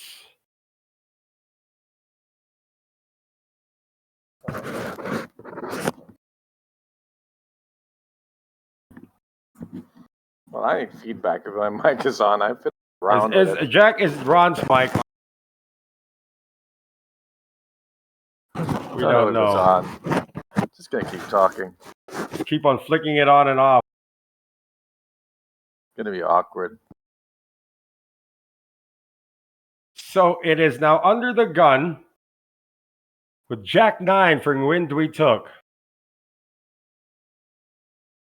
Not doing it yet. Walk to Anderson. Again, the pay jump from third to second, this is big.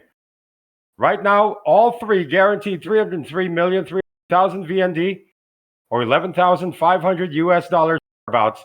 Second place pays 455,100,000 VND or about $17,300. That's almost a $6,000 pay jump. Yeah, time once we were talking about $1,400 pay That's jumps. right. $6,000 now. Again, Nguyen Dui Tuk has survived everything. He survived the bubble, and he's made it all the way to the top three. Anderson folding. And a walk to the chip leader.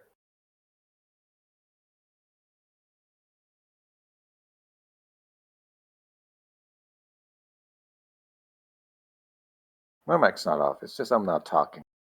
I want to ask Jack Chung, our producer, can you hear? I have. Oh, did he? Okay. I can hear Jack in the headset saying it. Which means no more shenanigans for me. I was trying to take a big, long drink. We could take off the headset while you do that. Thought the mute button would have been a more efficient way until I lost track of whether I was muted or unmuted. Nguyen jumps, Nguyen folds. So Nguyen Dui Tuk up to 545,000. At least he's no longer at the 8 BB range.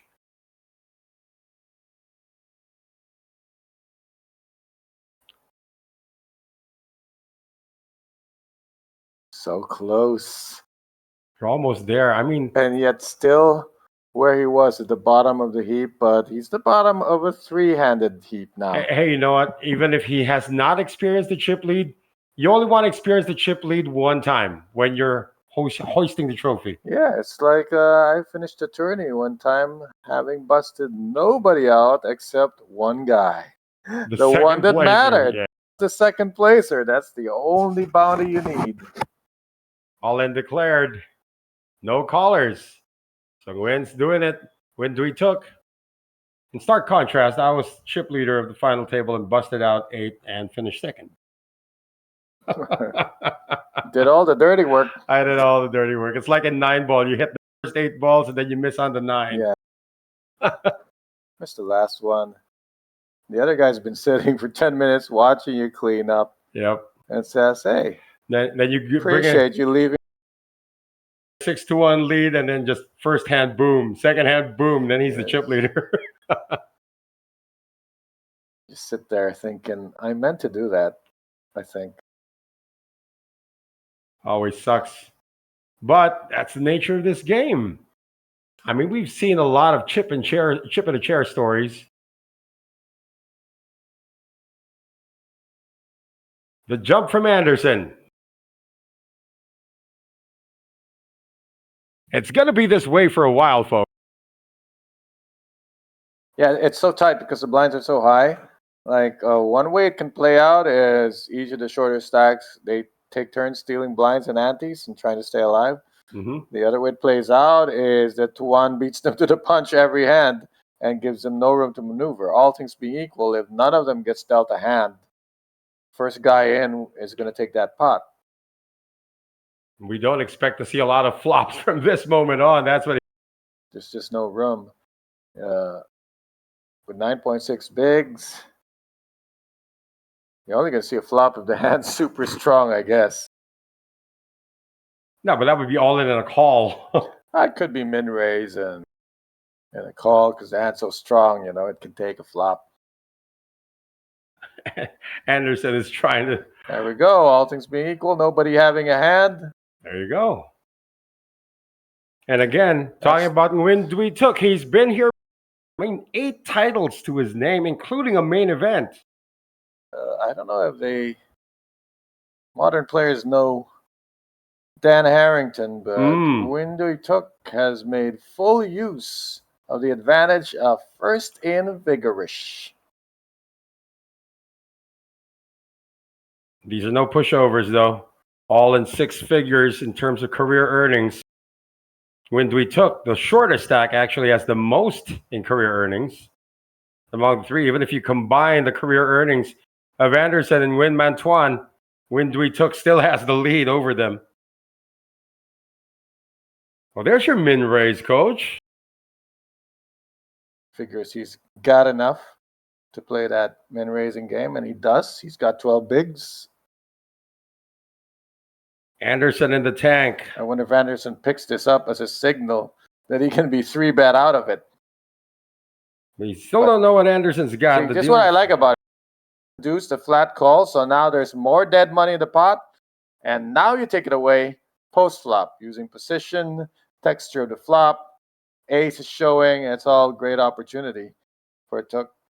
You could have stolen an unraised spot, but getting an extra 60K into it, certainly a blessing. And now he's going to try to take it down for the minimum price because that's all that is necessary with the ace showing. Anderson has not folded, though. He might have an ace. Or an 8. Something neither Took or we know. And we get to play this hand from the POV of Nguyen Dui Took, whose hand now picked up a gut shot. Second check. Stacks getting shallow. Oh, and Nguyen Man Tuan is loving this. Whoa, that's bet, though. Relentless. Second barrel gets it that's done. the side of Took we have not gotten to enjoy much because he's been such a short stack for so long a time. But now you're getting to see, some poker moves from a man with closing in on $1 million. 681,213 to be exact at this point for Nguyen Dui Took, including, as we mentioned earlier, 8 titles and a main event victory. So he knows how to navigate. Definitely shown that he's no stranger to these deep waters. Chip leader, uninterested. Yeah, looks like he's decided to sit back and let his countrymen do the Yeah, work. it's like, oh, Nguyen, you're that now. Yeah, but he's going to end up with no advantage when it comes to heads up if Took does all the heavy lifting and succeeds in taking Anderson out of this game. And Antoine is just waiting for an opportunity to pounce the same way he just eliminated Victor Jensen.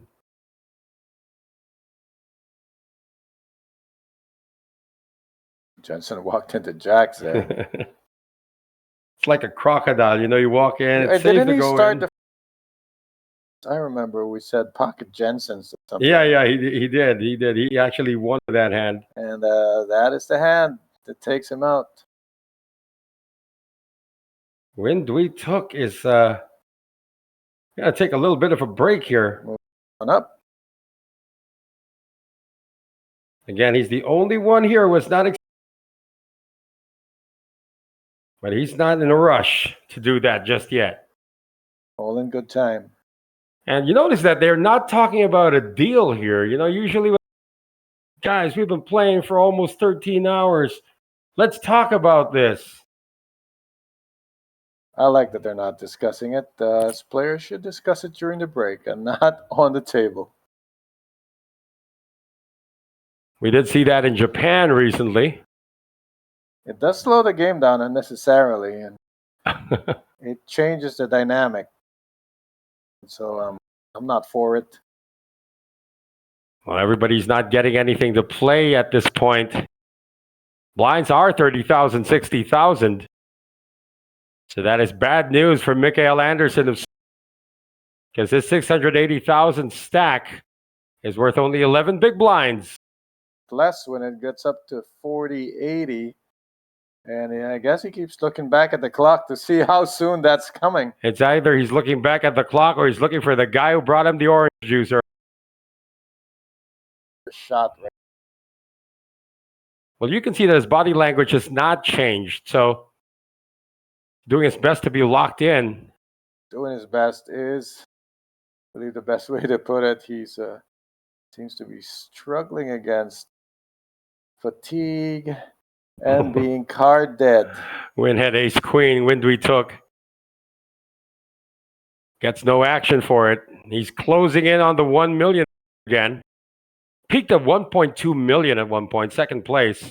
Juan has decidedly stepped out of this contest temporarily. Yeah, it's like, I can go jogging. That's what we use, the term we use in the Philippines. Jogging muna. Stock is not enough to go jogging. Jogging is having 500 big blinds in level 3. That's jogging. Yeah. Doesn't even guarantee that you're going to make it to the final table, though. Stack tourney when you do start with 500 big blinds. Jack 10 for Anderson. Here he goes. No callers. We're going to play Past the Blinds. I'm telling you, the dealers get free workouts every time it gets to this point of the tournament. Is not free. I mean, that's an arm workout. You've done that. You've trained dealers, I mean, how... That's why they get breaks. It's quite inhuman to keep a dealer dealing for more than an hour. So usually 30 minutes is when you want to push them. I remember there was one card room where we made it all to the final table. And there was a dealer who was about to get suspended, but said, deal the entire final table, no breaks. You're not suspended. And she did. How you earn your keep. Ducks for Took. Red Just Ducks. a min raise. We could use some ducks also at this point. Playing min raising button. Yeah, so callers. That was a bit more than min. That was a 3.5 at least. So again, he's mixing up his bet sizes. So we noticed that if he's not interested in facing a 3-bet like he did with his sixes, he'd raise more than min.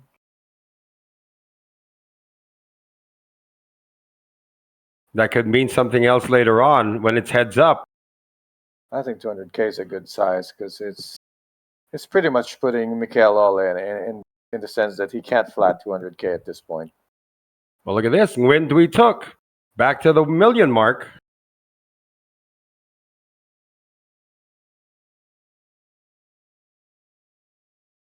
Under the gun, the chip leader, Nguyen Man Tuan. Headway.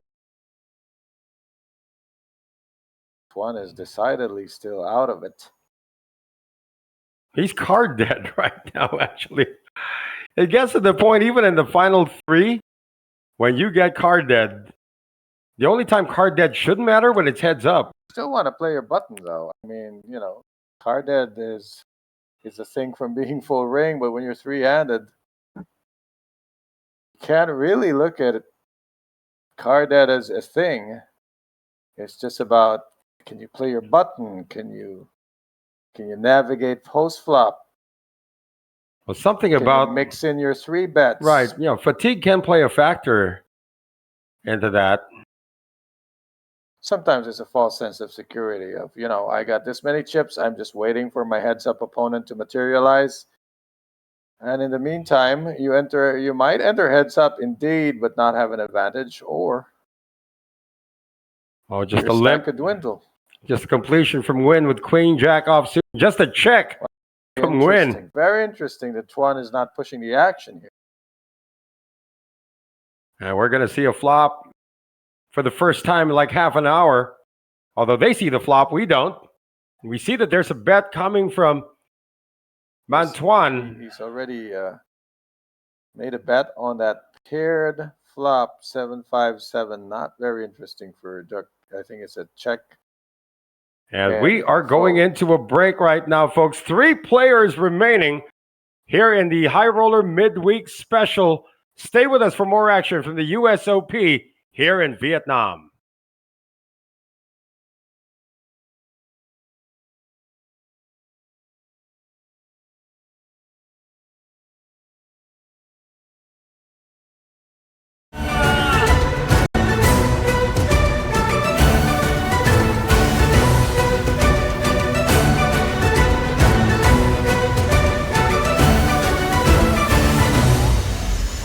各位小伙伴，我是杨鹏 ，USOP 的形象大使。这一次我们来到了越南下龙湾市，这个下龙湾市呢将是我们 USOP 下一站的举办地。USOP 这站的总奖金高达1200亿越南盾。那我们在比赛开始前呢，我选择了坐1日游轮。那1日游轮呢，我们将会带领大家看到这个被称为世界新7大自然奇观之一的下龙湾市。那我们坐1日游轮呢，可以近距离的体验下龙湾市的自然景观，比如它的岩洞，还有迷人的小岛。我们随着镜头一起去欣赏这美丽的风景吧。Let's go, baby, let's go！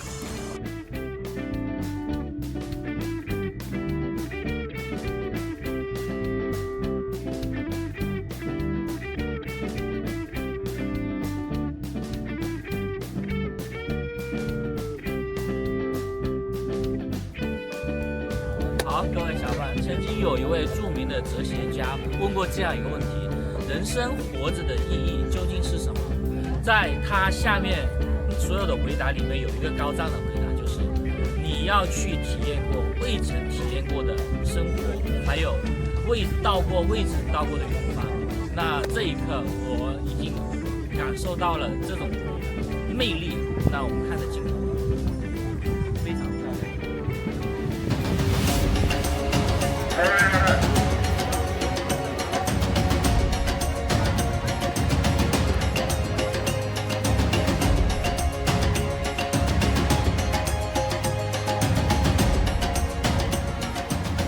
好，各位小伙伴，我们刚才经历了一个坐船，就是欣赏下龙湾的喀斯特地貌的一个环境。然后我们经历过，就是我们选择的是坐在这个船上，这种感觉其实挺好的。但是呢，有另一种选择就是那个滑艇的。我觉得下一次的话，我会选择自己就是坐下那个滑艇的。我们镜头里面有。那如果你们到了下龙湾、哈龙贝的话，可以来体验一下这样的一种经历，就是欣赏一下喀斯特地貌。OK。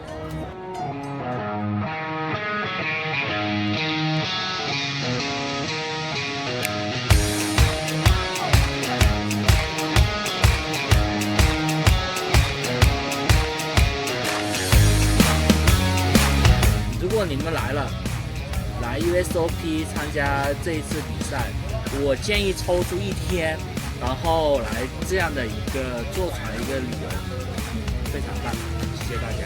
我们随着镜头，我们现在要回去了 ，OK。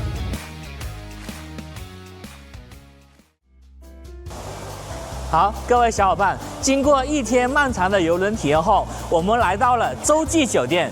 这个洲酒店不仅可以放松我们的身心，还是我们 USOP 赛事的举办地。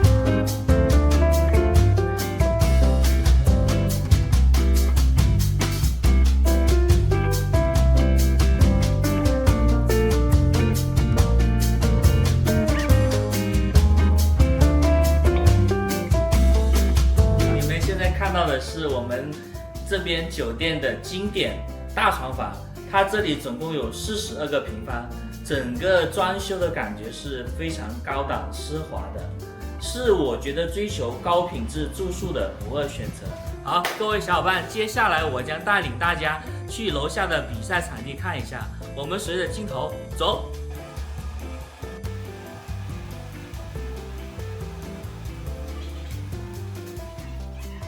我们 USOP 的赛事将在酒店最大的宴会厅——东京大宴会厅。这个东京大宴会厅呢，有超过1000平方米，我们的桌子有超过75张桌子。玩累了，肚子也饿了。下龙湾作为一个著名的旅游城市，我们去体验一下它的现捞海鲜吧。Let's go！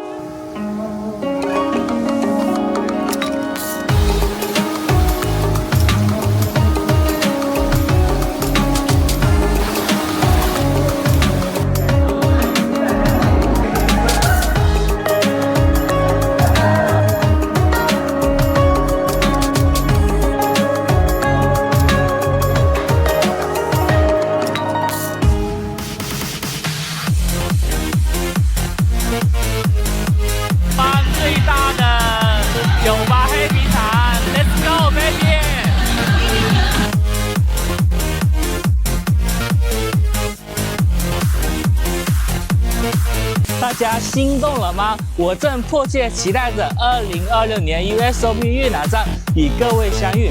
这里是自然奇观与独特扑克完美交汇点。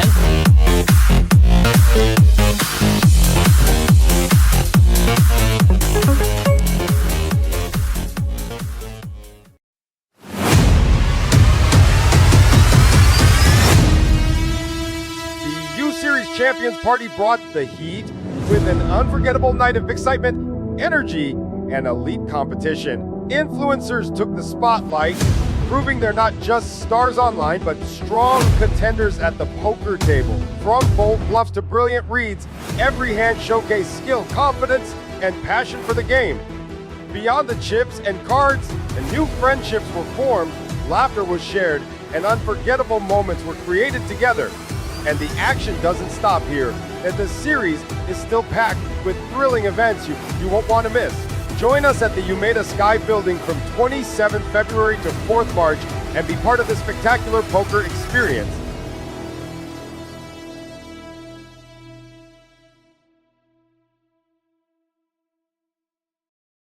Not everyone is built for the spotlight, but champions are. U Series of Poker. Unleash your inner champion.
flag is rising, where legends meet the sea. In the heart of northern Vietnam, a new stage is set for greatness, a world wonder, a breathtaking backdrop, a destination unlike any other. This series unfolds at the prestigious Intercontinental Ha Long Bay Resort. 5-star luxury, world-class comfort, the perfect stage to compete and unwind. Hey, you know what? We still have 3 players remaining, and these guys have been at it for almost 14 hours. Noel's out there with we've been going for about 4 hours, but who cares? Oh, who cares about us? This is what it's all about. 3 players to go. One of them going to go all the way here in this High Roller Midweek Special. Really earning that paycheck. Will it be this guy? Nguyen Duy Took? Will it be Nguyen Man Tuan? Or will it be the lone Swede at the table, Mikael Anderson? Each of them has had their shot. Very different styles. Took has been very methodical, climbing all the way from the bottom to make himself a contender here. Tuan has gotten here by sheer brute force almost, being the table captain for most of the run, while Mikael has just been choosing his spots, just really dependent on how healthy his stack has been. As a low stack, he's been very selective. As a big stack, he's been swinging it around, and that's also caused a swing in his position. Well, he's not picking up anything to go with right now, as we say hi to A from the Philippines as well. Nguyen Duy Took, does he take advantage of it being folded to him on the small blind? Here's what I mean about don't say you're card dead when you're 3-handed. It's all about making use of the spots that you're in, and there's only 3 spots on the table. You're either the button and you're raising into the blinds, or the button has gotten out of the way and you're in the small blind, SB versus BB. Or if somehow it gets to you on the big blind unraised, you can be raised in the big blind. You always have a choice. You can defend, you can mix in your 3 bets. I mean, it's really the less players there are at the table, the less you can use being card dead as an excuse. There hasn't been much action yet so far.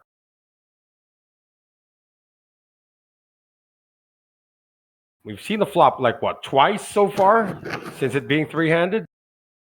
Yeah, but the blinds are rising, which means it's less friendly for the other 2 gentlemen to just see flops, like hands like this.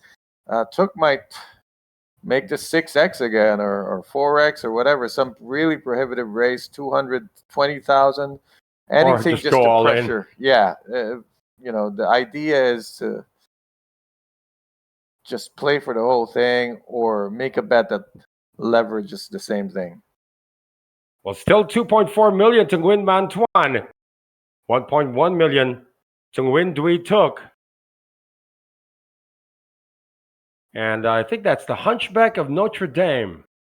Right there. I don't know He's where hunched Notre over. Dame is exactly, but I'm pretty sure they didn't have a poker game going in that tower.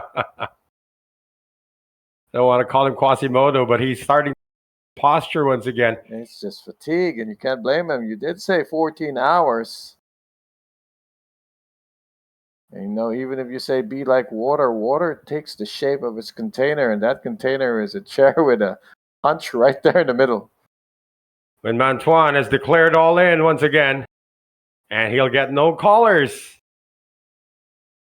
So again, the flops have not come.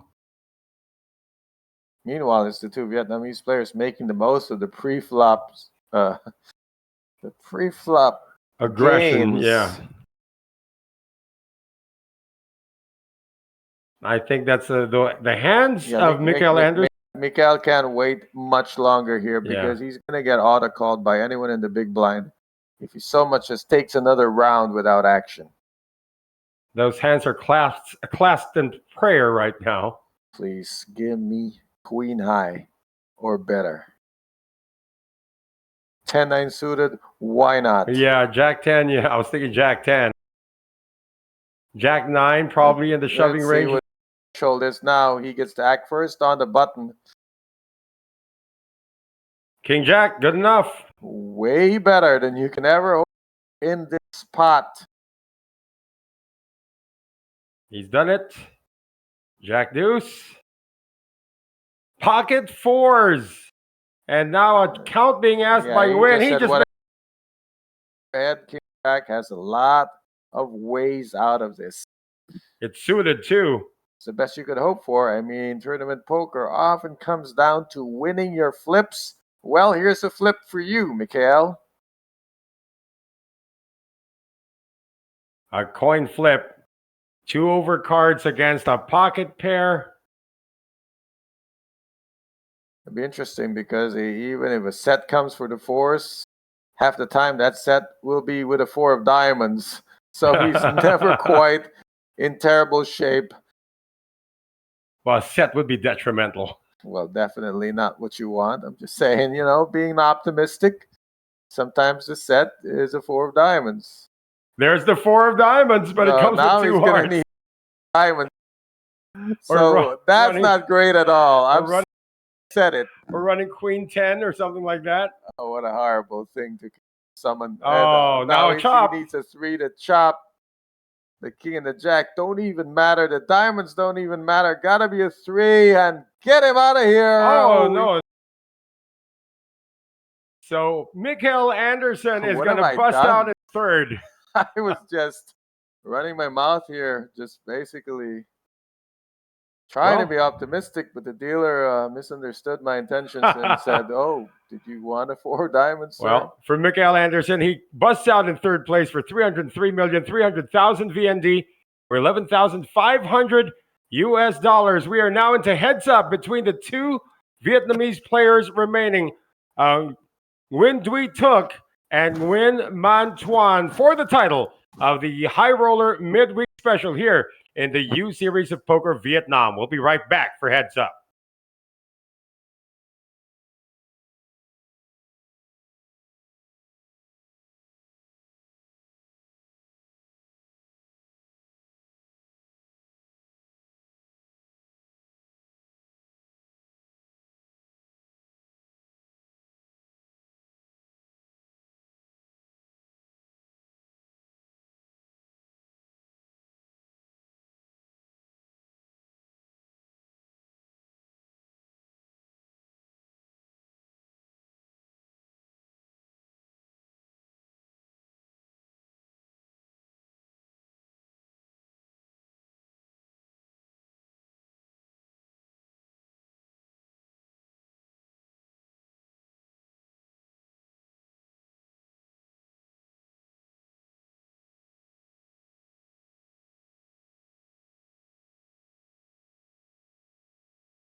Hey, it looks like we're going to save that photo for later when the champion is finally known. So it is now heads up between the 2 Vietnamese players. Nguyen Man Thuan, who's got a perfect against Nguyen Duy Tuc. Well, you weren't lying, You did say it would be a short break, and they just took a little short break while the dealer shuffled for the next hand. A break between hands. Yeah, usually they split them up, put them in seat 2 and seat 7. But the trophy is way over there at the other side. Just out of reach, too. How poetic. First hand of heads up. It's going to be 8-4 deuce, all hearts. And both have a heart and a top pair for Nguyen Duy Tuc. He checks top pair. See, if they both make a flush, both would be willing to fold to a really huge bet. And that would be interesting to watch. Firing on this board is...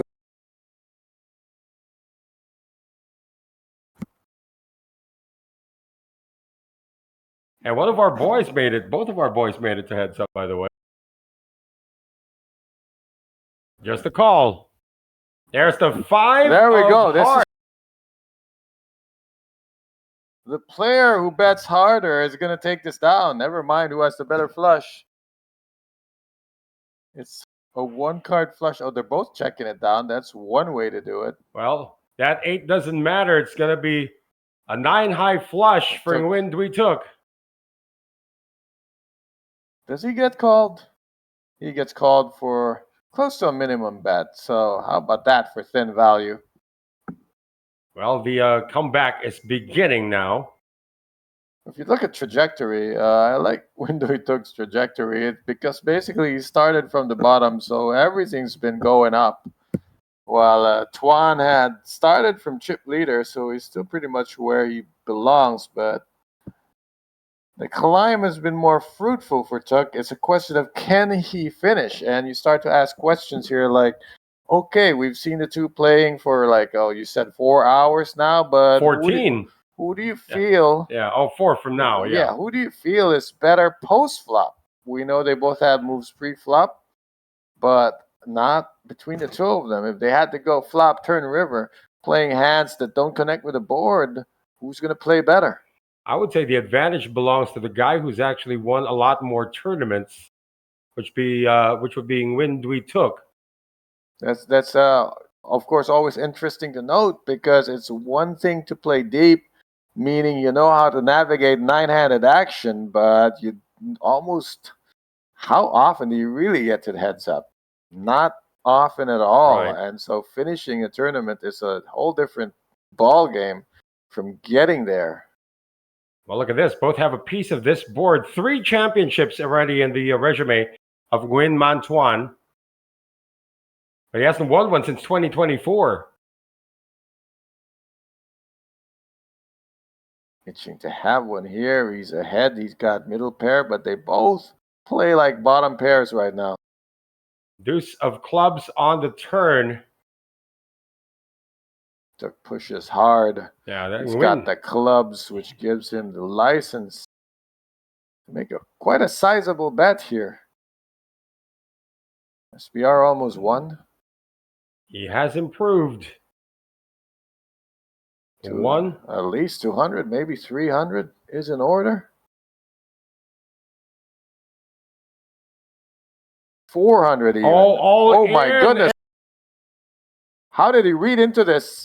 How does he figure his 5 is ahead? Wow. A jack, a 4, or a club is the only cards now that can save You win. say only, but that is a lot. We're talking 13 outs. A jack, a 4, or a club. Can Nguyen Dui Took do it? Can he double up? Or will we have a champion when the dealt?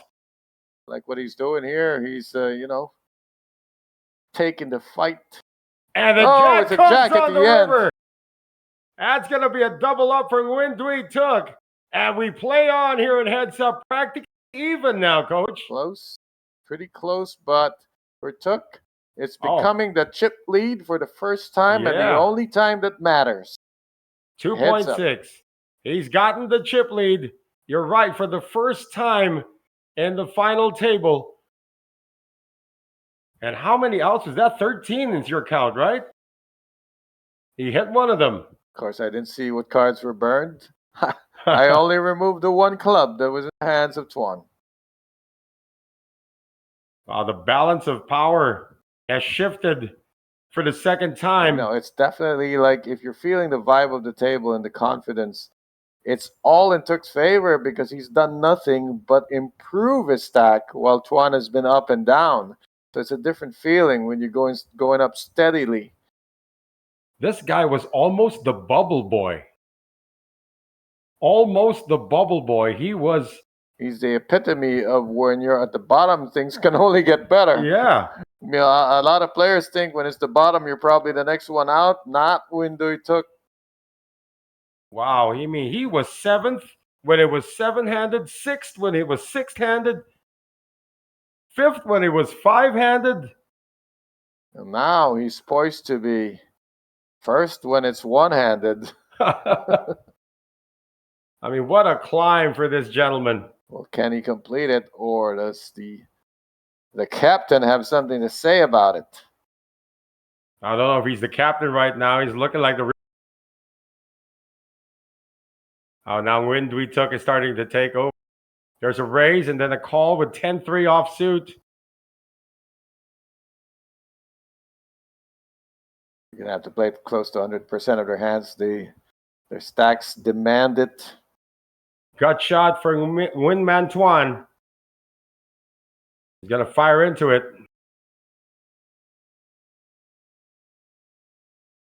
Wow, he's going to float with 10 high? No, he's not. Nguyen Dui took. Yeah, he's going has to not been out of line all evening. He's still got the chip lead. That was supposed to be a knockout blow to be dealt. Just one card away from the title. I mean, how much that if you finish second? I've had a lot of second place finishes in my life.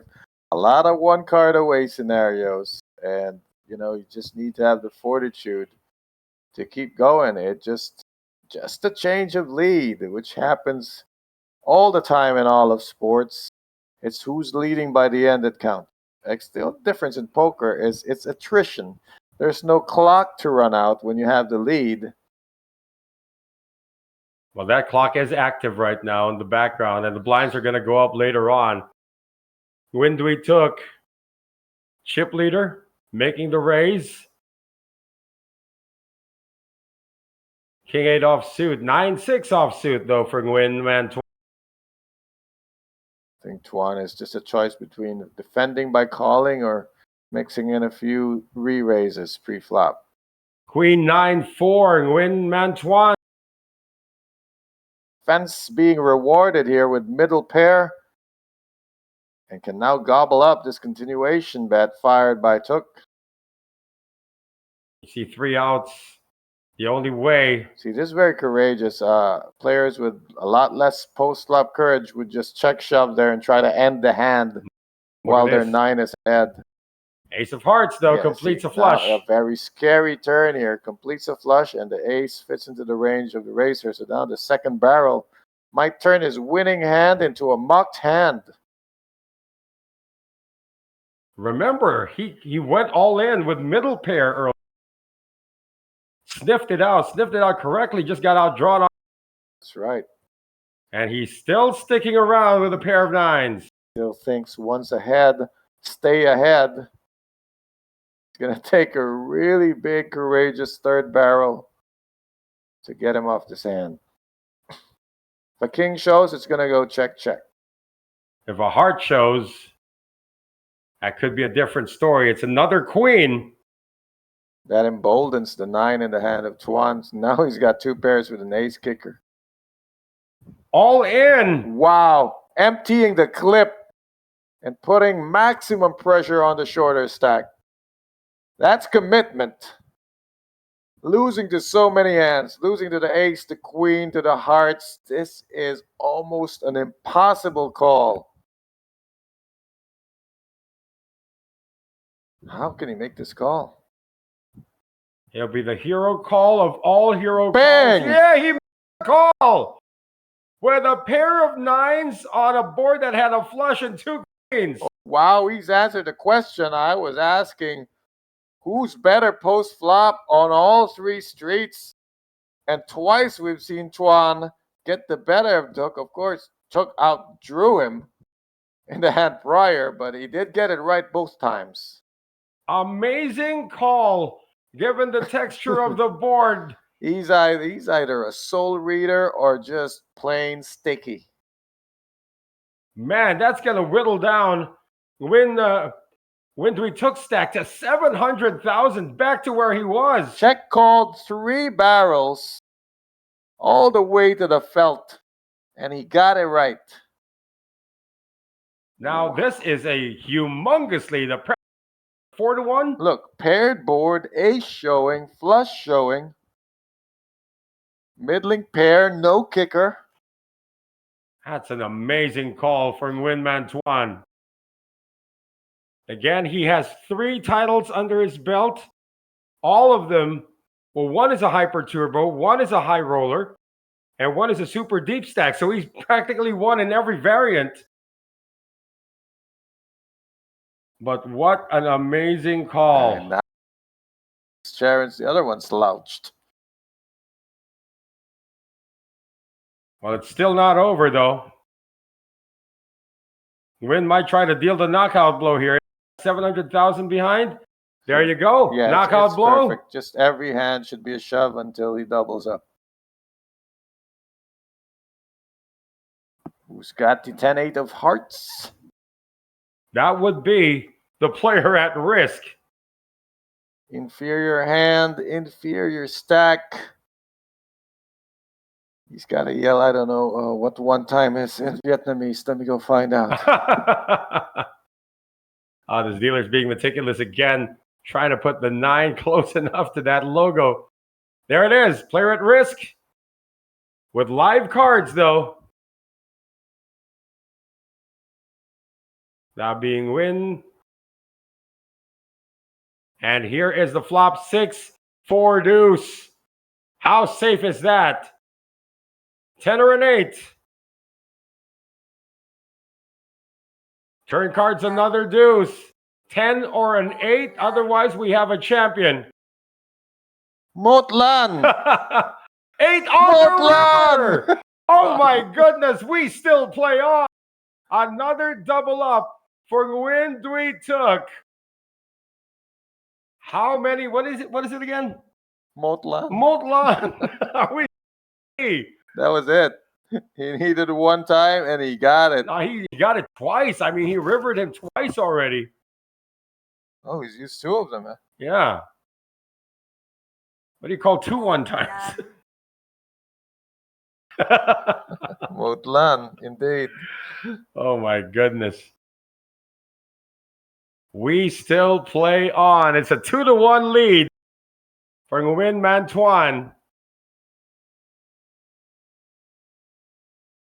Here's another thing I learned to say on poker tables in Vietnam. What is that? Come on. In English, it's when you win, you shout, come on, but it actually means thank you. Come on. I don't want to try what you're doing. Just yell to the dealer when you hit your 3-outer. Come on. Nguyen Duy Tuc. It's like he might play the... Oh, he opened. He just folded? Nah. Of course not. Oh, I think he declared raise and then Yeah, the fold just came raise. from Antoine.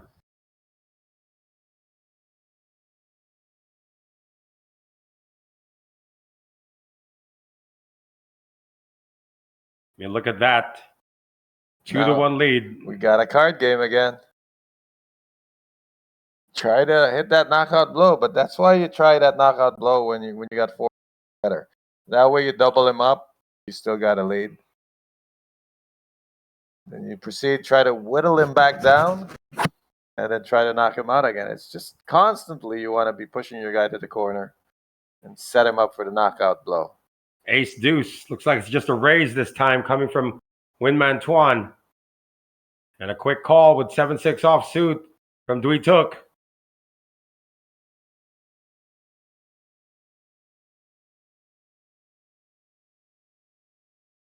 And the flop is ace 8 queen. So nothing for Nguyen Duy Tuc. One bet does it. Yeah, no reason to hang on there, not even a sliver of hope for that hand. So again, Nguyen Man Thuan trying to create more separation in case it comes to a knockout try again. Hey, but this time, if Man Thuan loses, he loses the chip lead.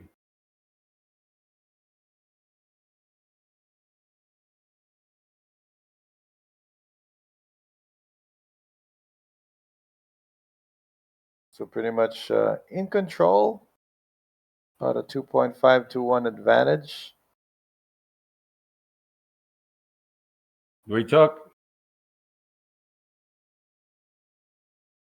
on the raise. Queen deuce for Man Thuan. Defend 100%. He's been out flopping him a lot. And man, check call 3 times out of position. I mean, that's impressive. Ridiculous. Queen 8 deuce, rainbow. Like I said, out flopping him a lot. All he has to do is check and capture the barrels. Here we go. There's First barrel out. Give me that. And he calls 200. He can blind check the turn for all I care. Yeah, I mean, back are there, though. Let's see if one of them shows up. I mean, it's so bad. Nah. The turn river could go Jack 7 and it would still lose. Uh-oh. Wow, can he trick Took into firing 3 barrels again? This time, 3 Took is drawing dead. Oh, he is unrelenting here. He's going to barrel away. And it's working so well. It's like Tuan almost doesn't need to check raise here. And there we go. Second barrel away. Tuan is loving this. Oh, Jack would be bad on the river this time. I wonder if Tuan's going to check this river. It's a 3 of hearts. Or he's going to try something really bizarre and lead out here. No, he's going to check the river in the third barrel. Let's see if Took has learned his lesson. It's so bad, he feels like he could get called by a deuce at this point. And he's gone all Wow, in. every time. And for the third time. This one was easy, though. And this is the end. We have a champion. Nguyen Man Tuan is going to brandish Queen Deuce as his winning hand, and he takes the trophy. Nobody's going to hand it to him. He just flat out just takes it. He reached over and took it. Look at that. No awarding. Just give me that. Yeah, give me the trophy. It's almost 2 in the morning. Time to sleep. But we have a champion, ladies and gentlemen. Congratulations to Nguyen Man Tuan of Vietnam for taking down the High Roller Midweek Special for 682,600,000 VND, or about 26,000 US dollars, while the second placer, Nguyen Duy Took, who took his act from being the bottom all the way to second place, is going to take down 455,100,000 VND, or about 17,300 US dollars. Again, that's all the time we have. Thank you for sticking with us for our continuing coverage. We have more to share with you. The final table of the Madness event that broke 1,000 entries, 1,112 to be exact. We will have the final table of that tomorrow. So join us again for my partner, Coach Ron Regis, and all the hardworking men and women of the U Series of Poker. My name is Noel Zanate. It is good night from Ha Long Bay, Vietnam.